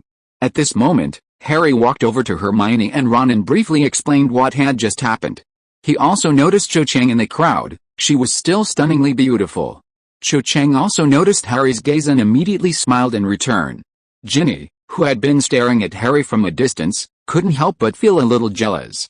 Was her chance to openly interact with Harry going to be gone again? This couldn't go on. She was already a year below Harry. She had to think of a way. At the mention of finding a solution, she couldn't help but glance at her friend Luna. Although Luna was usually a bit eccentric, she was always reliable in crucial moments. She should be able to help her come up with an idea. Then she noticed Luna staring blankly at the ceiling, her eyes unfocused, as if everything around her was completely irrelevant. Ginny, unbeknownst to Ginny, Cho Chang, standing next to Luna, could even hear a murmured song. The harassing fly has finally flown away. Cho Chang. Chapter 420. Cho Chang. Harry, if you keep doing this, I won't be able to take it anymore. Percy officially announced the news, and the crowd slowly dispersed. Gemma was the last Slytherin student to leave. Even though only a few people remained, she, as before, didn't speak to Sherlock alone. However, before leaving, she winked playfully at Sherlock. She had achieved her goal, and in a way, she had to thank Percy Weasley for intervening. Otherwise, how could she confirm her understanding with Sherlock? In short, it was a worthwhile move. Percy was also pulled away by Penelope, his back looking somewhat disheveled. Seeing this, Harry, Hermione, and Ron, suppressing their laughter, walked to Sherlock's side. Well done, Sherlock, Harry praised first. Ron gloated, "Percy's really in for it now, you've hit the nail on the head." Hermione smiled. His biggest fear is being criticized by the professors for not being qualified to be student council president. Hearing his three friends' words, Sherlock shook his head. Percy Weasley only sees the stumbling block in front of him, not the edge of the cliff. If things are going well, that's fine, but if he's in adversity, he'll go astray because he can't see the road ahead. The three friends, who had been smiling, exchanged bewildered glances upon hearing Sherlock's words. The wind had stopped, but the rain hadn't fallen. The battle horns of a fiercer conflict had already sounded under the clear sky. Only, the battlefield had finally moved back to where it belonged. Since the three-way meeting, the tension between Gryffindor and Slytherin hadn't completely dissipated, but both sides had firmly restrained themselves and refrained from further conflict. Even when they exchanged words, others would quickly separate them. Everyone understood one thing. Now, there was only one thing to do: endure. The Quidditch captains of both houses made the same decision, to focus all their energy on training. After all, it was only a few days left. 3 nights before the match, Harry had just finished training and was preparing to return to the Gryffindor Tower when Cho Chang intercepted him. Cho Chang's arrival surprised and delighted Harry. He had been trying to speak with Cho Chang ever since Slytherin targeted Penelope and Cho Chang. However, he had been preoccupied with the targeting and hadn't had time for himself, and Ravenclaw's protection of Cho Chang had prevented him from doing so. Finally, after the conflict ended, Wood intensified training again, making it even harder for him to find time. He never expected Cho Chang to reach out to him. Overjoyed, Harry immediately shared his thoughts and feelings about the past few days with Cho Chang. Surprisingly, after listening to Harry's words, Cho Chang said to him seriously, "Harry, you must utterly defeat them in the Quidditch final." This surprised Harry. Even before the Gryffindor vs Ravenclaw match, Cho Chang, while telling him to give it his all, had been very gentle, rarely so serious. "I beat Malfoy, but lost to Slytherin," Cho Chang said, looking at Harry earnestly. "If you keep doing this, I won't be able to stand it." This time, Harry finally understood what Cho Chang meant. Cho Chang had caught a golden snitch and defeated Malfoy in the previous match, but Ravenclaw had narrowly lost to Slytherin. Gryffindor was now facing a similar situation, precisely what Wood had been emphasizing. They needed a lead of at least 50 points in Gryffindor to catch the golden snitch. Otherwise, even if they won the match, they would lose the trophy. In Cho Chang's view, this was repeating the same mistake. No wonder she couldn't accept it. "Good luck." Before leaving, Cho Chang gave Harry another hug. It was this hug that made Harry sleep exceptionally well all night. 3 nights before the match, Harry had just finished training and was about to return to the Gryffindor Tower when Ginny intercepted him. "I've decided to join the Quidditch team next year. Harry, will you support me?" Ginny's words surprised Harry. She looked at him, her bright eyes full of expectation. "Of course," Harry nodded emphatically. "I will definitely support you." Ginny could see that Harry's words came from the bottom of his heart, and encouraged, she couldn't help but smile. This was exactly the ideal Luna had given her. They say familiarity breeds fondness. Ginny was a year below Harry, which meant she couldn't appear with him on many occasions. Attending classes together was impossible unless Harry repeated a year. Even Hogsmeade, the best dating spot, was a place Ginny couldn't go until next year. On the other hand, while Cho Chang couldn't attend classes with Harry either, the two had already been to Hogsmeade together more than once. Not long ago, they even met each other's parents. Plus, they're both seekers for their respective teams, so while they compete, it's also a way to strengthen their bond. If Ginny doesn't want to fall too far behind, joining the Gryffindor Quidditch team would be a great option. Ginny herself loves Quidditch and has considerable talent for it. Once she joins the Quidditch team, they can train together and spend more time together. Playing side by side on the field is ultimately closer than being opponents. But there's no place on the team right now, so I'll have to start as a substitute. "Don't worry, everyone starts as a substitute." Harry trailed off, realizing that saying this in front of Ginny sounded a bit boastful, and awkwardly adjusted his glasses. Ginny chuckled at his words. "Harry, don't always compare yourself to others. You're an exception. Wood will graduate next year, and you'll be a third-year student then. You could try being the goalkeeper." "Goalkeeper isn't for me." Ginny shook her head. "I want to be your backup. Is that okay?" Harry was taken aback. He looked at Ginny and saw her looking at him seriously. clearly not joking. Ginny, that way we can be closer, you won't mind, right? Harry suddenly found himself at a loss for words. He and Ginny had known each other for almost 3 years. Because she was his best friend's little sister, Harry naturally treated her like his own. But he didn't know when it started, Ginny was no longer the little girl who would blush whenever she spoke to him. She seemed to have grown up. Seeing Harry suddenly fall silent, Ginny, afraid of scaring him by being too hasty, quickly changed the subject. Harry, you know what? Charlie said your Quidditch talent is even greater than his, Charlie? He really said that? Harry immediately pictured a short, stocky figure in his mind, with the same Weasley family's signature red hair, a broad, gentlemanly face, and muscular arms. It was the image of Charlie he'd seen in the family portrait Ron had sent him. Charlie Weasley was a legendary figure in Gryffindor Quidditch, leading Gryffindor through a difficult period to win the Quidditch Cup. Oliver Wood had said that if he hadn't gone to study dragons, he would definitely have represented Great Britain. Although Harry had never witnessed Charlie's prowess in Quidditch, he had complete faith in Wood's Quidditch expertise. So, hearing such high praise from Charlie, he couldn't help but feel a little excited. Yes, Charlie heard about your performance in the competition and he's very optimistic about you. He even said that if you work hard, you'll definitely have a chance to become a world-class Quidditch player in the future. A world-class Quidditch player. This is already on par with, or even higher than, what Wood said about being able to represent a British team. Harry was naturally even more excited upon hearing this. I remember someone once told me that the most important thing for a person is to find their own world. Only by finding their own world can life have meaning. Ginny looked up at Harry, her eyes filled with undisguised admiration and joy. Harry, I think Quidditch is the real world that belongs to you. Who told you that? Harry asked curiously. Ginny was a little embarrassed. Actually, it was my mother who told me. M.R.S. Weasley. Harry was a little surprised. I thought it was Sherlock or Hermione. PFFT. Why would they tell me something like that? When my mother said that to me, I asked her if she had found her own world yet, and guess what she said? Ginny laughed happily, her eyes crinkling into crescent moons. What did she say? Harry was indeed very interested in this question. She said her world consisted of protecting her husband and children, and living happily with them forever. Anyone who dared to destroy her family would be punished severely. Ginny laughed, clutching her stomach. You don't know how fierce Mom was when she said that. She was clearly just a housewife, but she acted like a monster. Anyone who didn't know better would think she could defeat the most ferocious Death Eaters. Harry smiled too. Yes, Mrs. Weasley was so gentle, so kind. Although when she was angry, she could indeed silence even the most mischievous Weasley twins. It was impossible for her to do such a thing.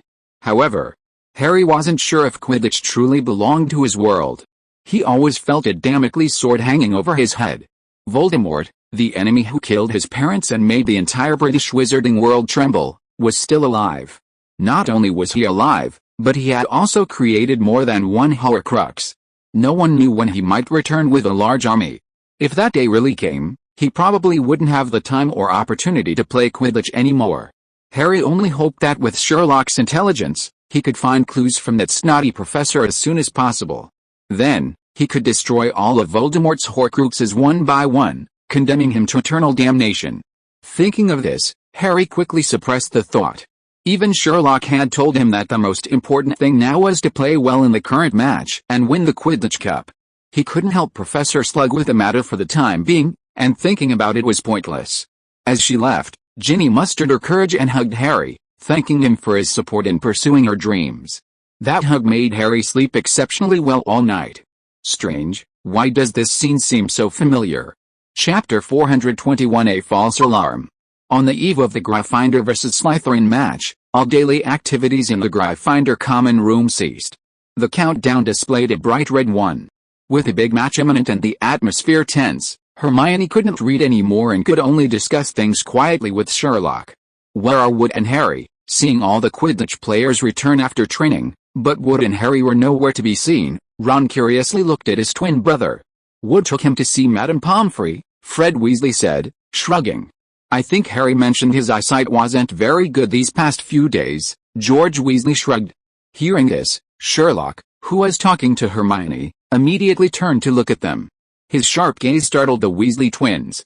Fred joked, Hey, don't look at me like that, Sherlock. George laughed and added, "It's like we did something to Harry. His eyesight isn't good. Has his nearsightedness gotten worse?" Hermione couldn't help but speculate. "If so, he'll need to get a new pair of glasses." Ron stroked his chin, analyzing seriously. "If that's all, that's fine, but I'm afraid there's more to it." "Ron, if you can't speak properly, don't speak," Ginny immediately retorted without hesitation. "Are you hoping something happens to your friend?" "Ginny, how can you talk about your brother like that? I was just suggesting a hypothesis. Sherlock always says, after eliminating all possibilities, the remaining one." Ron wanted to quote the famous detective Sherlock Holmes, but realized he had forgotten the second half. The atmosphere became quite awkward. "The last one, no matter how unbelievable it seems, must be the truth." Sherlock finished the last part of his sentence, then shook his head. "Harry's eyes are fine, otherwise I could tell in everyday life. Since you say so, there must be no problem. Could it be that the Slytherin snakes have secretly poisoned him again?" Slap. This time it was Percy who slapped Ron on the head. "Don't even mention Ginny. I want to punch you." "Good hit," Fred Weasley said. "Excellent hit," George Weasley said. "What do you mean you want to punch me? You've already done it." "Okay." Ron scratched his head, looking aggrieved.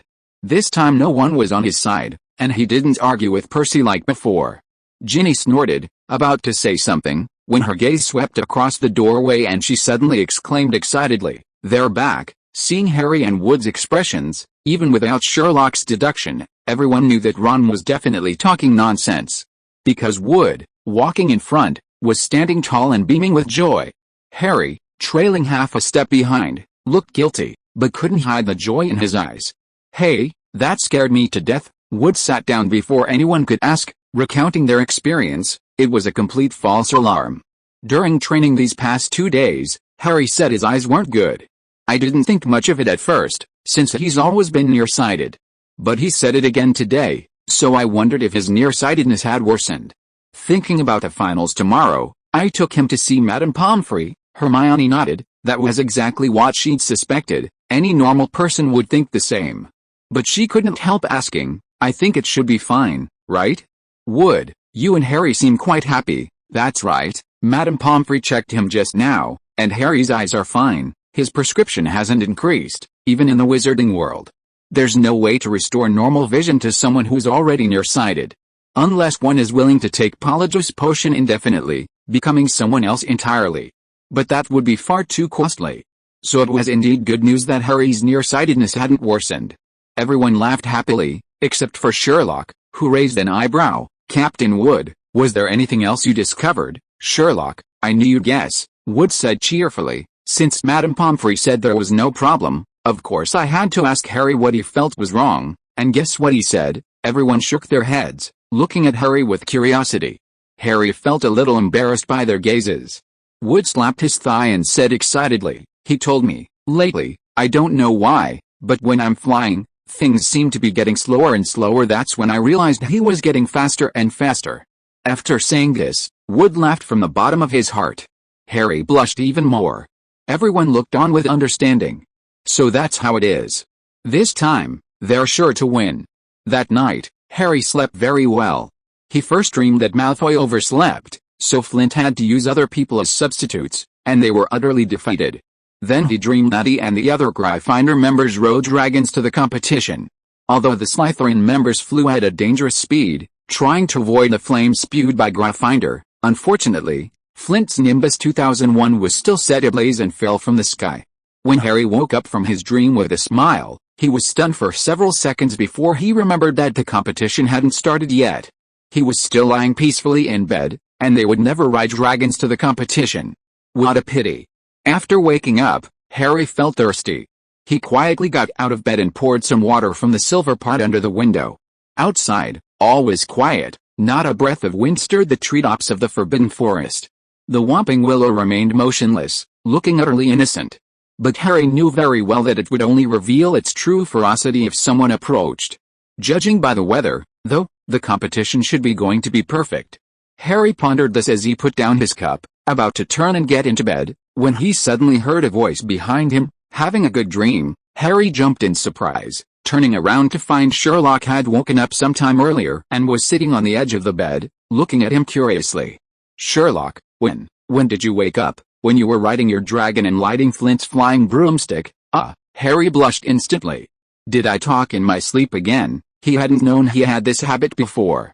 Back on Privet Drive, he'd lived in the cupboard under the stairs, his only companions being spiders, who wouldn't tell him. Even after moving to his upstairs bedroom, no one could tell him.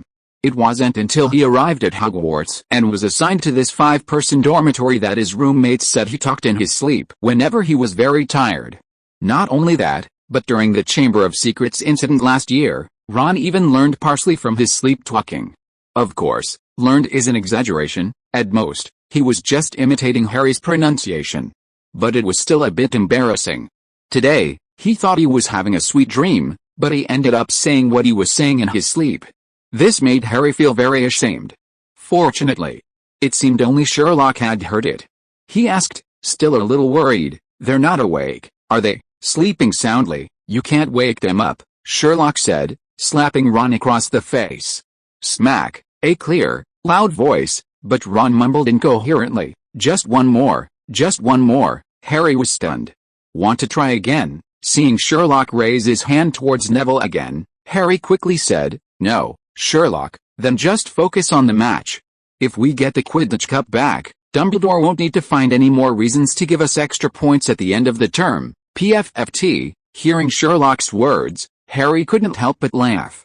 Last year, Gryffindor won the House Cup again thanks to Sherlock and Harry's special contribution to the school award.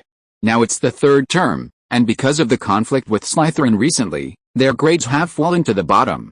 Even if Hermione, the top scorer, performs well in the final term, it probably won't help. But as Sherlock said, if they get the Quidditch Cup, things will be much easier. Dumbledore probably won't do that, will he? Of course he would. You could tell from the first year's final grades, Sherlock scoffed, disapproving of Dumbledore's behavior. Seeing that it didn't seem to affect the other roommates, the two started chatting. Harry told her about Cho Chang and Ginny visiting him the past 2 days. When the topic of finding one's own world came up, he couldn't help but ask Sherlock's opinion. "Don't compare yourself to others. What, if you really want to be a Quidditch player?" Sherlock gave Harry a deep look. "Then remember, never have the heart to compete with others. You have to win against yourself." Harry, being quite perceptive, nodded after a moment of silence. After a brief chat, Harry checked the time and, seeing it was still early, went back to sleep. This struck him as somewhat unbelievable. Previously, whenever he woke up in the middle of the night, he couldn't fall back asleep. This time, just a few words with Sherlock had given him a strange sense of peace. Sherlock was truly remarkable, Harry thought to himself. With Sherlock Holmes around, anything could be turned into a safe situation. He was simply an incredible person. Watching Harry drift off to sleep, Sherlock began planning their future. The arrangements for Professor Slughorn were complete, now Harry's involvement was needed. He just needed to finish this battle today before he could go find Dumbledore. Chapter 422. Today we are all Gryffindors. Saturday was a bright, sunny day. The Gryffindor players were greeted with enthusiastic applause as they entered the Great Hall. The applause wasn't just from Gryffindor themselves, even the Ravenclaw and Hufflepuff students at their tables applauded. Cedric Diggory shouted, "Harry, good luck." This showed just how despicable Slytherin's behavior had been lately. Harry couldn't help but smile. Even the boos from the Slytherin students as he passed couldn't dampen his spirits. Strangely, Harry noticed that Malfoy looked paler than usual, and he was the only one on the team who hadn't booed. This puzzled Harry. Had the guy really changed? Wood spent the entire breakfast encouraging the players to eat more, while he himself didn't touch anything. Then, before the others had finished eating, he urged them to go to the pitch to familiarize themselves with the area. As they left the Great Hall, they were applauded again. Before they left, Cho Chang made a special trip over. "Good luck, Harry." Harry immediately wanted a hug upon seeing Cho Chang. With so many people watching, Harry blushed even more. After the Gryffindor Quidditch team left, Cho Chang naturally sat down at Sherlock's table. "Sherlock, did Harry sleep well last night?" "He woke up once in the middle of the night," Sherlock said succinctly, "and had a dream of a great victory." Cho Chang laughed. "That's great. I was worried he'd be affected by the atmosphere lately." Hermione also laughed. "If that were the case, Gemma's previous actions would have been meaningless." "I think I heard someone calling me." Gemma Farley walked over with elegant steps.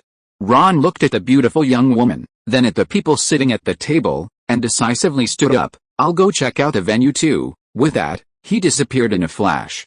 Ginny's expression had been a little off when Cho Chang sat down.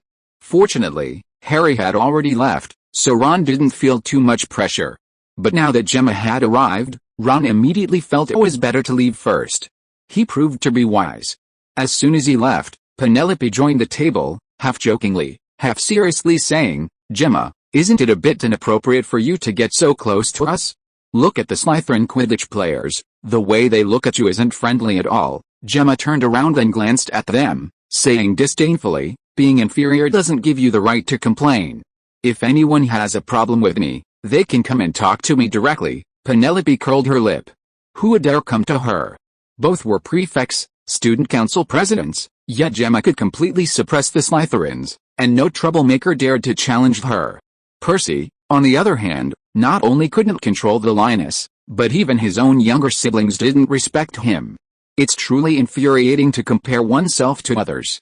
Gemma continued, "Also, you're a Ravenclaw student, don't just casually say we, but I'm Percy's girlfriend too," Penelope said with a grin.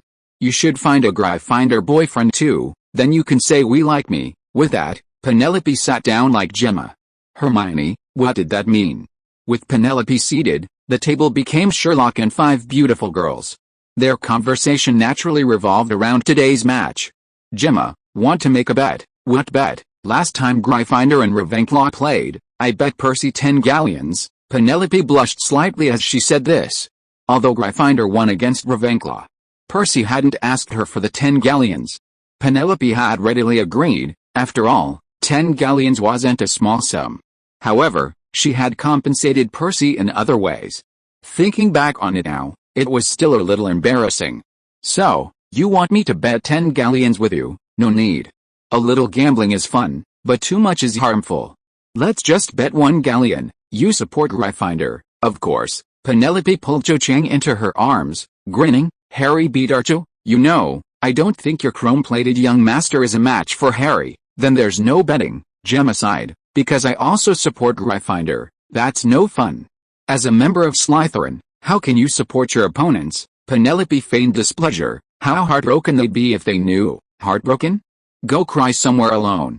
Since you're so eager to bet, I can just give you a galleon." Penelope tilted her head. "Little rich girl, you always have so much confidence. But speaking of which, do you really have so little faith in them?" Gemma didn't answer, but turned to her side. "Sherlock, what do you think?" "With a difference of over 50 points, Gryffindor wins." Gemma chuckled. "I believe him." "Well, it seems we're destined to miss out on that galleon." "Not necessarily," Hermione suddenly interjected. "You could try Slytherin." "I don't think they'd be as openly supportive of their opponent as Gemma," Penelope said irritably. "I don't want to talk to any other vipers except Gemma." Gemma chuckled. "Me, a viper?" "Yes, but a particularly beautiful one, with potent venom. Once you're hooked, you can never leave." Penelope glanced at Sherlock as she spoke, and seeing his indifferent expression, she couldn't help but sigh inwardly. If her old rival didn't hurry, she really wouldn't have a chance. It seemed she really needed to share her experience with her. "Everyone, shall we go?" Just then, Ginny turned her head and looked around.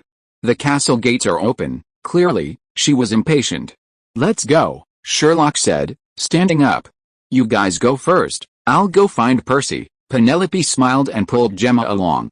"Come with me first. There's something I need to tell you." Cho Chang had also been called away by her Ravenclaw roommate, leaving only Sherlock, Hermione, and Ginny to walk out of the castle together. The weather was indeed excellent today. Not only was it sunny, but there was also no wind. In addition, it hadn't rained for a while, so the ground was also very hard. This would make takeoff faster. Of course, the crash would also hurt more and the injuries more severe. When all the students crowded onto the lawn, they saw Wood leading the team into the locker room. Sherlock looked towards the stands and saw Ron, who had already taken his spot, waving vigorously at them. When Sherlock, Hermione, and Ginny arrived at the stands, Ron proudly pointed to the stands and said, "Look, everyone supports us today." Just as Ron said, most of the spectators in the arena were wearing bright red roses or waving red flags with the Gryffindor lions on them.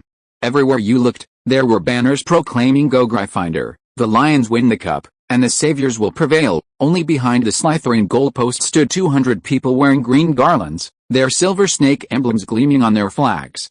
However, against a backdrop of red and gold, these 200 looked particularly weak and out of place.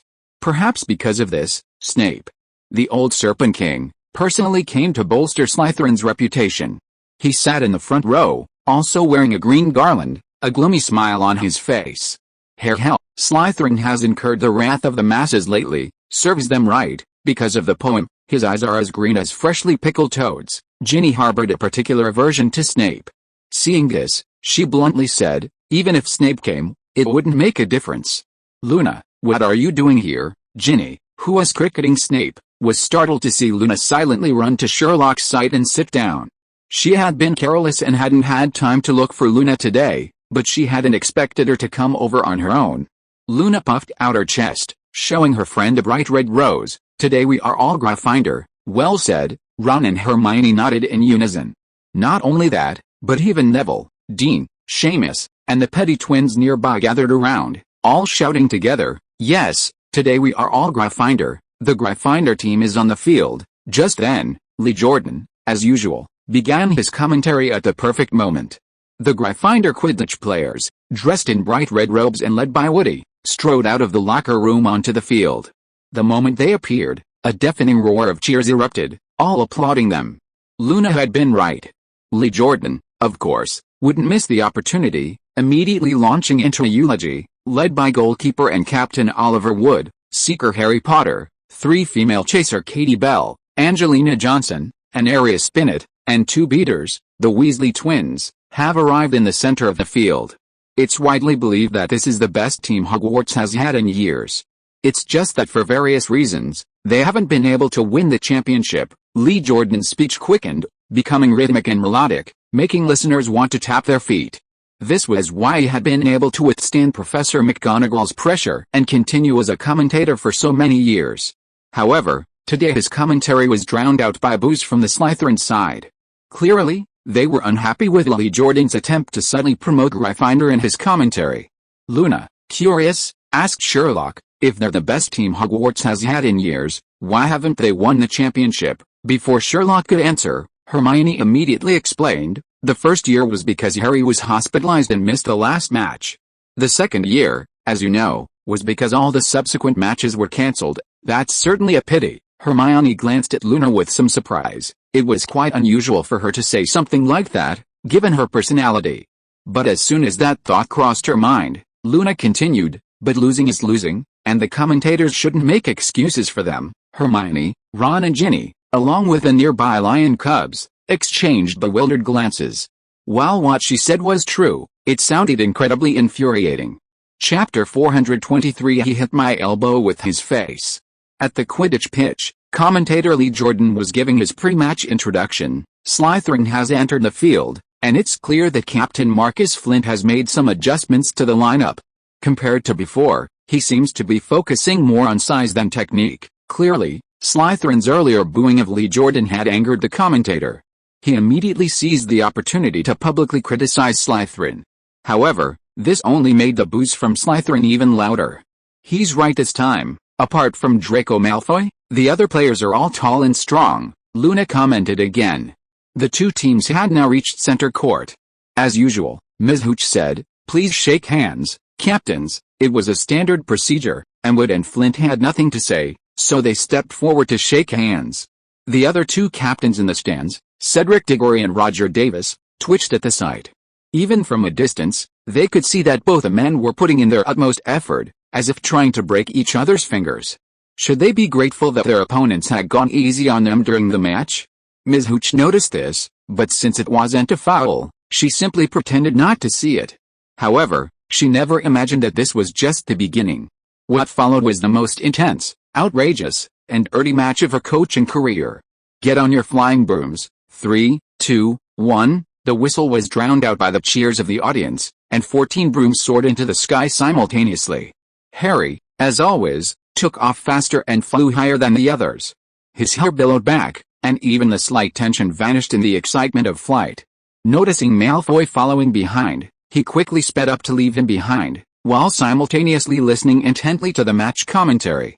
Lee Jordan launched into a rapid-fire commentary. Gryffindor gained possession first, and area spin it, with a quaffle, headed straight for Slytherin's goal. Too bad, Warrington intercepted the quaffle. He dribbled wildly, seemingly trying to single-handedly cross the entire field. It was a dream come true. Well done. George Weasley or Fred Weasley, sorry, those twins are really hard to tell apart. Anyway, Weasley used a running ball to make Warrington lose the quaffle. Hell, I bet he felt a lot of pain when he got hit by the quaffle. Excellent, Gryffindor's Angelina Johnson got the quaffle, and Gryffindor regained possession. Go Angelina. What a fantastic chaser she is, and she's also very attractive. Jordan, Professor McGonagall, who had initially thought Lee Jordan was unusually serious today, soon reverted to his old ways. Well done, Angelina. She dribbled past Graham Montaigne. I think Graham must have been mesmerized by her beauty. That's understandable, given how captivating she is. Jordan, I'm warning you, sorry, Professor. Angelina, watch out for that walking ball. Great, she dodged it and scored. 10-0, Gryffindor takes the lead. Angelina, having scored first, immediately glided around one end of the court, triumphantly pumping her fist. The sea of red below erupted in cheers. However, just then, Marcus Flint slammed into her, nearly causing Angelina to fall off her broom. Sorry, amid boos from the crowd, Flint loudly apologized. I'm so sorry, I didn't see her. Was it intentional? Hermione asked uncertainly from the Gryffindor stands. It's obvious, Sherlock handed her the binoculars. Angelina wasn't even on Flint's original path. How awful. Why didn't the referee penalize him? According to the rules, it was a penalty that could be ignored. If it were football, he'd at least get a yellow card. Hermione waved her little fist in frustration. Yeah, Dean and Seamus nodded in agreement. Last time you said a red card gets you sent off, so what's a yellow card? Ron asked curiously. A yellow card is a warning, a less severe punishment than a red card. The player who gets a yellow card can continue playing. But if they get a second yellow card, it's equivalent to a red card, and they'll be immediately ejected. Oh my god, Hermione, who was explaining, suddenly covered her mouth. Fred Weasley had hit Flint on the back of the head with his baseball bat. Flint's nose hit the broom handle, drawing blood. I'm sorry, Fred cried out amidst the boos from the Slytherin side. I'm so sorry, I didn't see him, at that moment, just as now. Enough, referee Madam Hooch, unable to bear it any longer, shouted and leaped between the two. Unprovoked attack on the chaser, Gryffindor to take the penalty. Intentional injury to the chaser, Slytherin to take the penalty. This included Flint's earlier collision with Angelina. No, madam, Fred cried out, I really didn't see him, but Madam Hooch ignored him and blew her whistle. Arya immediately leaped forward to take the penalty. Go, Arya, Lee Jordan shouted as the audience watched the penalty kick in silence. Well done. She fooled the goalkeeper. Gryffindor leads 20-0, great job. Ron stood up and cheered loudly. It's all the referee's fault. If she had taken the penalty earlier, Fred definitely wouldn't have swung the bat at Flint. But that hit was really good, not a bad one.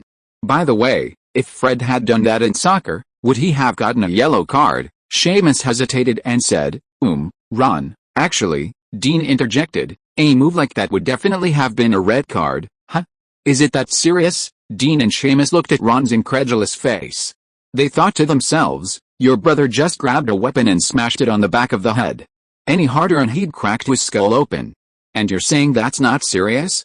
Luckily, Flint is tough, and he only got a nosebleed from the blow. Hermione shook her head helplessly. If it were football, Fred would already be suspended. Flint, his nose still bleeding, rushed forward to take the penalty for Slytherin. Enraged by the blow, he refused the two other volunteers and decided to take the shot himself. Wood stood guard in front of the Gryffindor goal, gritting his teeth. Surprisingly, Wood displayed incredible skill, saving the shot. My god, Wood is a first-rate goalkeeper. Unbelievable. He actually saved the ball. Lee Jordan's words echoed the sentiments of the audience. A penalty in Quidditch is like a penalty kick in football. The player taking the shot faces a goal guarded only by the goalkeeper, drastically increasing the chances of scoring. To save a penalty under such circumstances requires mental fortitude, physical prowess, and technical skill. All are indispensable. Well done, Wood, great job, first-rate goalkeeper. The entire stadium cheered. Harry breathed a sigh of relief and began to ascend rapidly again, searching for the snitch. He had already memorized Wood's words. They could only catch the snitch when Gryffindor was leading by more than 50 points. If Flint had made his free throw, the target would be even further away.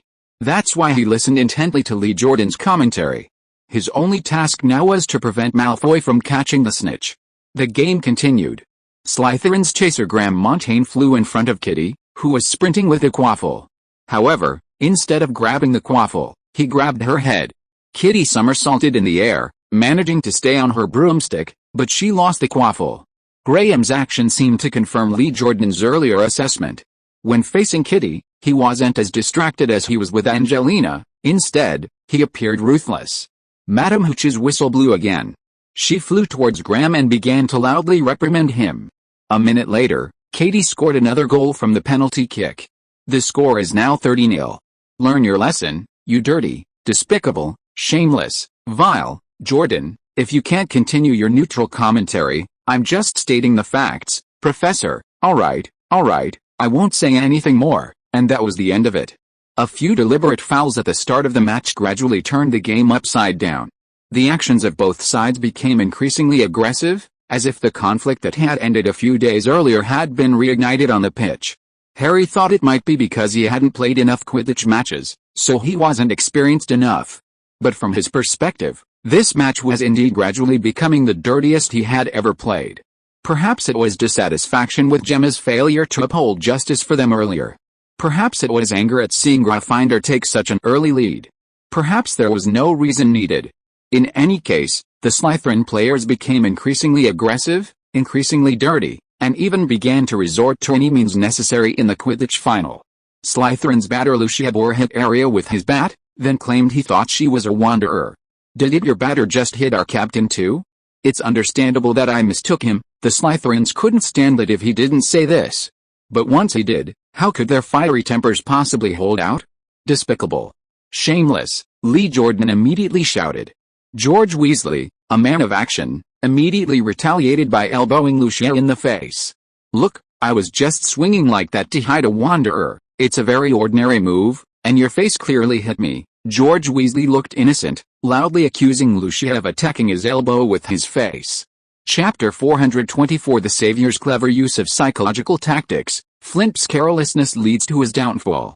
For Lucia Ball's act of hitting Aria with a bat, and for George Weasley's retaliatory elbow to Lucia Ball, Ms. Hooch did not hesitate to award each of them a penalty kick. Wood once again demonstrated his top-class goalkeeping ability, making another brilliant save at this crucial moment. If this were a football match, a game like this wouldn't be able to continue because so many players have been sent off. Hermione, watching the chaotic scene from the stands, said with a hint of helplessness, "They're so rough, don't be like that, Hermione, this isn't a muggle sport." Ron, from a wizarding family, didn't care at all. He waved his arms excitedly. There's the Quidditch World Cup this summer. Compared to those professional players, this little scene is nothing. Okay. I guess I'm just ignorant. Speaking of which, what I don't understand is, why can't the game continue after someone is sent off? Ron asked curiously. Last time I watched a game at Sherlock's house, when a Red Bull player fouled out, there were substitutes to fill in. Red Bull. Hermione was taken aback, wondering what kind of game she was watching. Dean, the basketball enthusiast, reacted quickly, immediately saying, Ron, you must be talking about the Bulls, right? Yes, the Bulls, not Red Bulls. Seamus sighed. Ron, basketball and football are different. In basketball, each team only has 5 players. When someone is sent off, you have to substitute, otherwise, how can you play 4 against 5? But in football, each team has 11 players. If someone is sent off with a red card, the game continues with 1 less player. Dean added, if a team is reduced to only 7 players, they are forcibly penalized with a loss. That sounds complicated, Ron said, frowning. Quidditch is much simpler. Neville nodded repeatedly. Yes, Sherlock, you don't seem nervous at all. Seeing Sherlock seemingly lost in thought, not paying attention to their conversation, Hermione asked curiously, aren't you worried? Worried. Sherlock smiled and shook his head. With Harry's flying skills, plus the speed of the firebolt, unless he did it on purpose, no one else could catch him. So, hearing Sherlock's words, Hermione's eyes lit up. She saw Harry intently flying towards Slytherin, with Malfoy close behind. According to Sherlock, Harry was clearly fishing. And indeed, Harry was. Just moments before, he had spotted the golden snitch. The mischievous little fellow was darting under a Gryffindor post. However, the score wasn't yet more than 50 points ahead, so he couldn't catch the golden snitch. Not only could he not catch it, but he couldn't let Malfoy catch it either. Therefore, the best solution was to prevent him from spotting the golden snitch. Remembering Cho Chang's actions towards him in the last match, Harry frowned, an idea forming in his mind. He suddenly feigned concentration, abruptly turned his firebolt, and charged towards Slytherin. Malfoy followed almost without hesitation.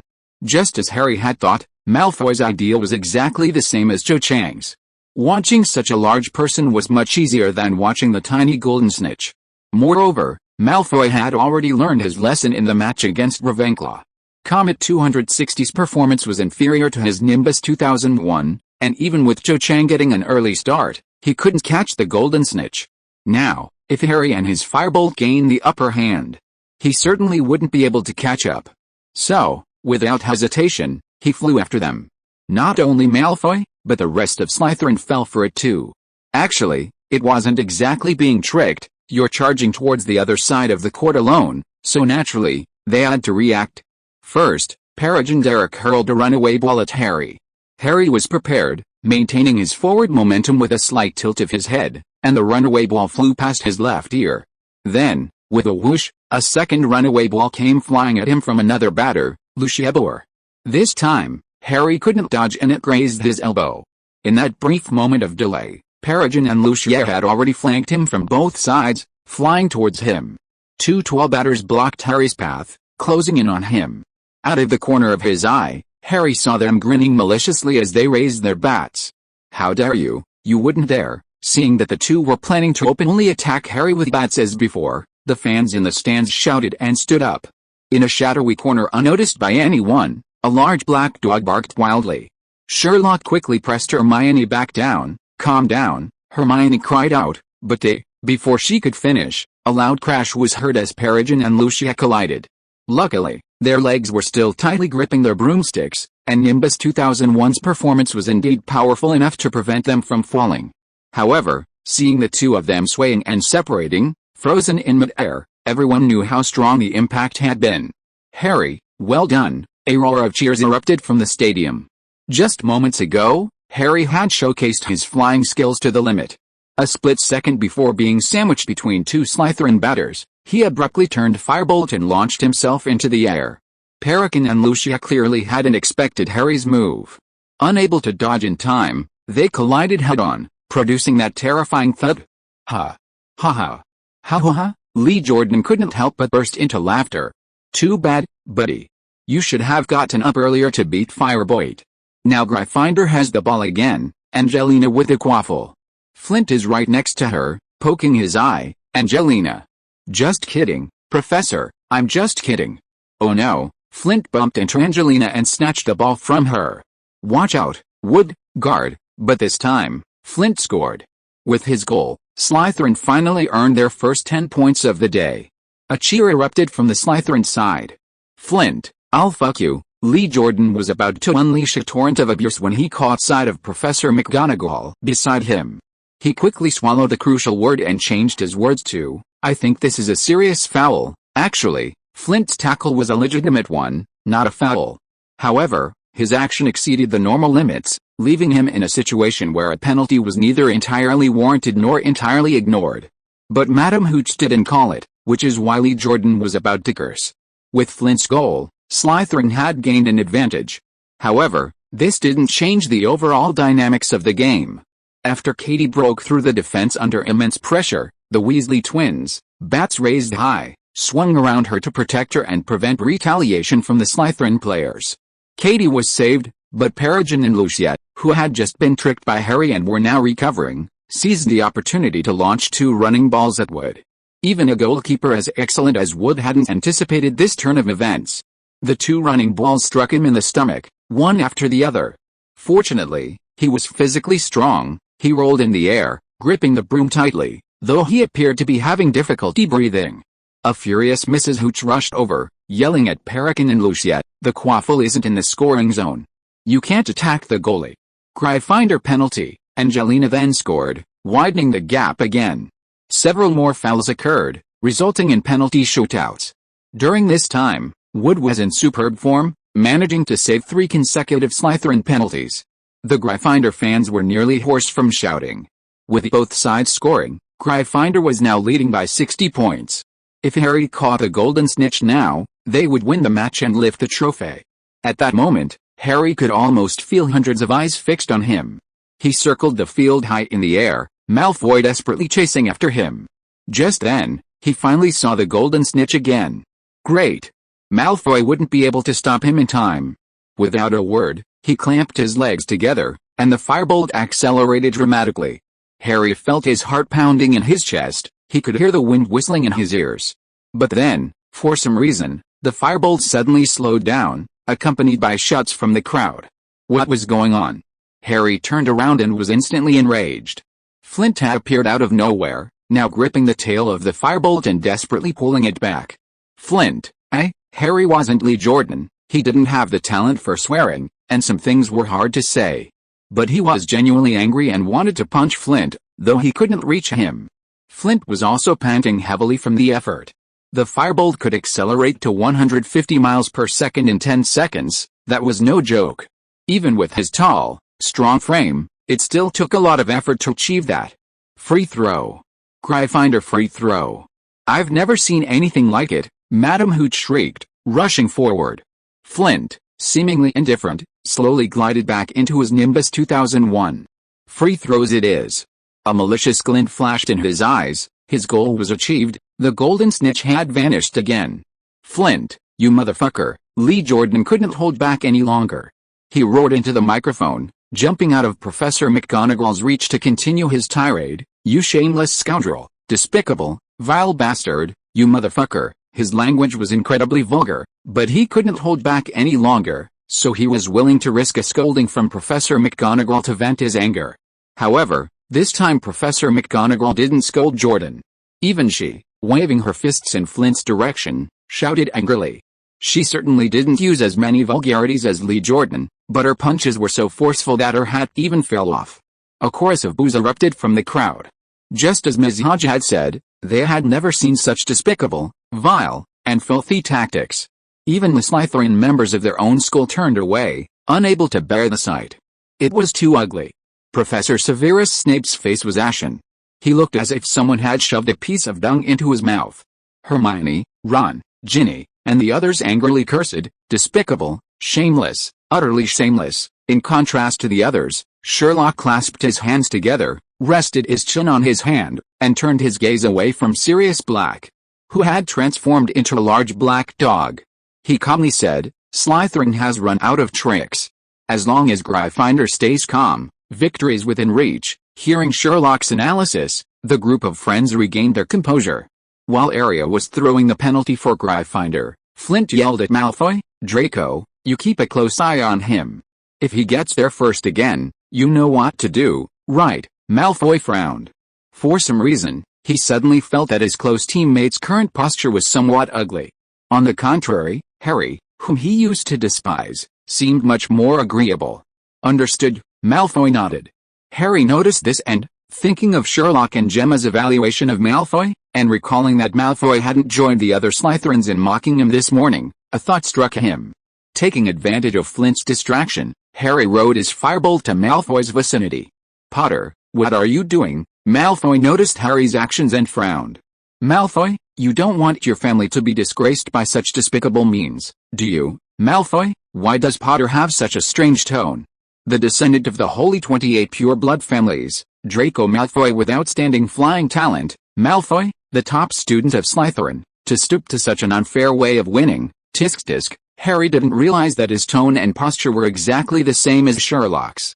But Malfoy clearly noticed, so he immediately interrupted Harry. Enough, Potter, what are you trying to say? How about a fair duel? Harry's green eyes met Malfoy's gray eyes, and he offered a suggestion that was hard to refuse. If I find the golden snitch again, I'll tell you its location, and we'll catch it together and settle things once and for all. Harry didn't ask Malfoy to tell him if he found the golden snitch. Partly, he felt that while Malfoy seemed to have changed, old habits die hard, and expecting him to change overnight was unrealistic. Partly, he was confident he could find the golden snitch before Malfoy. Harry made this suggestion to Malfoy not only because he felt Malfoy's behavior was different and he might actually be able to persuade him, but also mainly because of Sherlock's influence. At this moment, Sherlock's words echoed in his ears, "Remember, never fight with anyone, you must defeat yourself." If he could persuade Malfoy to change his mind, then he only needed to defeat himself. Chapter 425 Kiss and Tears. Malfoy looked at Harry in surprise. Often, the person who understands you best isn't your friend, but your enemy. So Malfoy knew Harry wasn't joking. But he still asked, "Potter, are you serious?" "Of course, as long as you don't do anything as disgraceful as Flint. But you're a member of the Malfoy family. I think you shouldn't stoop to associating with such a simple-minded fellow," Harry said, giving Flint a disdainful look. At that moment, Malfoy suddenly felt Harry was right. "All right," he nodded. "I accept, a wise decision." Harry smiled slightly, then rode away on his firebolt. Malfoy watched Harry's retreating figure, his expression complex. As Lee Jordan's commentary began, the match resumed. "Angelina Johnson has won the quaffle for Gryffindor. Go, Angelina, go." Harry looked in the direction of the voice and saw that, except for Malfoy who was closely following him, every member of Slytherin was rushing towards Angelina. Even the Slytherin goalkeeper had rushed out. Clearly, they all wanted to stop her and prevent Gryffindor from extending their lead. Before the golden snitch could be discovered, Harry felt he needed to do something. He took a deep breath, aimed carefully, and without hesitation, turned his firebolt and charged towards the Slytherin players. At that moment, Harry was completely embedded in the broom handle, shooting out like a bullet. The Slytherin players cried out and scrambled aside, clearing a path for Angelina. "Well done. Gryffindor Seeker, Potter, has cleared the way for Angelina." "Excellent." Angelina didn't let Potter down, she scored. Gryffindor leads 100-20, Harry almost reached the stands. However, thanks to his skillful technique and the firebolt's excellent braking ability, he managed to stop his broom mid-air and turn back to the center of the court. At that very moment, Malfoy suddenly shouted, "Potter!" Harry turned sharply and saw Malfoy swooping down, a victorious expression on his face. Below him, a few feet above the grass, was a tiny golden flash. There it was, the golden snitch. Harry hadn't expected Malfoy to actually warn him when he spotted the snitch. Although his actions were so obvious that the warning seemed meaningless, it still made Harry realize Malfoy's change. Besides, Malfoy was much closer to the snitch than he was, and his shout likely carried a hint of smugness. He was trying to tell Harry that he was certain of victory.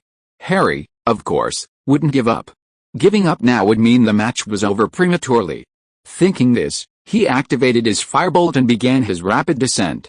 Sherlock's words to him before the match echoed in his ears, "Never fight with anyone, you must win against yourself." At this moment, Harry no longer saw Malfoy, his opponents, or his teammates. His eyes were fixed only on the tiny golden snitch and a single, overwhelming thought, "Catch it! Catch it!" 2 more bludgers came flying at him, one after the other, just like before.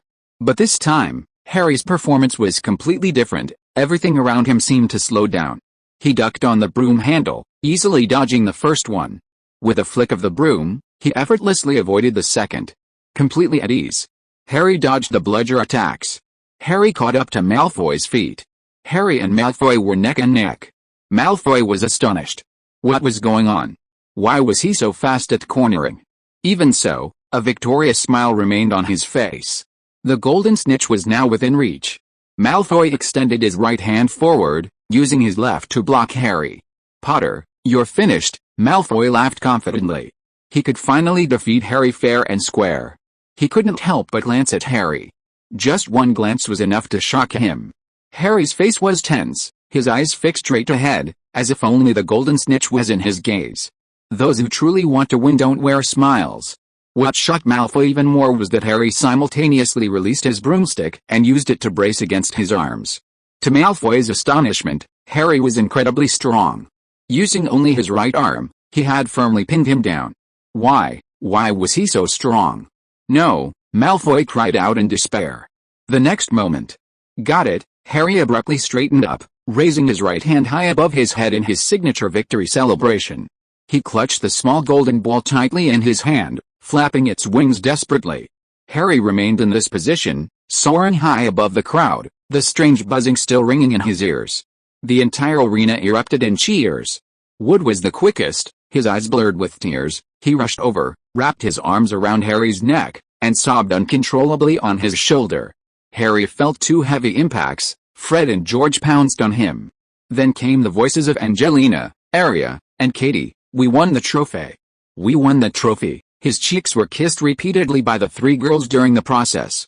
Many arms linked together, the Gryffindor players huddled together, shouting hoarsely, before falling back to the ground. At the same time, torrents of red surged over the fence and onto the field, countless hands raining down on their backs. In the chaos, Harry felt many voices and bodies pressing down on him, and then he and the other players were lifted high into the air by the crowd. Lifted high, Harry saw Hagrid, adorned with bright red roses, tears streaming down his face.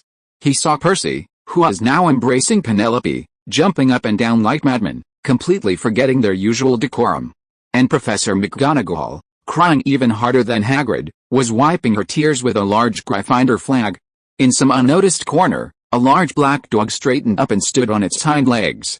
Cho Chang and Ginny were too excited to speak, only smiling at him. Hermione and Ron stood beside Sherlock, trying to squeeze their way towards Harry. However, the crowd was simply too frenzied. Hermione struggled for a long time, only managing to squeeze herself into Sherlock's arms before finally giving up. And then there was the person most important to Harry, Sherlock. His expression was calm, but his gray eyes shone brightly. Harry understood that his companion, who wasn't good at expressing his emotions, was surely just as happy as he was. At this moment, apart from Sherlock, no one paid attention to Slytherin anymore. Sherlock looked to the other side of the field, where the 7 Slytherin Quidditch players were all dejected and listless, as if all their strength had been drained. Captain Marcus Flint hadn't reprimanded Malfoy. Professor Snape in the stands had a face so dark it seemed to be seeping water, a stark contrast to Professor McGonagall, who was weeping with joy. The 200-odd people in the stands, while not as dejected as the Quidditch players, were equally listless. Only a handful, including Gemma, looked relatively normal, salvaging some dignity for Slytherin. As the biggest contributor to the match, Harry was carried high to the stands while the other Quidditch players were put down. The towering headmaster Dumbledore stood there, holding the enormous Quidditch trophy, looking at Harry with a fatherly smile. When Captain Wood received the trophy from Dumbledore, he burst into tears. But no one laughed at him this time. 3 years, a full 3 years. He had finally obtained the Quidditch trophy he had dreamed of. The trophy was passed around from player to player, and Harry was finally put down. A sobbing Wood handed the Quidditch trophy to Harry. Harry took the trophy and raised it high. A cheer erupted throughout the stadium. Just then, 2 girls sneaked in. "Congratulations, Harry," Cho Chang and Ginny said, then did something they had never done before. They each hugged one of Harry's arms and kissed him on the cheek. Although Angelina, Arya, and Katie had all kissed Harry just moments before, Harry was jolted. He clearly sensed that Cho Chang and Ginny were different from his 3 female teammates. He quickly looked at the 2 girls, only to see their faces streaked with tears, yet their smiles were exceptionally radiant. Kiss and tears, a sweet taste. Like a moth drawn to a flame, never regretting it. Years later, Gryffindor finally lifted the giant Quidditch cup high once more. This event, like a blazing fire, kept the entire school excited for a full 2 weeks without waning. The lion cubs were enveloped in the scent of victory, and even the sky above seemed exceptionally blue, as if every ray of sunlight in the heavens was cheering them on. Hogwarts Castle was bathed in the blazing sun during the day, warm steam rising from the stone pavement. Such beautiful weather made one want to grab a few pints of chilled pumpkin juice, stroll onto the neatly manicured lawn, and plop down. Perhaps one could even play a few rounds of wizarding chess with a friend, watching the pieces charge at each other with their little swords. Or perhaps one could sit by the Black Lake, watching the giant squid that lie there, its surface shimmering with a dreamy silver-blue glow. Unfortunately, these beautiful dreams remained only in the realm of imagination. Final exams were approaching, and even though the young wizards longed for the sunshine outside, they had no choice but to retreat back into the castle, battling mountains of study materials in the library and common rooms. In this atmosphere thick with ink and tension, Sherlock led Harry up the spiral staircase to the headmaster's office. "Please sit." Dumbledore's eyes lit up when he saw Sherlock and Harry. He flicked his wand, and 2 glasses of chilled pumpkin juice slid down the smooth mahogany table. Harry quickly thanked him and eagerly grabbed the glass, taking a large gulp. The cool, sweet liquid slid down his throat, instantly dispelling the fatigue from studying and making him feel completely relaxed. "Feels good to win the Quidditch Cup, doesn't it?" Dumbledore asked with a smile, stroking his silver beard, his blue eyes behind his glasses gleaming gently. Harry nodded emphatically, then, after a moment's thought, spoke the truth. "If the Dementors had been nearby, I could have conjured the best Patronus in the world. Remus would be very pleased to hear that. He often tells me how amazing your progress is." Dumbledore turned to Sherlock, a smile spreading across his bushy beard. "I heard your Patronus is a lion." "That's right, truly a little lion king." Dumbledore laughed heartily, then looked at Harry. "And you, Harry?" At this, Harry's cheeks flushed slightly, and he scratched his head somewhat shyly. "I can't quite see its exact form yet, but it should be an animal with 4 legs and a tail. Don't be discouraged. At your age, being able to conjure a Patronus with a physical form is already a remarkable achievement," Dumbledore encouraged gently. Then his expression gradually turned serious as he looked at Sherlock. "You've come today to deal with Horace's matter." "Yes, sir." "You brought Harry along. It seems our thoughts are aligned." "Obviously." Dumbledore suddenly sighed softly. "Sometimes, I feel quite despicable." "I think so too," Sherlock replied without hesitation. Greek letter sigma, degree Cyrillic letter de degree. Harry's eyes widened, and he almost spat out his pumpkin juice. Dumbledore also paused for a moment, then shook his head with a wry smile, the wrinkles at the corners of his eyes forming gentle ravines. "What do you need me to do? Just take us there, is that all?" "Yes, take us there, and you can find an excuse to leave. Leave the rest to us." "Haha, I knew entrusting this to you was the right choice. When do we leave?" "Now." No, Sherlock, June is almost here." Dumbledore waved his hand, his tone becoming serious. "I can't let this affect any student's studies. You all need to focus on preparing for your exams, so we have to wait until summer vacation." "Yes, Harry will have to stay on Privet Drive for at least a month, and then I'll come to pick you up." "That sounds reasonable." Sherlock nodded slightly. "Wait? Please wait." Seeing the 2 of them quickly finalize the matter, Harry finally couldn't contain himself and hurriedly asked, "Sir, Sherlock, what do you mean by the time hasn't come yet? Where are you taking me?" Harry's face was full of confusion and urgency, even his fingers tightened around his cup. What are you talking about?" End of this chapter. Thank you so much for reading until the end. Don't forget to give it a like. Looking for more exclusive content and immediate access? Subscribe to our Patreon. Remember, every like, subscription or donation encourages us to continue. Thank you all. See you in the next video.